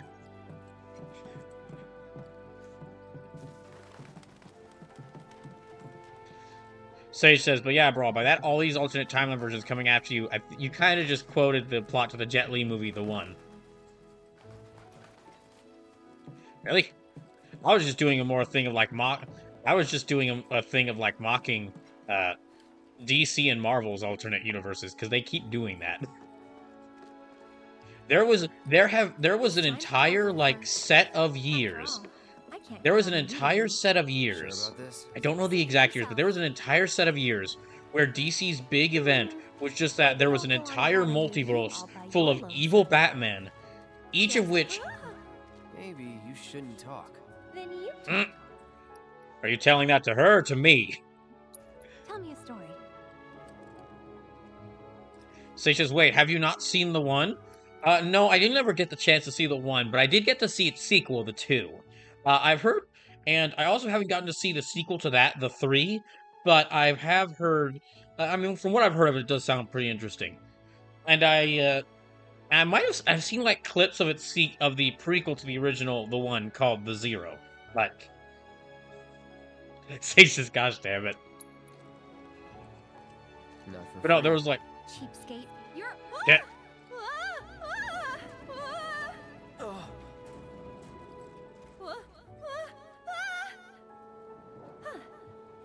Gotcha. You're killing me here.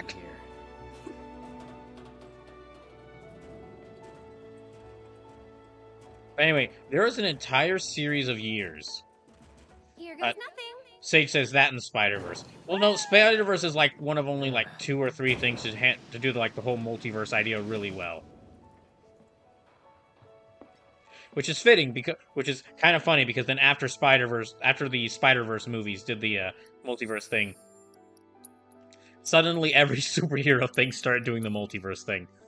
But anyway, no, where I was mainly making fun of there, if you don't know, there was an entire set of years where DC's big crossover events was just that, we found an entire second multiverse of evil Batman, where it's just like, it's the negative multiverse, and each universe in it is populated by an evil Batman that killed off everyone else in their universe in different ways.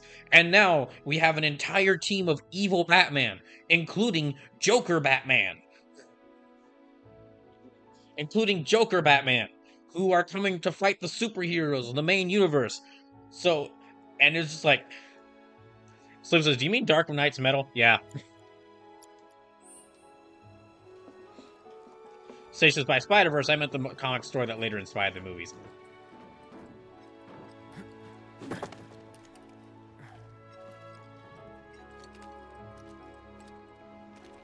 You good? Of course. You can do it. Come on. Ooh. Rolled a nat 1. My hero. Or maybe a nat 20, actually. Moment with you. She rolled a nat 1. Cloud rolled a nat 20. Not really. Thanks anyway. Eris joined the party. Hooray. We're getting closer to the station. Even so, we'll probably Sage says nat 1 on deck Dex chat, nat 20 on True Charisma. Huh. There's a face that screams, so what? Oh shoot, they're doing the theme! Scarier things in my sleep. Considering what we've been seeing in some of these flashbacks, he's actually got a point there.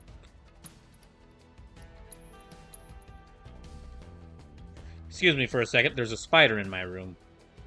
I must have heard me talking about the Spider-Verse movies. I'm gonna be right back.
Sleepless says, I've had Aerith for 10 minutes, but if anything happened to her, I would kill everyone in this room and then myself. Well, don't say that lightly. You know what happens to the original. But actually, yeah, just from this opening banter between Aerith and Cloud, I think I'm actually gonna move. When I go back to rank my favorite Final Fantasy party members at the end of this game, I'll probably move Aerith up a couple spots, because yeah, I'm loving how her sassiness, she's become even more sassy.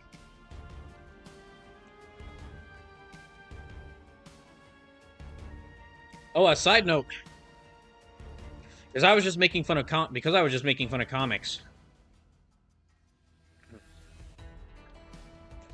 I found this out like today.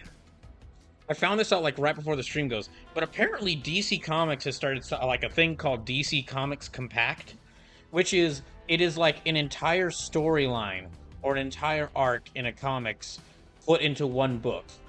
And I think it's like $10, but like All-Star Superman or Batman: The Court of Owls saga, or like the Watchmen story, or Wonder Woman Earth 1, Batman Hush, all these different stories, like all the comics that made up the entire story arc, all in one book. I think it's like $10. And upon hearing that, I was thinking to myself, you mean this didn't exist before then? I thought for certain like something like that would exist beforehand, where it's just like every single comic. Yeah, every single comic and a storyline in one book. Slew says they have. Look out, Cloud! Oh, hello. Stay back! Here we go. That's a I'm glad that is a goofy looking enemy. I see you. Enough. Someone looks like they're in their element. Slew says they were called omnibus issues, but it was more for particular runs of a character rather than specific storylines. Okay, I need to heals up Cloud.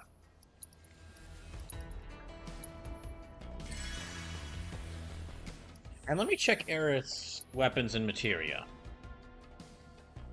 Sage says, oh, the hedgehog pies. Yes. Okay, Aerith's Steak. Vintage, well-cared-for staff. Also happens to be eco-friendly. Endure war... Sage says, oh man, they look even more like the critters now. What can I give her? Okay, here, I will give Aerith the bulletproof vest. Now, although... Really, if I could give her any accessory, I wish I could give her a sword-proof vest. Prayer materia allows you to restore the party's HP with prey. Oh. So it heals everyone. Sleepless says, wrong weapon type, yeah. Okay, ice focus, ice. Ice. The next word. Okay, materia use the refocus limit break. Allows you to use the refocus limit break. Can only be used once per battle. That's new. So it says, oh yeah, Prey is a classic FF White Mage move, which we will be seeing when I play through Final Fantasy 1, whenever I get to playing that.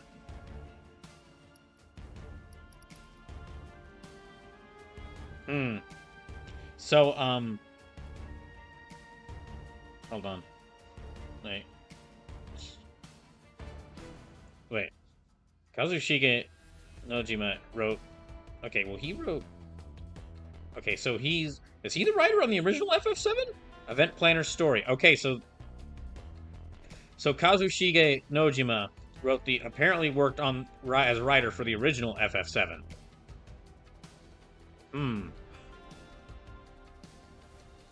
Or Event Planner and Story, so, yeah. Also... hilariously, I could not make up this shit if I tried. I'll just show y'all really, because I could not make, I need y'all to see this. He also is noted as, he wrote the story to the Subspace Emissary mode in Super Smash Bros. Brawl. I ain't really one for Destiny or Fate, but I feel but I might have to change my tune on that now. That is too perfect of a joke.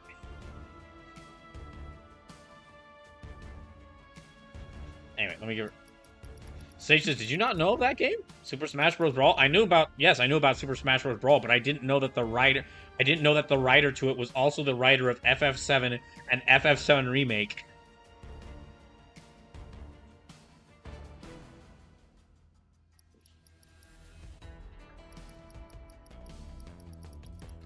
I have...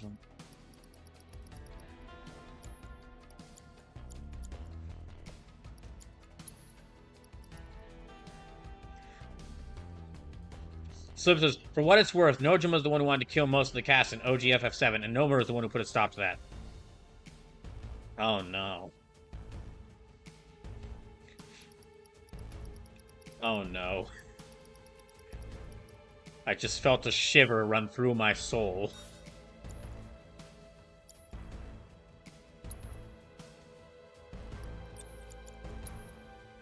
Let me give her the... So the fact Kitase and Nobara are able to rein in Nojima on this means that we're not going to get that. Thank God. Okay. Oh my gosh.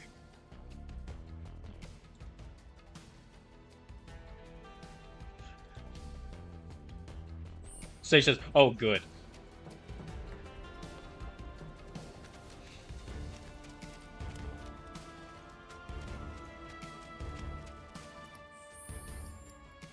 What else did he write as part of this? Okay, so...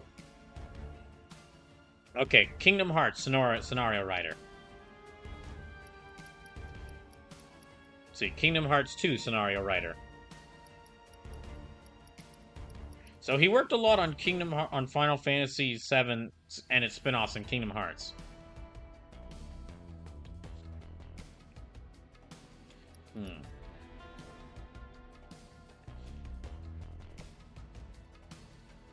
Sleep says, yeah, Sage, when you jump off the high wind into Midgar, all the part you leave out were supposed to die in Nojima's original script.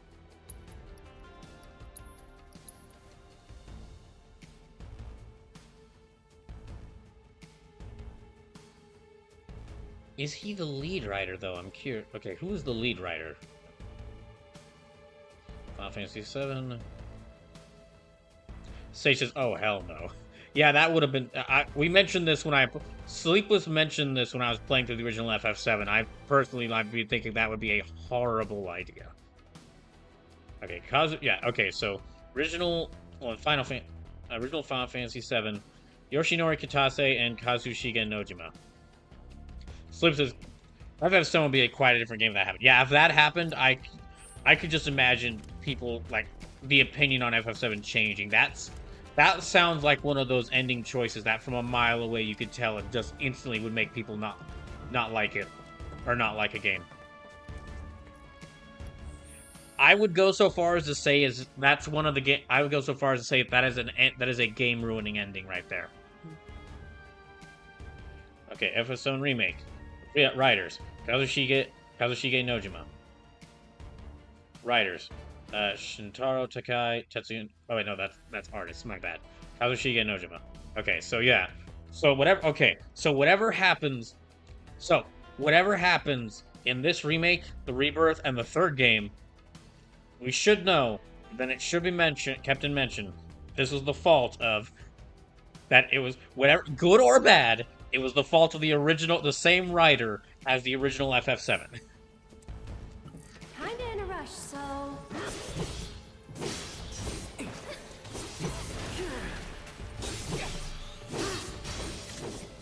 Sage says, oh dear. Slip says, it doesn't matter, everyone will still blame Nomura. Yeah, I do feel bad now. I do. He's never gonna see this, but if I were to ever meet him someday, I would actually go up to Nomura and first thank him for the hard work he's done, because he has done a lot of hard work on video games. And second of all, apologize for yelling at him. And he would look at me like, who is this weird person? Who is this weird person who just walked up to me and said, sorry for yelling at me? I don't even know who the fuck you are. So, yeah, you don't know the Suns that well, do you? Sage says the top name always gets the blame. Training grounds, barracks, battlefields. Says, I would thank you for making my favorite characters. I know. You sound proud of that. Damn. Alright,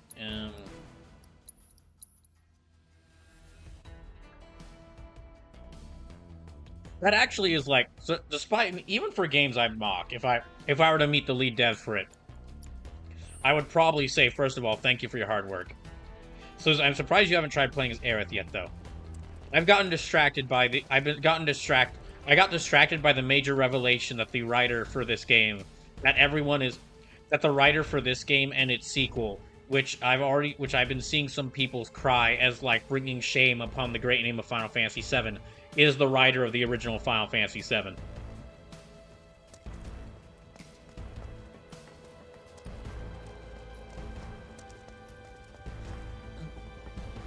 Well, one of the writers. There was Kitase was the other writer. We have to mention them as well. Station's there. I can see that. Oh? Sleepless says, excuse me, Sage says, hold on. Okay, holding on. So says, Kitase is the director. He was the according to just looking at Wikipedia, so according to Wikipedia, he was the director and one of the head writers.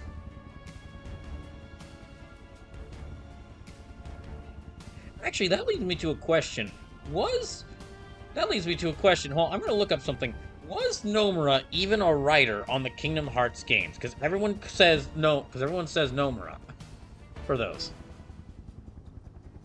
I'm gonna look up those games. So Kingdom Hearts, Chain of Memories, Kingdom Hearts 2, all these, Birth by Sleep, Dream Drop Distance. Just in case you thought I had said the name correctly for once, I did not. I said Dristance. I will never let that joke go away. Sage says, are we about to get a Star Wars prequels by Lucas, but without Lucas' original team that reined him in scenario? I had not considered that, but that is a good point to bring up. Huh. Okay. Writers. Jun Akiyama. Okay, writers for Kingdom Hearts 1. Jun Akiyama, Daisuke Watanabe, Kazushige Nojima.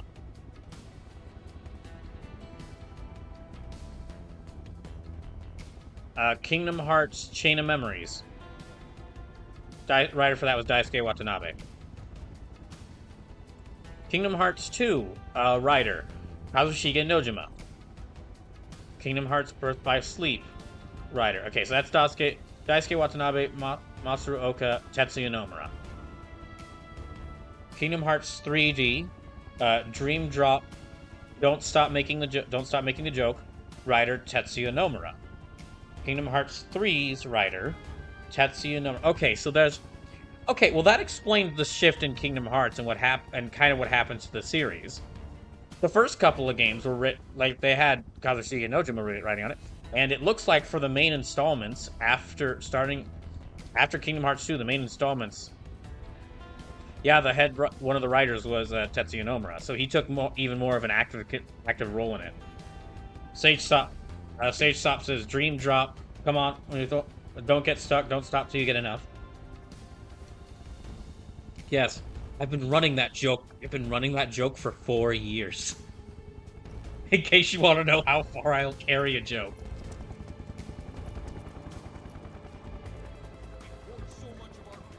Slips us 3 years. Let me see, I started in like 2021, 2022, 2023, 2024. What the hell's going on? Come on.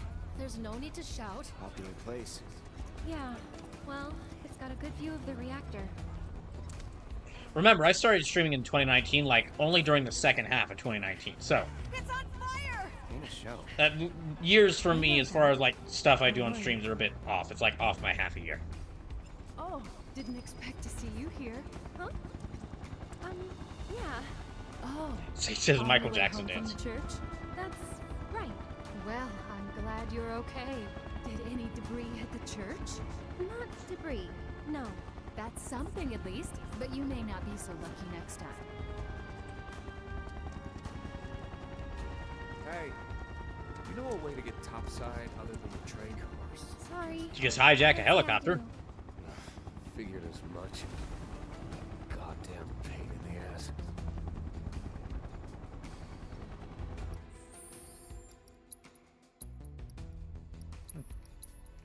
I will say, though, so far, well, like, I am a bit worried about what direction this story is going to go, but so far it has been really nice. It has expanded on everything it's expanded on FF7, the original FF7 pretty well.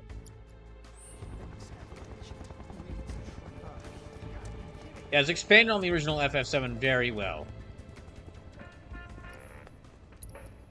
Now, I do think I can go ahead and say that unless this just ends up like all three of these games together end up having the most amazing story or thing I've ever seen, I don't think I'm going to end up liking this trilogy as much as the original FF7. Just because everything that's good, that's really good in this, is built off the original FF7, and that was made with duct tape. That was made with duct tape of PS1, and no idea how to make it. Basically, I'm gonna likely get the same feelings of wonder, joy, sadness, and wonder, joy, sadness out of this game, but out of the original managed to do it with less. So that's more and more impressive to me.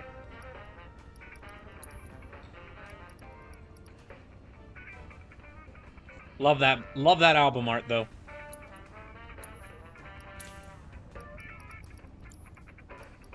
But I mean, we shall see. I'm just saying this now. 3 streams into the first one of these remakes, so no idea.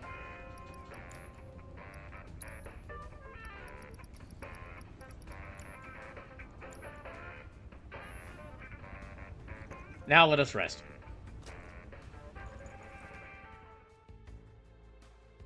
Actually, okay, did I give Aerith another... Let me give her... Oh, he needs to get up. Like, I think I'm gonna already say now, if you were to ask me, okay, which should I play? The original FF7 or the full trilogy of, the full FF7 Remake trilogy, this is definitely a case where I'd say play the original over the... If you can only play one, play the original. Because less than $20, it's like 40 hours compared to like a combined total of like 180 hours spread across 3 games. And it's a very important game. It's a very important game in history. Station, I don't think I'd say duct tape, just brand new tech, because the tech they meant to use wouldn't hold everything they wanted to put it in. Yeah, that's a better way of putting it. PS1 wasn't like failing around; it was brand new it was brand new experimental technology when it was first used. So you got a good point there. Deck is all clear. Oh fuck! Are we about to start cutting up tanks? Go! Form up. Oh gosh.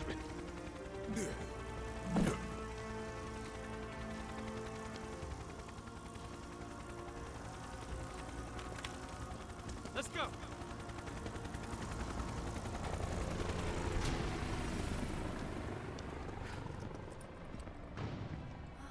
Yes, hide. Good idea. A real man on a mission. Sleeper says, "Fuck you and your ropes." That's what Rude just said. That's what Agent 47 just said. Don't know. What if that was just Agent 47 who had assassinated the real Rude and was trying to carry out a completely separate mission? Ah. There will be monsters. Dead. Better than Shinra. So he says, I mean, could be.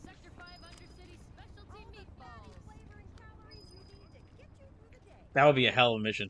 Sage says, yeah, and the original plan was to use the SNES. So there's a SNES version of the motorcycle chase music, and it sounds almost the same. Actually, Sage, I don't think you were here for the previous stream of this, but there was something we did over the course of the previous stream where I looked up to see like the different release dates, all the mainline Final Fantasy games, and what I found out is that basically you can separate the releases of the Final Fantasy games into like 3 separate eras. Because there's the 2D era, and like 1 through 6 released like basically FF1 through 6 released like either every year or every other year. So the release years were like 97, 98, 90, 91, 92, 94. They were released relatively very close to each other. And then the first game to actually have a break and have a longer development seemed to have been FF7. And then after FF7 released, it was a second period of like the 3D games, where just... yeah, we were getting a new Final Fantasy game like every year or every other year, because it was like 97, 98, 2000, 2001, 2002. You'd better watch out then, Cloud. And then, you know, let me actually set myself to Aerith to see. Let me try playing as her, because I haven't played as her at all.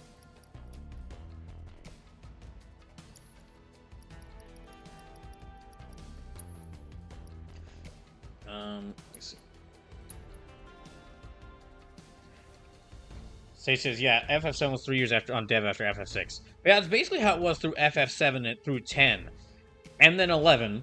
And then after 11, found out this out last stream, because just when you look at the release dates, apparently FF11 was secretly one of the most pivotal games in the series, because after that point, After FF11, suddenly the game's development cycles take at least 3 years for each game.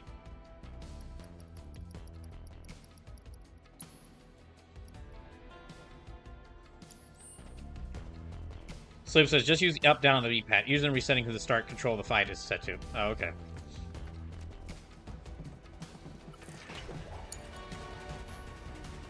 Aerith possesses both powerful offensive and support roles, and Aerith possesses powerful offensive and support spells and powerful sass, and is effective in multiple roles.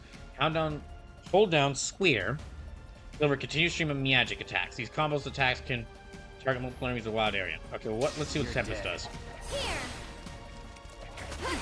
Like a magical uppercut? That wasn't nice. I got you. That wasn't nice. Here we go. Enough. Take the lead. I'll take care of Slim, them. Sage says, it's true, the sass is effective in multiple roles. Slim says, Tempest can be charged and leaves a DOT on the field.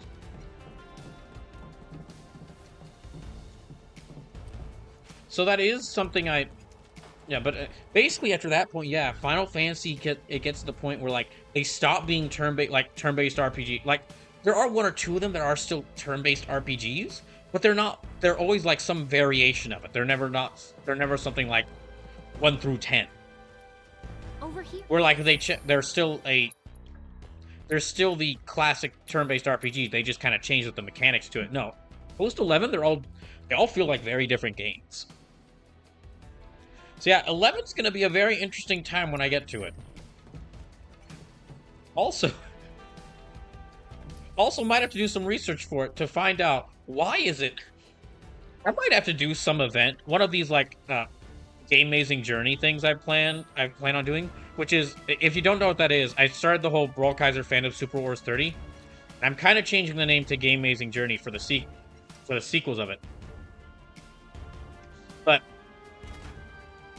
what I'm planning on doing is future playthroughs that are like some sort of like long-term stream. They're like, well, a long playthrough of a game, and also sort of a video essay on something important. Something I think is important about the game's history, or something like that. Sage says, now I must go. I have 11-hour shift ahead of me tomorrow. Oh. I wish you luck, Sage. Sorry to hear that. Good luck, and thank you for all the DOCs. So it says, not least of all because FF11 is the first FFMMO.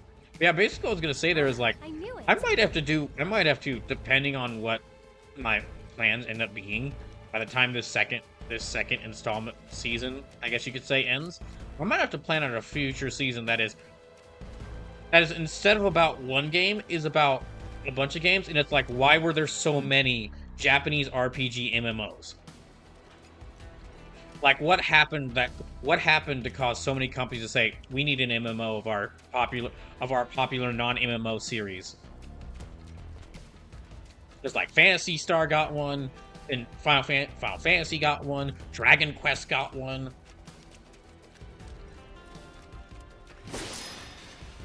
Slim says, you know what the answer is going to be. I know what the answer... Well, I'm pretty sure the answer is going to be money, but... Keep it together. Let me switch to her. I'm waiting.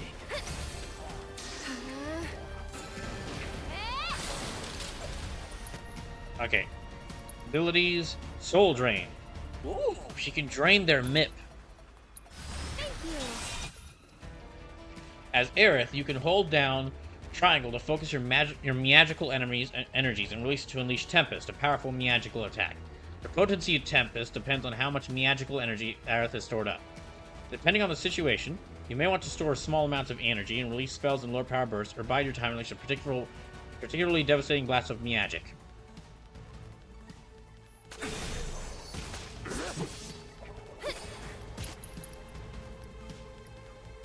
Conjure Award. Attack spells cast. Okay, no. Let me do Blizzard. Feeling chilly? It's your turn. Hang back. Must have been a new breed. How do you figure? Because they look for the stronger prey.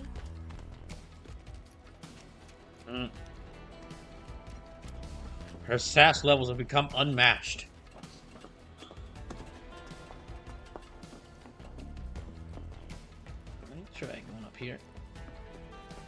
We still got about an hour left of the stream, by the way. We still got about an hour left of the stream.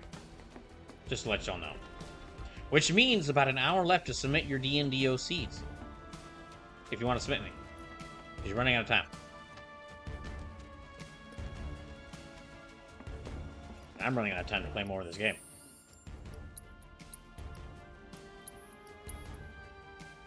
So I think there are 18 chapters total in this, which means, not this stream, but probably next stream of this, I will likely pass the halfway point.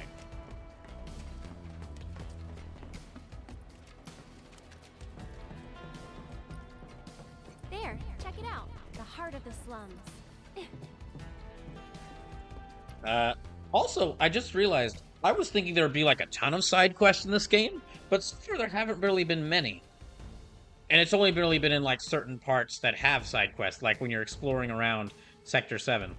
Sleep says, Mimos, especially Mimos, or as they are known if you're playing one in a bar, mimosas, especially subscription-based ones, serve as an infinite cash income to companies. In the early 2000s, when the gaming was experiencing a boom and becoming popular, companies threw out a ton of attempts at MMOs in an effort to cement themselves early on as a long-standing power in console, since WoW had dominated the PC sphere.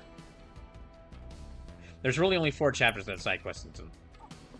Well, then it'll actually be a lot easier to do a couple of the side quests. Getting tired? Nah. Me, I'm feeling a bit hungry. How about you? Amazed. You're in for a treat when we make it back. Don't have time for that. You'll want to make time for my mom's cooking. And that's the final word on it. We'll get home quick and eat ourselves stupid. Right?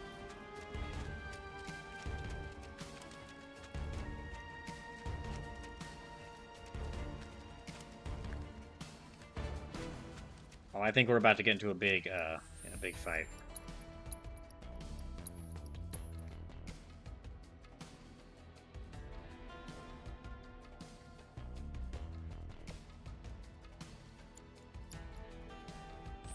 Sleep says, nah, not yet. Oh, okay then. Well, in that case... It's a fucking tank right there. Who the fuck drops a fucking... Is that a giant robot? Who drops a perfectly big giant robot? Hey, there's a couple tanks. Yeah, more tank. Oh, it's another robot. Come on, this is good robot. This is good robot parts you're just leaving lying around. Yeah, it's just perfectly good robot parts you're leaving lying around. You can use that stuff. Bring it. No holding back. Oh, I'm how coming. about...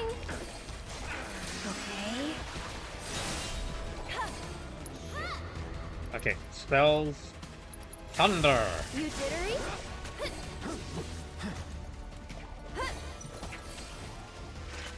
Not bad. Right. Oh, so I did get the chance yesterday, on Friday, to play... I did get to try out Zenless Zone Zero. And I'd say from what I didn't get to play a lot, like I didn't get too far into it, but from what I've gotten to play, I think I would say that it's out of the MiHoYo... Oh, there's a couple more. Okay, I think that's where I'm supposed to... Wait, where am I supposed to... Okay, I'm supposed to go the other way, so let me take us... Yeah, let me go here for a second.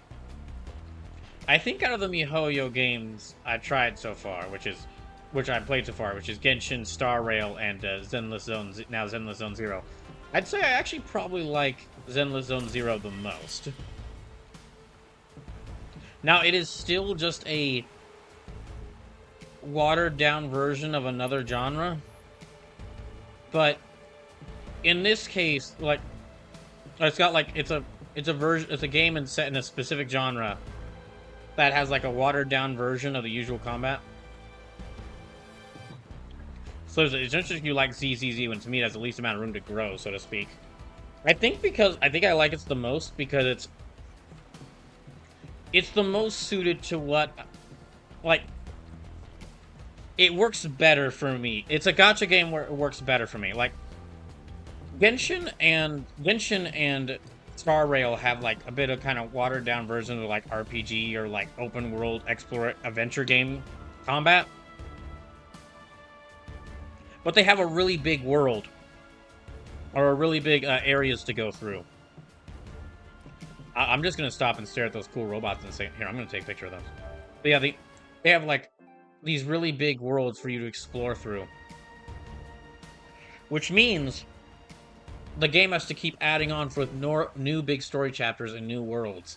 And when you're going through, when you're walking through this giant open world or through these big areas and these story chapters, that's when I would really start to notice like the problems with the combat. With Zenless, it's like you choose a mission, you like go through like a little grid map to like you go through a grid map and like in order to complete a mission. At certain points on the grid map, you'll have fights with enemies. And to be fair, all the fights with the enemies happen on the exact same looking map. Like the environment that you fight enemies on does not switch at all.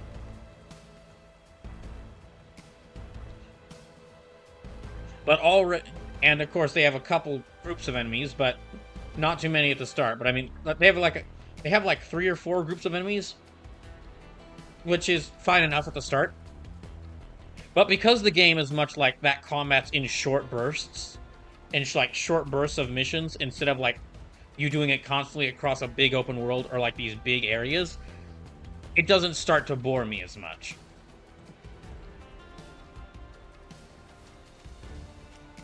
Let's see what's going on here.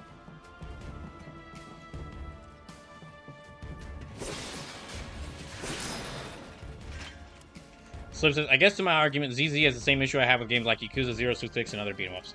No, just from playing it, I'd say it doesn't have that yet, because you do fight very different. You do fight. Already, I'm seeing quite a few different enemies that I'm fighting. I'd say the big problem combat ZZZ has is that it's a watered down version of other hack and slashes. But because it's a watered down version of other hack and slashes, look at this. Because it's a watered down version of other hack and slashes, it locks abilities that would be really cool for many characters to have behind one character. Like, this door is locked. Okay. Like, there's a cat girl in the game called Nekomata, who she has the one normal attack, the one special attack, and the one ultimate attack that everyone else has. Not like they're all the same, but like they all have. She has just those 3 moves. But then she also has the dodge parry. Like, while watching the tutorial little thing for the character when trying her out, the game was like, ah, yes, this is Nekomata. She's, as far as I could tell from the characters I tried out, she's the only character with the dodge parry. Which is crazy to see. It's like, because upon seeing that, I was like, don't you think you should give that to every character? And what I mean by that is, like, if you dodge with Nekomata,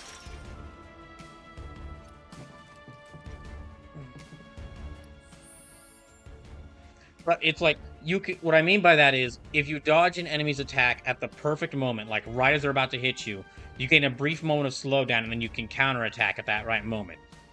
Which is, again, that's a thing like a bunch of other games have included, but they give that to everyone. They give that to every playable character. But in this game, it only belongs to the one. Simple says, you fight different enemies, quote, but because it's all DMC and they can't control things about who is brought into missions, enemies can't become anything more than damage. I don't know what you're talking about. I'm sorry, I don't get it. Like, you do fight like a bunch of different enemies, and the enemy from yeah, like there are like groups of enemies or like types of enemies, but they are different between each other. So I'm sorry, Sleepless, I'm not really getting what you're saying here. That the whole like all the enemies are the same. Like in some of the old arcade beat 'em ups, I can definitely understand that because they are all the same. They are all like play very similarly. But yeah, no, in like more recent games like the Yakuza games, I just don't get it. I'm sorry, I just don't get what you're saying. Also, hi Charlotte, welcome back.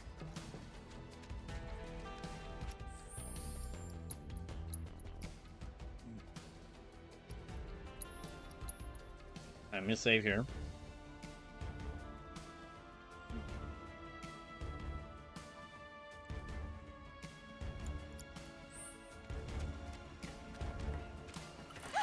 It's awake! I don't wish it kept sleeping. Oh. That... Oh wait, that is an enemy from the original. That is an enemy from the original. Well, let me try fire at it. Go on. Stay back. Okay, let me try assess. Let's do it right. An autonomous robot discovered by Shinra. As part of its self-repair protocol, it uses nearby scrap material to put itself back together. It also intermittently emits fog, or smog. Hitting it while using haywire haze makes it susceptible to staggering. Light tackle rapidly fill its age. Alright. Take the lead. I'll show you what I can do. Oh no, ow. That was something. Shouldn't have had her run into attack while she was saying that. How shocking. You'll see. Ah, she makes puns! That'll do.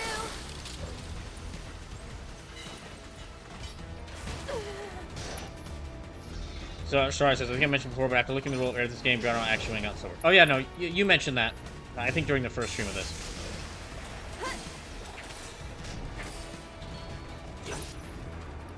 Let me try Thunder. That it?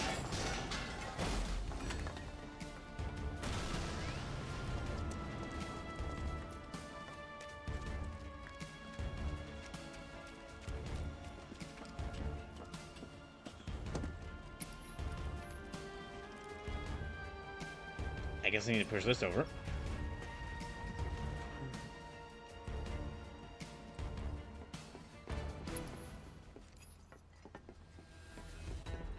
Okay, I still need to push it over a little bit more.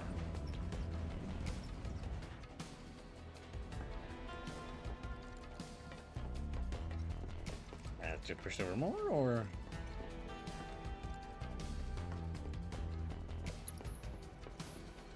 No, I can't jump over there. Okay, I guess I'll head down. Not really sure what that is. Okay, hold on. Let me take a second to read this.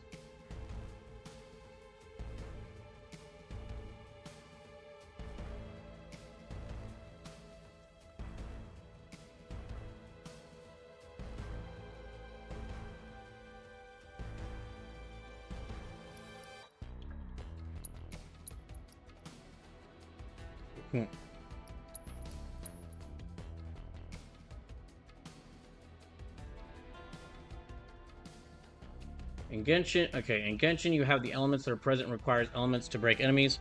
In Star Rail, you need to use different types to break enemies. It makes characters serve a different purpose beyond they have flashy attacks and look cool. So usually, from everything I've seen, can't do that because they can't force you to use certain characters that give a map or for specific combat rounds. They can't change anything beyond an enemy's moveset and their HP pool.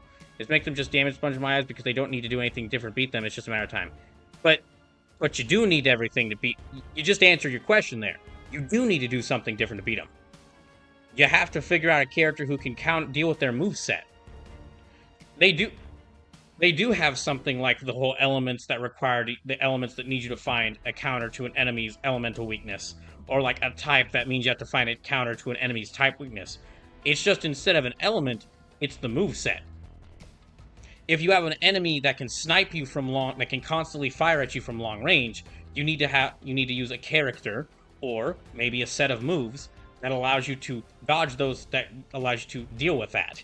If you have a heavier enemy that won't stagger so much, and you need to find a way to either like you can't stagger them as quickly, you need to maybe have a faster character so you can dodge around their slow attacks, and then switch to a heavier character to do more damage. So the games like that do have that. They do have like different methods of defeating different enemies, but it's not built into like something as clear as a type set. It's set into a move set. It's set into a character's move set.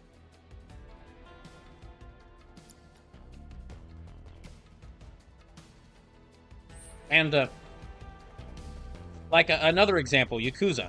When an enemy in Yakuza has a gun, the game tells you, don't run at this guy. If you run at this guy, his gun will do a ton of damage to you. You need to find a way to take out that enemy with the gun, while also dealing with a different kind of enemy with a different kind of weapon.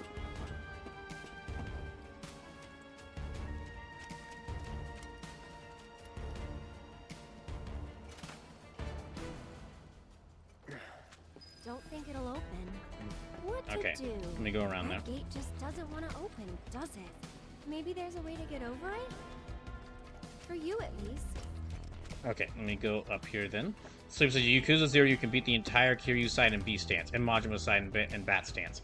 I mean, yeah, you can. But you could also beat the entire game using one of the other stances, if you wanted. If you just focused on the game, so you can use the other stances, but it's inefficient. But it's kind of like I could beat this game Final Fantasy VII Remake, with just simple attacks. Yeah, with just standard attacks. But if I did that, it probably would feel like I hadn't fully experienced the game, because I had only really used one thing.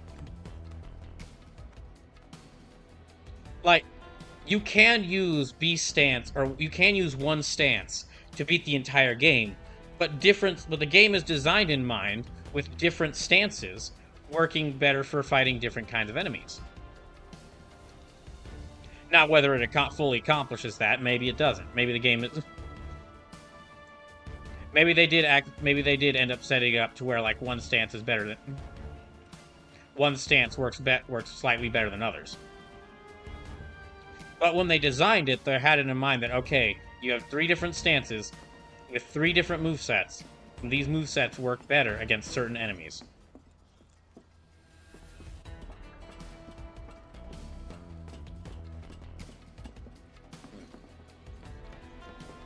Like, I'm sure if I spent a lot of time if I just spent a lot of time in between story missions upgrading B stance so much to where Kiryu just isn't even phased by gunshots, then yeah, I could probably clear the game with just B stance. Yes, we're home free. No need for thanks. I'd rather get paid. You're getting paid right now. Huh? Oh. He's just realizing it.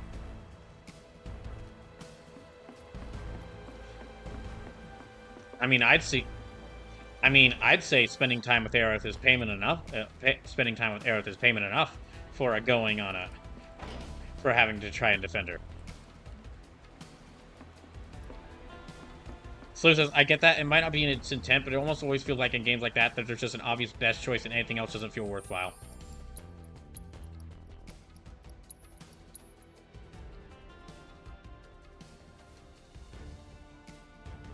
Now, yeah, they do. For example, like, again, because you mentioned DMC. DMC is kind of like the game that all these hack and slashes are held to, because it did a very good job of, like, saying, like, you can't just use one thing.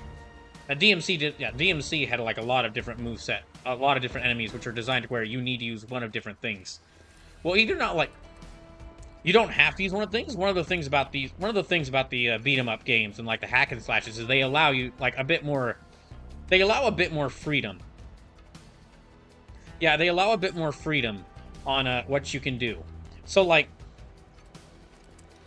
an enemy with the whole type set you were mentioning, it does present a more obvious choice with what you need to do to beat an enemy.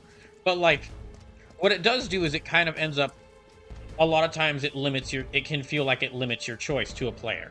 So it's like, fire enemy. I must use the water attack. All else is folly. In a game where it's like enemies and your strengths and weaknesses are compared to an enemy's moveset, there is a little bit of freedom in that, where you can find a way around it. Like Sleepless, you might have chosen the Beast style because it can like tank all incoming damage and then hit enemies for a lot of a lot of damage in a single hit. But someone else might have chosen one of the faster styles because that person's really good at the dodge motions and they can dodge around that attack. They can dodge around that attack and then quickly unleash counterattacks. So they can do like hit and run strategies more. Screw you, barrel. I don't know why I attacked that barrel. I just felt like it. This is crazy. I do like that they added in like all these tanks on the side. Sleep says, I picked V stance because I have the auto pickup for world weapons. Should be able to relax a little now. Don't forget about the Turks. Ah. Not at some time. Keep an eye out.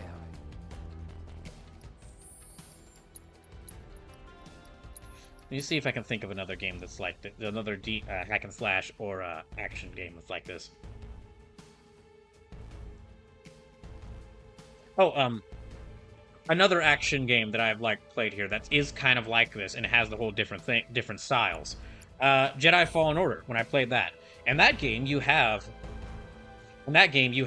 single-bladed lightsaber, dual lightsabers, or like double-bladed lightsaber, and you can beat every enemy with the same style, but the styles are designed to where using a different style against an enemy will work better when fighting an enemy with a certain moveset.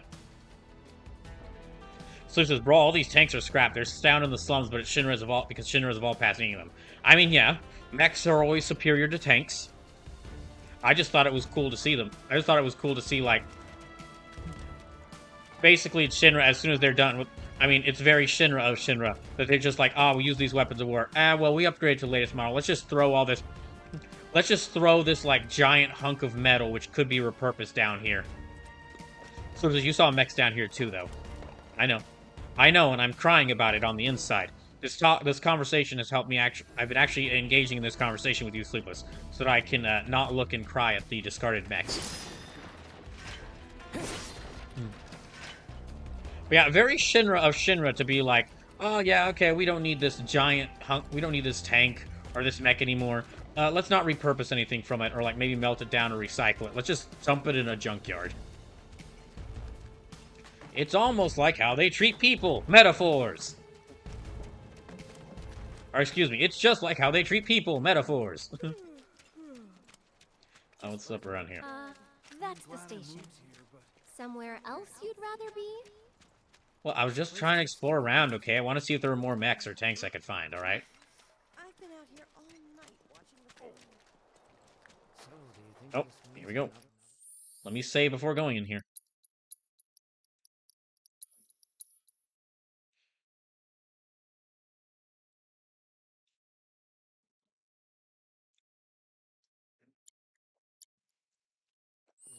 Sleeps says, welcome to the Sector 5 slums. Thank you.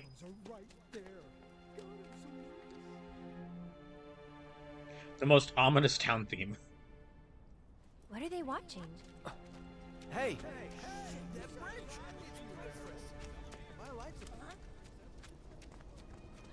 Oh boy, what now? Oh wow, the Sector 5 slums are a lot... It's much more than like the 2 rooms that there were in the original game. Or like the 2 maps that they were in the original game. 2 screens. Like the 2 screens it was in the original game. Hi, Scarlet. Excuse me, ma'am, but would you mind answering a few questions? So that is a running theme with this game, lol. Give us any updates on the status of the reactor. What kind of damage did it suffer in the explosion? Are we in any danger? Mako Reactor 5 has been temporarily shut down, and all fires have been... Do you think she only wears red dresses because her name is Scarlet and she thinks it makes her look cool? And the people of our fair city need not worry about any additional complications. We're in the process of conducting a full forensic investigation, but we suspect the device used was similar to that employed in the attack on Mako Reactor 1. The perpetrators of that atrocity were filmed making their escape.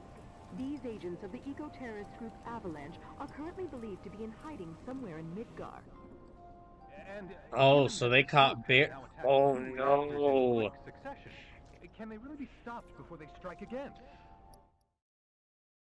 They caught Barrett,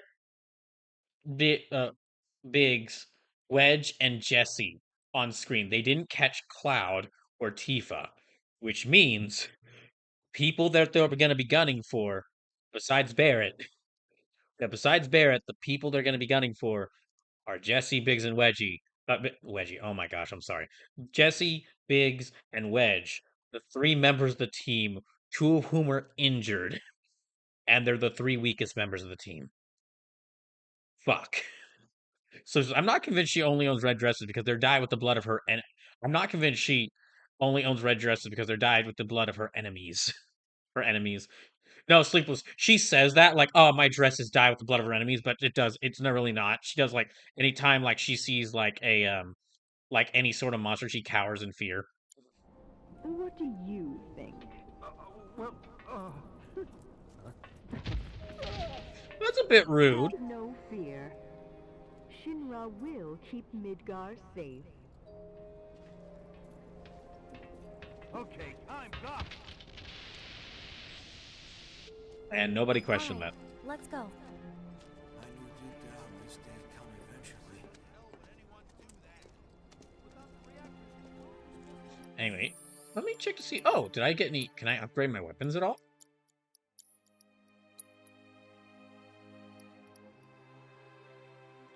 So she's doing her best Dami Mommy act. She stepped on the camera and everything. I got that. The funny thing though is it kind of feels like she's trying to do the whole Dami Mommy thing, but failing. I'm glad to see they're keeping the Shinra executives be as much failures as they are. As much arrogant failures as they were. Alright, new materia slot.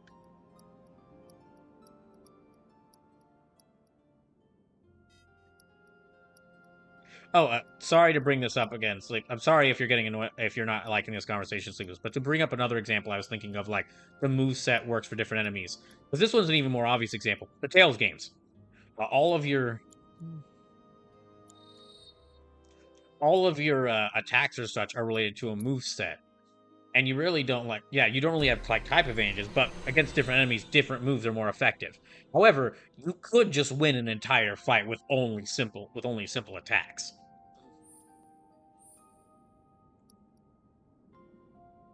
So he says Tails is a bad call to bring into this.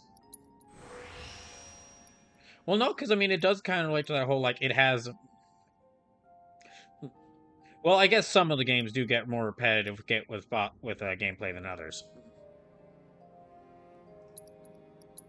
Let's see if. So this is basically your MC is always the easy solution to any enemy encounter.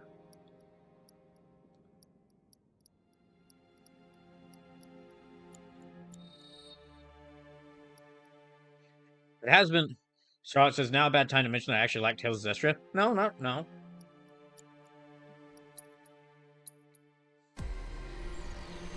Oh wait, hold on. I'm supposed to be. Hold on. I'm on the internet. I'm supposed to hate anything that I disagree with. Oh, sorry, excuse me. I forgot that I'm on the internet. I'm supposed to hate everything I disagree with. Yes, Charlotte. It's horrible that you like Tales of Zestria. How dare you like that game that some people don't like? Note I've never played Tales of Zestria, so I automatically have an opinion of hatred or hatred or loving it. No, it's fine. It's fine. You can like games. It's fine that you like. It's fine that you like a game that like many people consider they don't like. Yeah, we can increase our magic. So if you want to make Berseria hard, play as Rokuro. If you want to make Arise hard, play as Law. If you want to make Zestria hard, play it on normal. I do need to go back and replay through Tales of Arise so I can play the DLC on. I can play the DLC on stream. Because I basically after. I kind of need to reevaluate my time with Tales of Rise and think back if it was really as good as I remember it. Oh, what timing! Mind lending me a hand? Place is really hopping, huh? Nice side effect of the train situation. So, what do you say? I'd love to, but...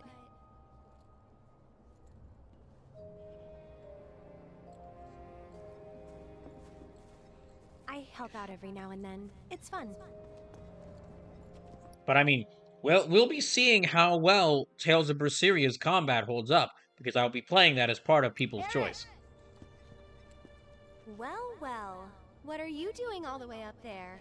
Oh my gosh, Aerith has friends in this version. Thank God. Who's this guy?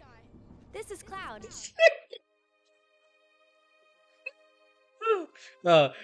You know, that's a pretty understandable reaction to seeing Cloud. If you don't know who he is.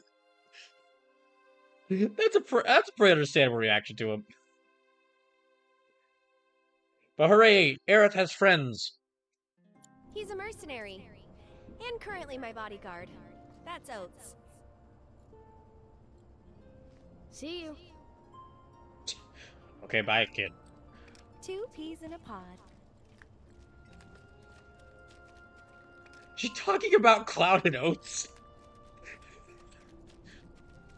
Yeah, we'll be seeing how Tales of Berseria goes, but So, we'll be seeing how much I enjoy Tales of Berseria's combat, and if I regret bringing it into this conversation when I play it at some point. I don't know. You're just supposed to. Well, guess we have a new destination. I should probably explain. The Leaf House is the local orphanage. That's where all these kids live. Hey, Aerith, where'd you go? The church again? Next time, we should all go together. Ah, it's a good thing you didn't go with her this time. Why, hello, Aerith. As popular as ever, I see. Apparently. You don't know the half of sure it. Keep me on my toes. Better than being bedridden. Thanks again for all those herbs. You've helped a lot of people. No problem. Anytime. I do want to go back and replay Tales of Vesperia on the channel at some point, and of course play Tales of Symphonia. He's my bodyguard, just until I get home. I started Symphonia, but never ended up beating it. And Vesperia, I played that a long time ago, but want to see if like but I'm not sure if I'd like it more or less now after all these other games I played. Here's the Leaf House. Hey, mister, do you want one of these? I want to grow up and be just like Jessie. Sleepless says, quite literally, Velvet has a mode you can activate will that gives her a 25% damage boost against the enemy type, and dealing a hit it restores her HP. Velvet is utterly OP. Don't be. It's on my way home. Well then, I hope you won't mind me asking for some flowers. No problem. How many? All you can carry. What with all the doom and gloom we've been hearing on the news recently, I thought some flowers might help cheer everyone up. I'm sure they will, and I'd love to help. Let's all wash up before our meal. Shit. What if I got knocked out of the way? Someone told me that talking to them would help them grow bigger.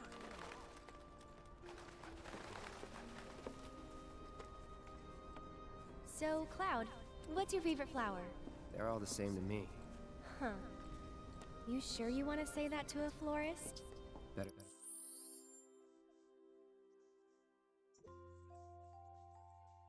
Than lying. Eric just, I don't know why that's so funny. Eric just like, the fuck you say to me? Okay, then what'd you do with the flower I gave you? You give it away? I did. Ooh, to who? Tell me. Don't recall. What? Thought you didn't like lying. Ooh. Well, anyway.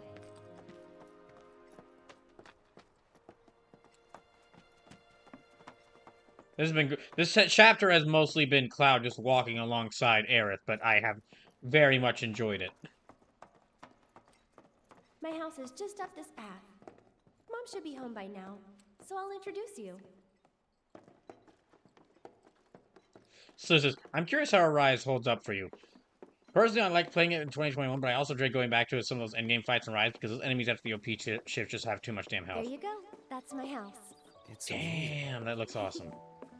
Wait, is the materia still over there? Oh, okay. My house is this way. I want to go see the materia was there. Jeez, okay, gosh. Come on. You don't have to just keep pushing me towards the path game. I know where I have to go. Been up to no good? Rude came by. So, this is my mom, Elmira. And this is Cloud, my bodyguard. Hi. Yeah, I can definitely say this. I think when I originally, the year I originally played it, I said I liked Tales of Arise more than PS4 Spider-Man. But after looking back on it, I think I should definitely switch that opinion around and say that I like I'll show you the way. I like a PS4 Spider-Man more than What if the Turks show up again? More than It could suck, but I've dealt with them before. shit. Honestly, I'm much More than worried about Tales you. and Arise. Just because I think that Lost, huh? You'd be too embarrassed to admit it, and so you'd just keep on going. Quit acting like you know me. Hey, Mom, I'm gonna go take Cloud over to Sector 7, okay? What, you think I'm like been through an entire other game with you or something? We just met each other. But why not wait until tomorrow? If you head out now, it'll be dark when you get back. Better to rest up here. Oh, it's already dark right now. When you'll have daylight to spare. That's true. She's got a point, Cloud. Hold up. Oh, yeah. I still need to deliver some flowers to the Leaf House. Since we have a little time before dinner, you should come with. That wasn't the deal. You mean you want more? Even though you've got a priceless reward coming your way? Do you know what I promised him? I'll do it. I'll go grab the baskets. Be right back. She has him wrapped around her little finger, and it's so fun to see. Oh, okay. Can I walk up? That Aerith. She's a handful, isn't she? Let me talk to Elmira. It must be tough. No, never mind. Okay, let me head outside then. Aerith won't be long. I want to go get the materia. Let me go get the come on.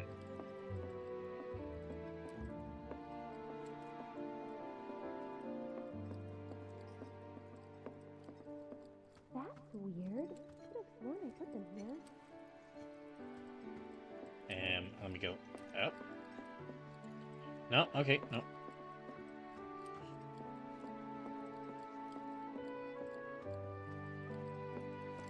Darn. Maybe up here?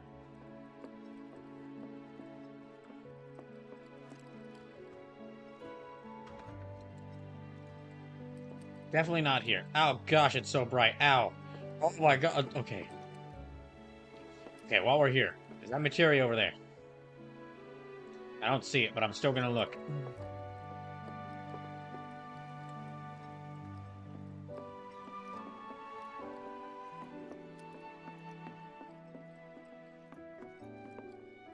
Charlotte says it's like stepping out of the cinema. It is!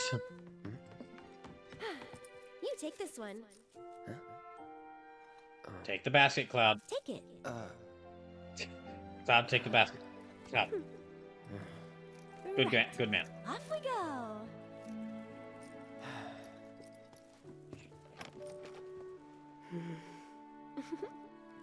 Sliver says they both succeed at different things all around. Spider-Man 2018 is a great game all around. The enemy strength progresses as well.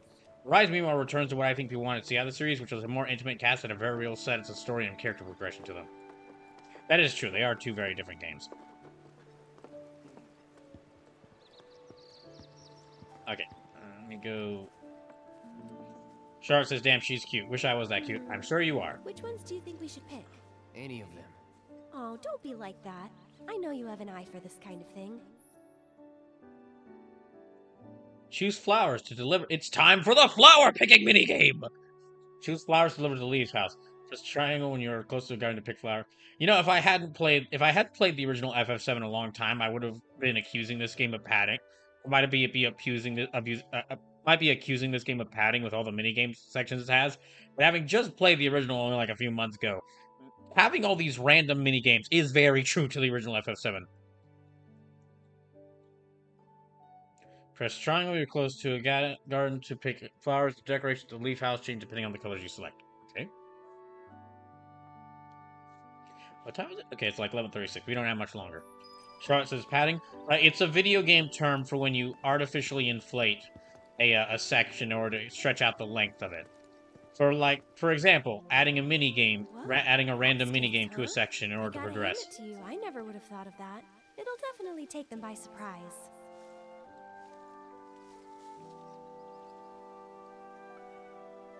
I think we still need a few more. Which should we pick next? That's the one I gave you. Huh.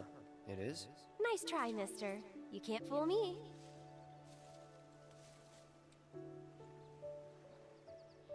She said, as many as you can carry, so maybe a few more? Sure.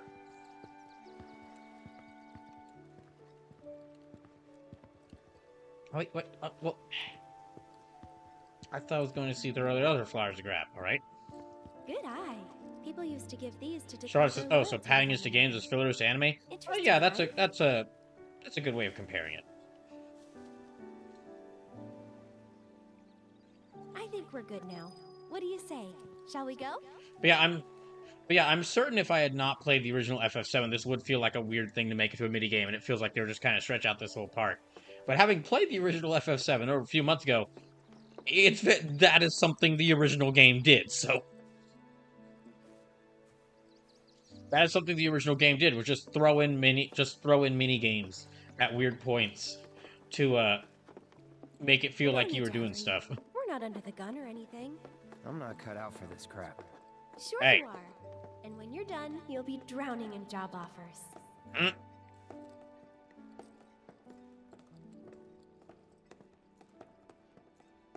I mean, okay, you could stand to walk a little bit faster. Though. Yeah, you could stand and walk a little bit faster. You don't have to do this very slow walk. So, how do you think they'll arrange these flowers? Dunno. Well, we'll soon find out. Cloud! Interact, dang it! He's not good around strangers. Or people he knows. Well, actually, no, he's good around... No, he's actually, he's kind to Tifa, so... He is good to people he knows. Where did everybody go? Oh, wait, there they are. Okay, we only got a little bit of amount of time left. Also, only a little bit of time left to submit your D&D OCs, if you want to. Isn't this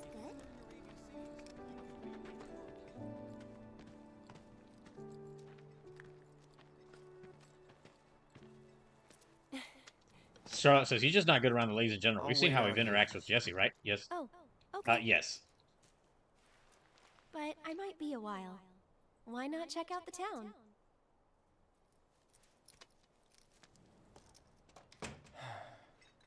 Sleep says, I'd argue it's closer to the second of staring at each other that characters do before and during fight scenes in order to drop the length of time in older short anime.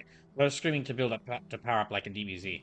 I mean, I wouldn't agree with that because like both of those things, the whole like showing the characters staring at each other and like the screaming, that's to build up tension in those shows.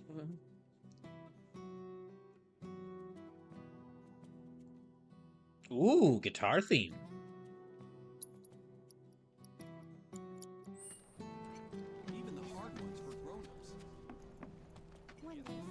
But yeah, both of those things are kind of, in my mind, are used to like, I mean, from what I know, they're used to build up tension for like something big about to happen. That's what's called easy. Okay, so explore the fake Sector 5 slums while waiting for Aerith. Okay. We even got to be on TV. Spices are so important. Exactly. They're local cuisine that you can't find anywhere. Alright, let me try.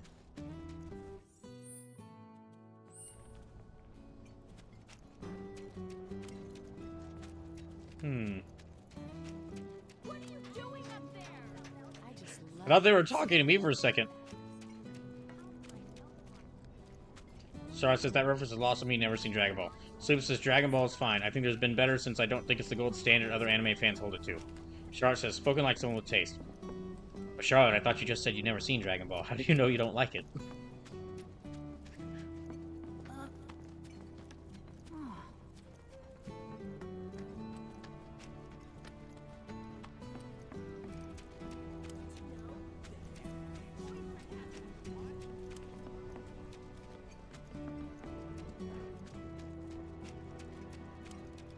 Okay, let me go there. Charlotte says, I said the way Rook talks about it sounds like he might have taste. Ah. Okay.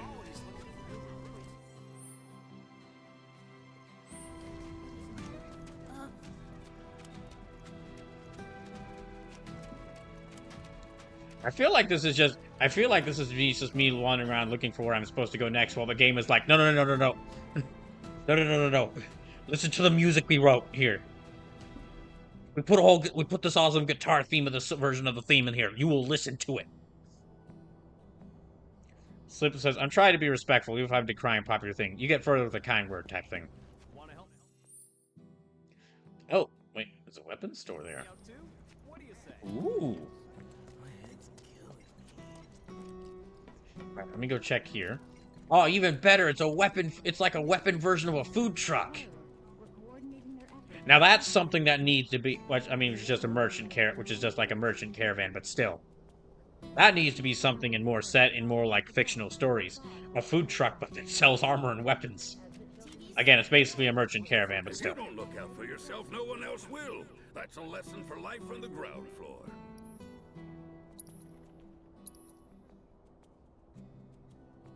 Okay, leather bracelet, mesmeric amulet, titanium bangle, Calignius bracelet. Bracelet manufactured by Shinra, designed for efficient materia usage.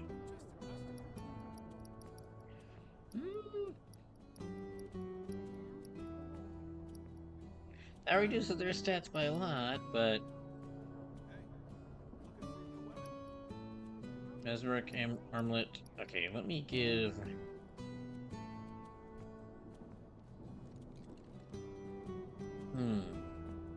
I'll get one of these for Barrett. Wait. Oh yeah. Okay. Okay, we got one.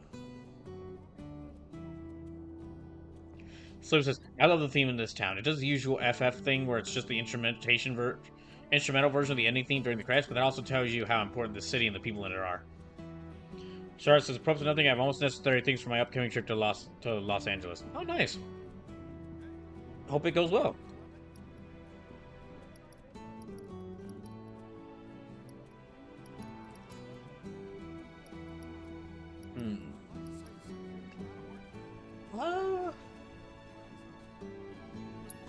Okay, I'll get one of those.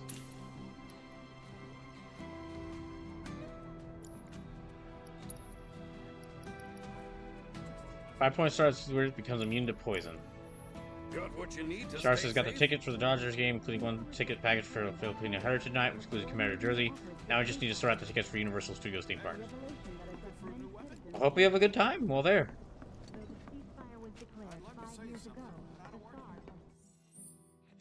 Alright.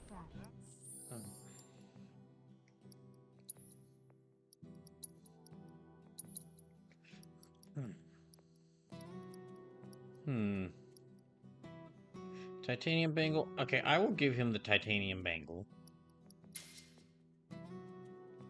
And let me set his materia. Lightning, healing, assess, fire. I don't think I... Okay, well, Aerith has ice, so he doesn't really need it. Auto cure, refocus. Yeah, I don't really need to have another materia I need to give him. What I need is, like, some more ability materia that can give him stuff like... Yeah, some more ability materia. Which can give him, like... Oh, wait, is there some... Chadley? How did you get here? I understand you must be busy, but I hope you haven't forgotten about my research.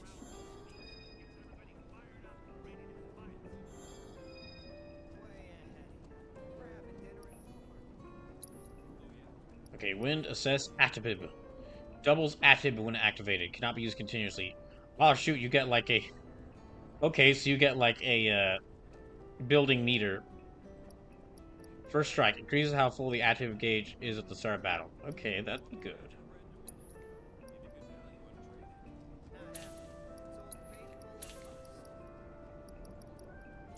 Yeah, let me get both of those. Cloud, I've come up with the most fascinating theory.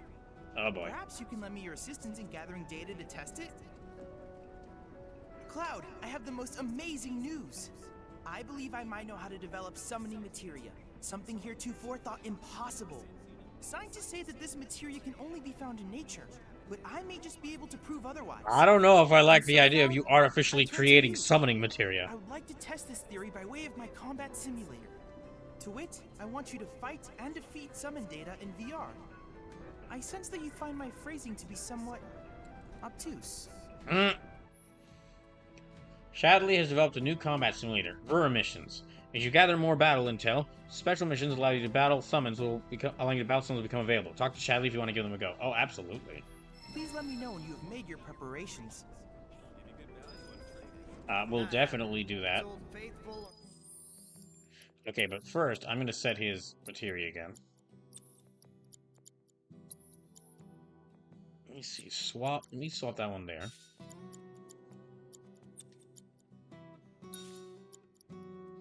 Slip says, "Would you like to do this on hard mode, cloud only?" No. I'd like to do it with more party members. That would make it a bit better. Okay, active boost, deadly dodge, first strike. Let me give him first strike.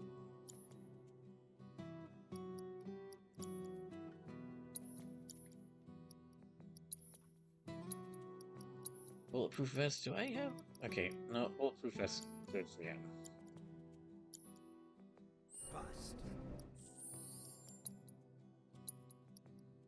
Hey, let me try saving here. So yeah, something I was mentioning earlier, it's possible between all the events I'm doing, between like the games I'll be playing to, says you won't be able to tackle summon fights with the full party until chapter 13, I think. Yeah. Oh gosh.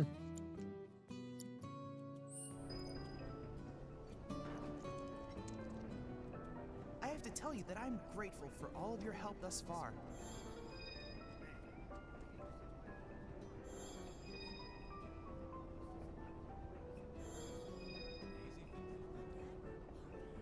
I've done it. I've developed a new materia. Steadfast block, provoke. Automatic use provoke to gently draw enemy's attention when team is severely injured. Further decreases enemy damage and fills the active guards faster when dodging. Or when guarding. That's pretty good. Yeah, that'll be good. So the steadfast block is great. You know what? We only have about 11 minutes left. We only have 11 minutes left. Hold on. I will try.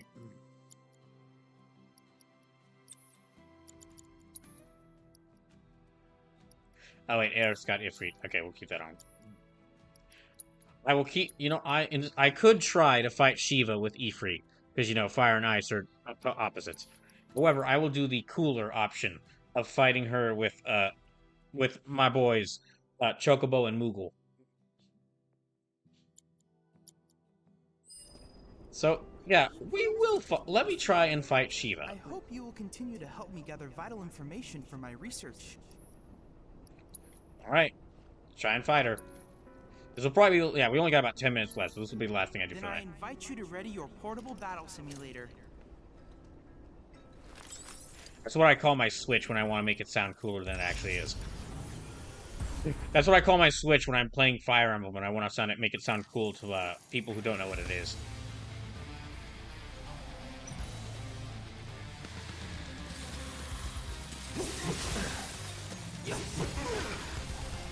Wowie.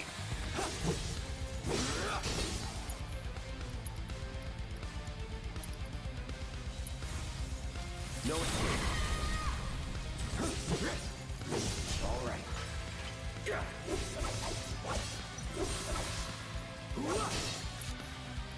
Okay, fire again.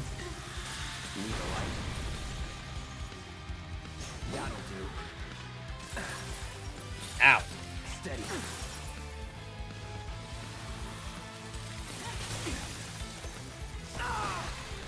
Owie. So just thinking of Switch, I'm over the moon now that Pokemon Mystery Dungeon Red Rescue Team is now on the Switch in NSO GBA. Same here. That's been a game that has kind of interested me, and I hope to try it out at some point.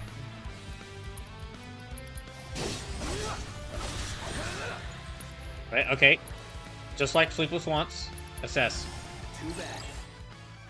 An ice element summon recreated in virtual reality is a manifestation of a queen who once healed the planet's wounds with ice, as evidenced by the existence of permafrost in the polar lands. Tactical data not available.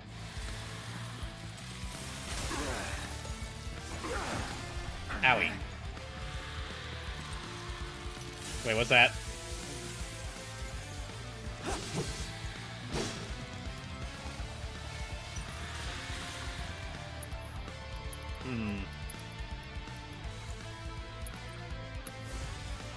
Yeah, I need to heal him up.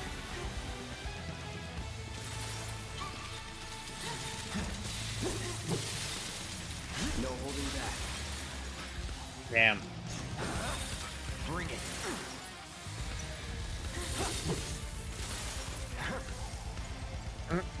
Okay, that's pretty funny. I don't know why, but it is kind of funny. Yeah, let me heal Ether.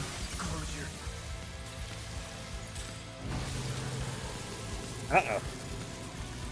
Well, I'm fucked.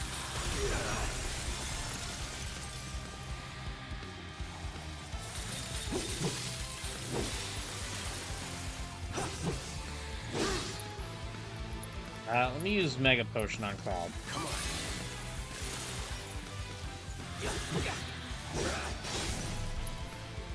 Okay, and then keep hitting her with Fire Up. Time to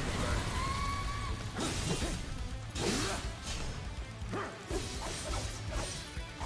Oh, come on, please stagger her.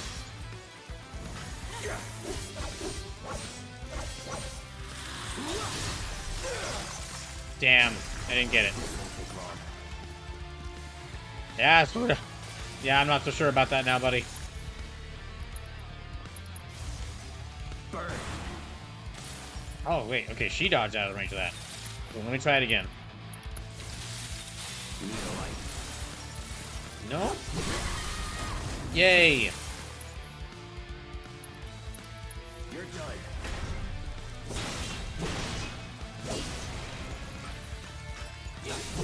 Okay, come on. Keep attacking. Keep attacking.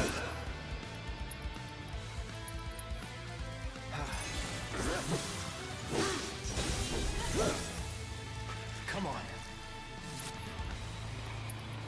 Okay, fire again. That, okay, she interrupted me. Damn it. But yeah, what I mentioned this before, but something I'll probably do at some point, maybe even during like the Brawl Day Game Binge in December this year, is like a... Oh gosh. Gotta be careful. Yeah, I ain't doing well with this. Is like playing through, or like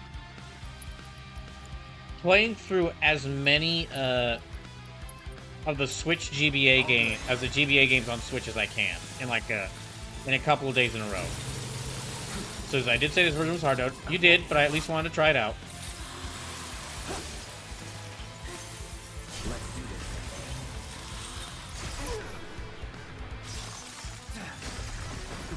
this. Okay, I need a Moogle. I need that Moogle and Chocobo. Wow. What a hero you turned out to be. Ah, that didn't work. Dang, I didn't even get to summon them. Oh well. What a shame. It was a close match. However, I did manage to obtain valuable data, analyze and learn from your mistakes, so that you can claim victory next time. Sure thing. Anyway, that'll have to be it. That'll have to be it for tonight. So, yeah, that's a good stopping point for the night. Me losing against Shiva, proving that I am clearly not as cool as I think I am.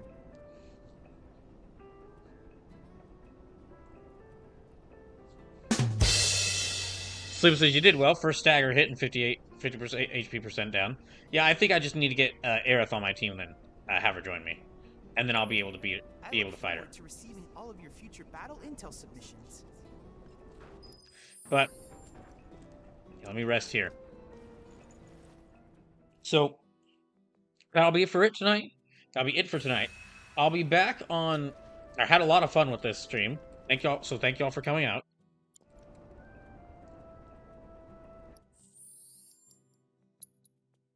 I will be back on Monday, returning to Breath of Fire 4.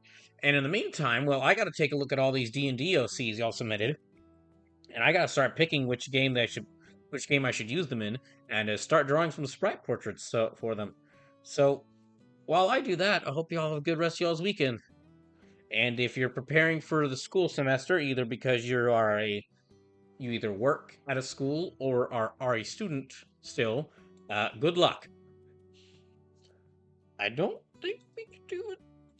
I don't know if we could do a raid. Is anyone live right now? Bosco? Okay, Bosco's live. Sluice's YouTube roll. Take luck. Thank you. Okay, so got some people playing.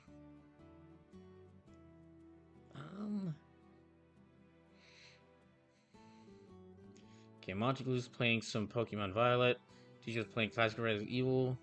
Tiki Troll's playing Hollow Knight. We'll raid Tiki the Troll. It's been some time since we raid. Yeah, it's been some time since we raid. We'll raid Tiki the Troll. Hey, y'all have a good rest of y'all's night. Yeah, I'll be back on. So yeah, schedule should be like for next week should be Monday and Thursday Breath of Fire 4. Tuesday should be the most anticipated event of the late summer. Baldur's Gate Dark Alliance 2. And Saturday will be the next Saturday will of course be more of this.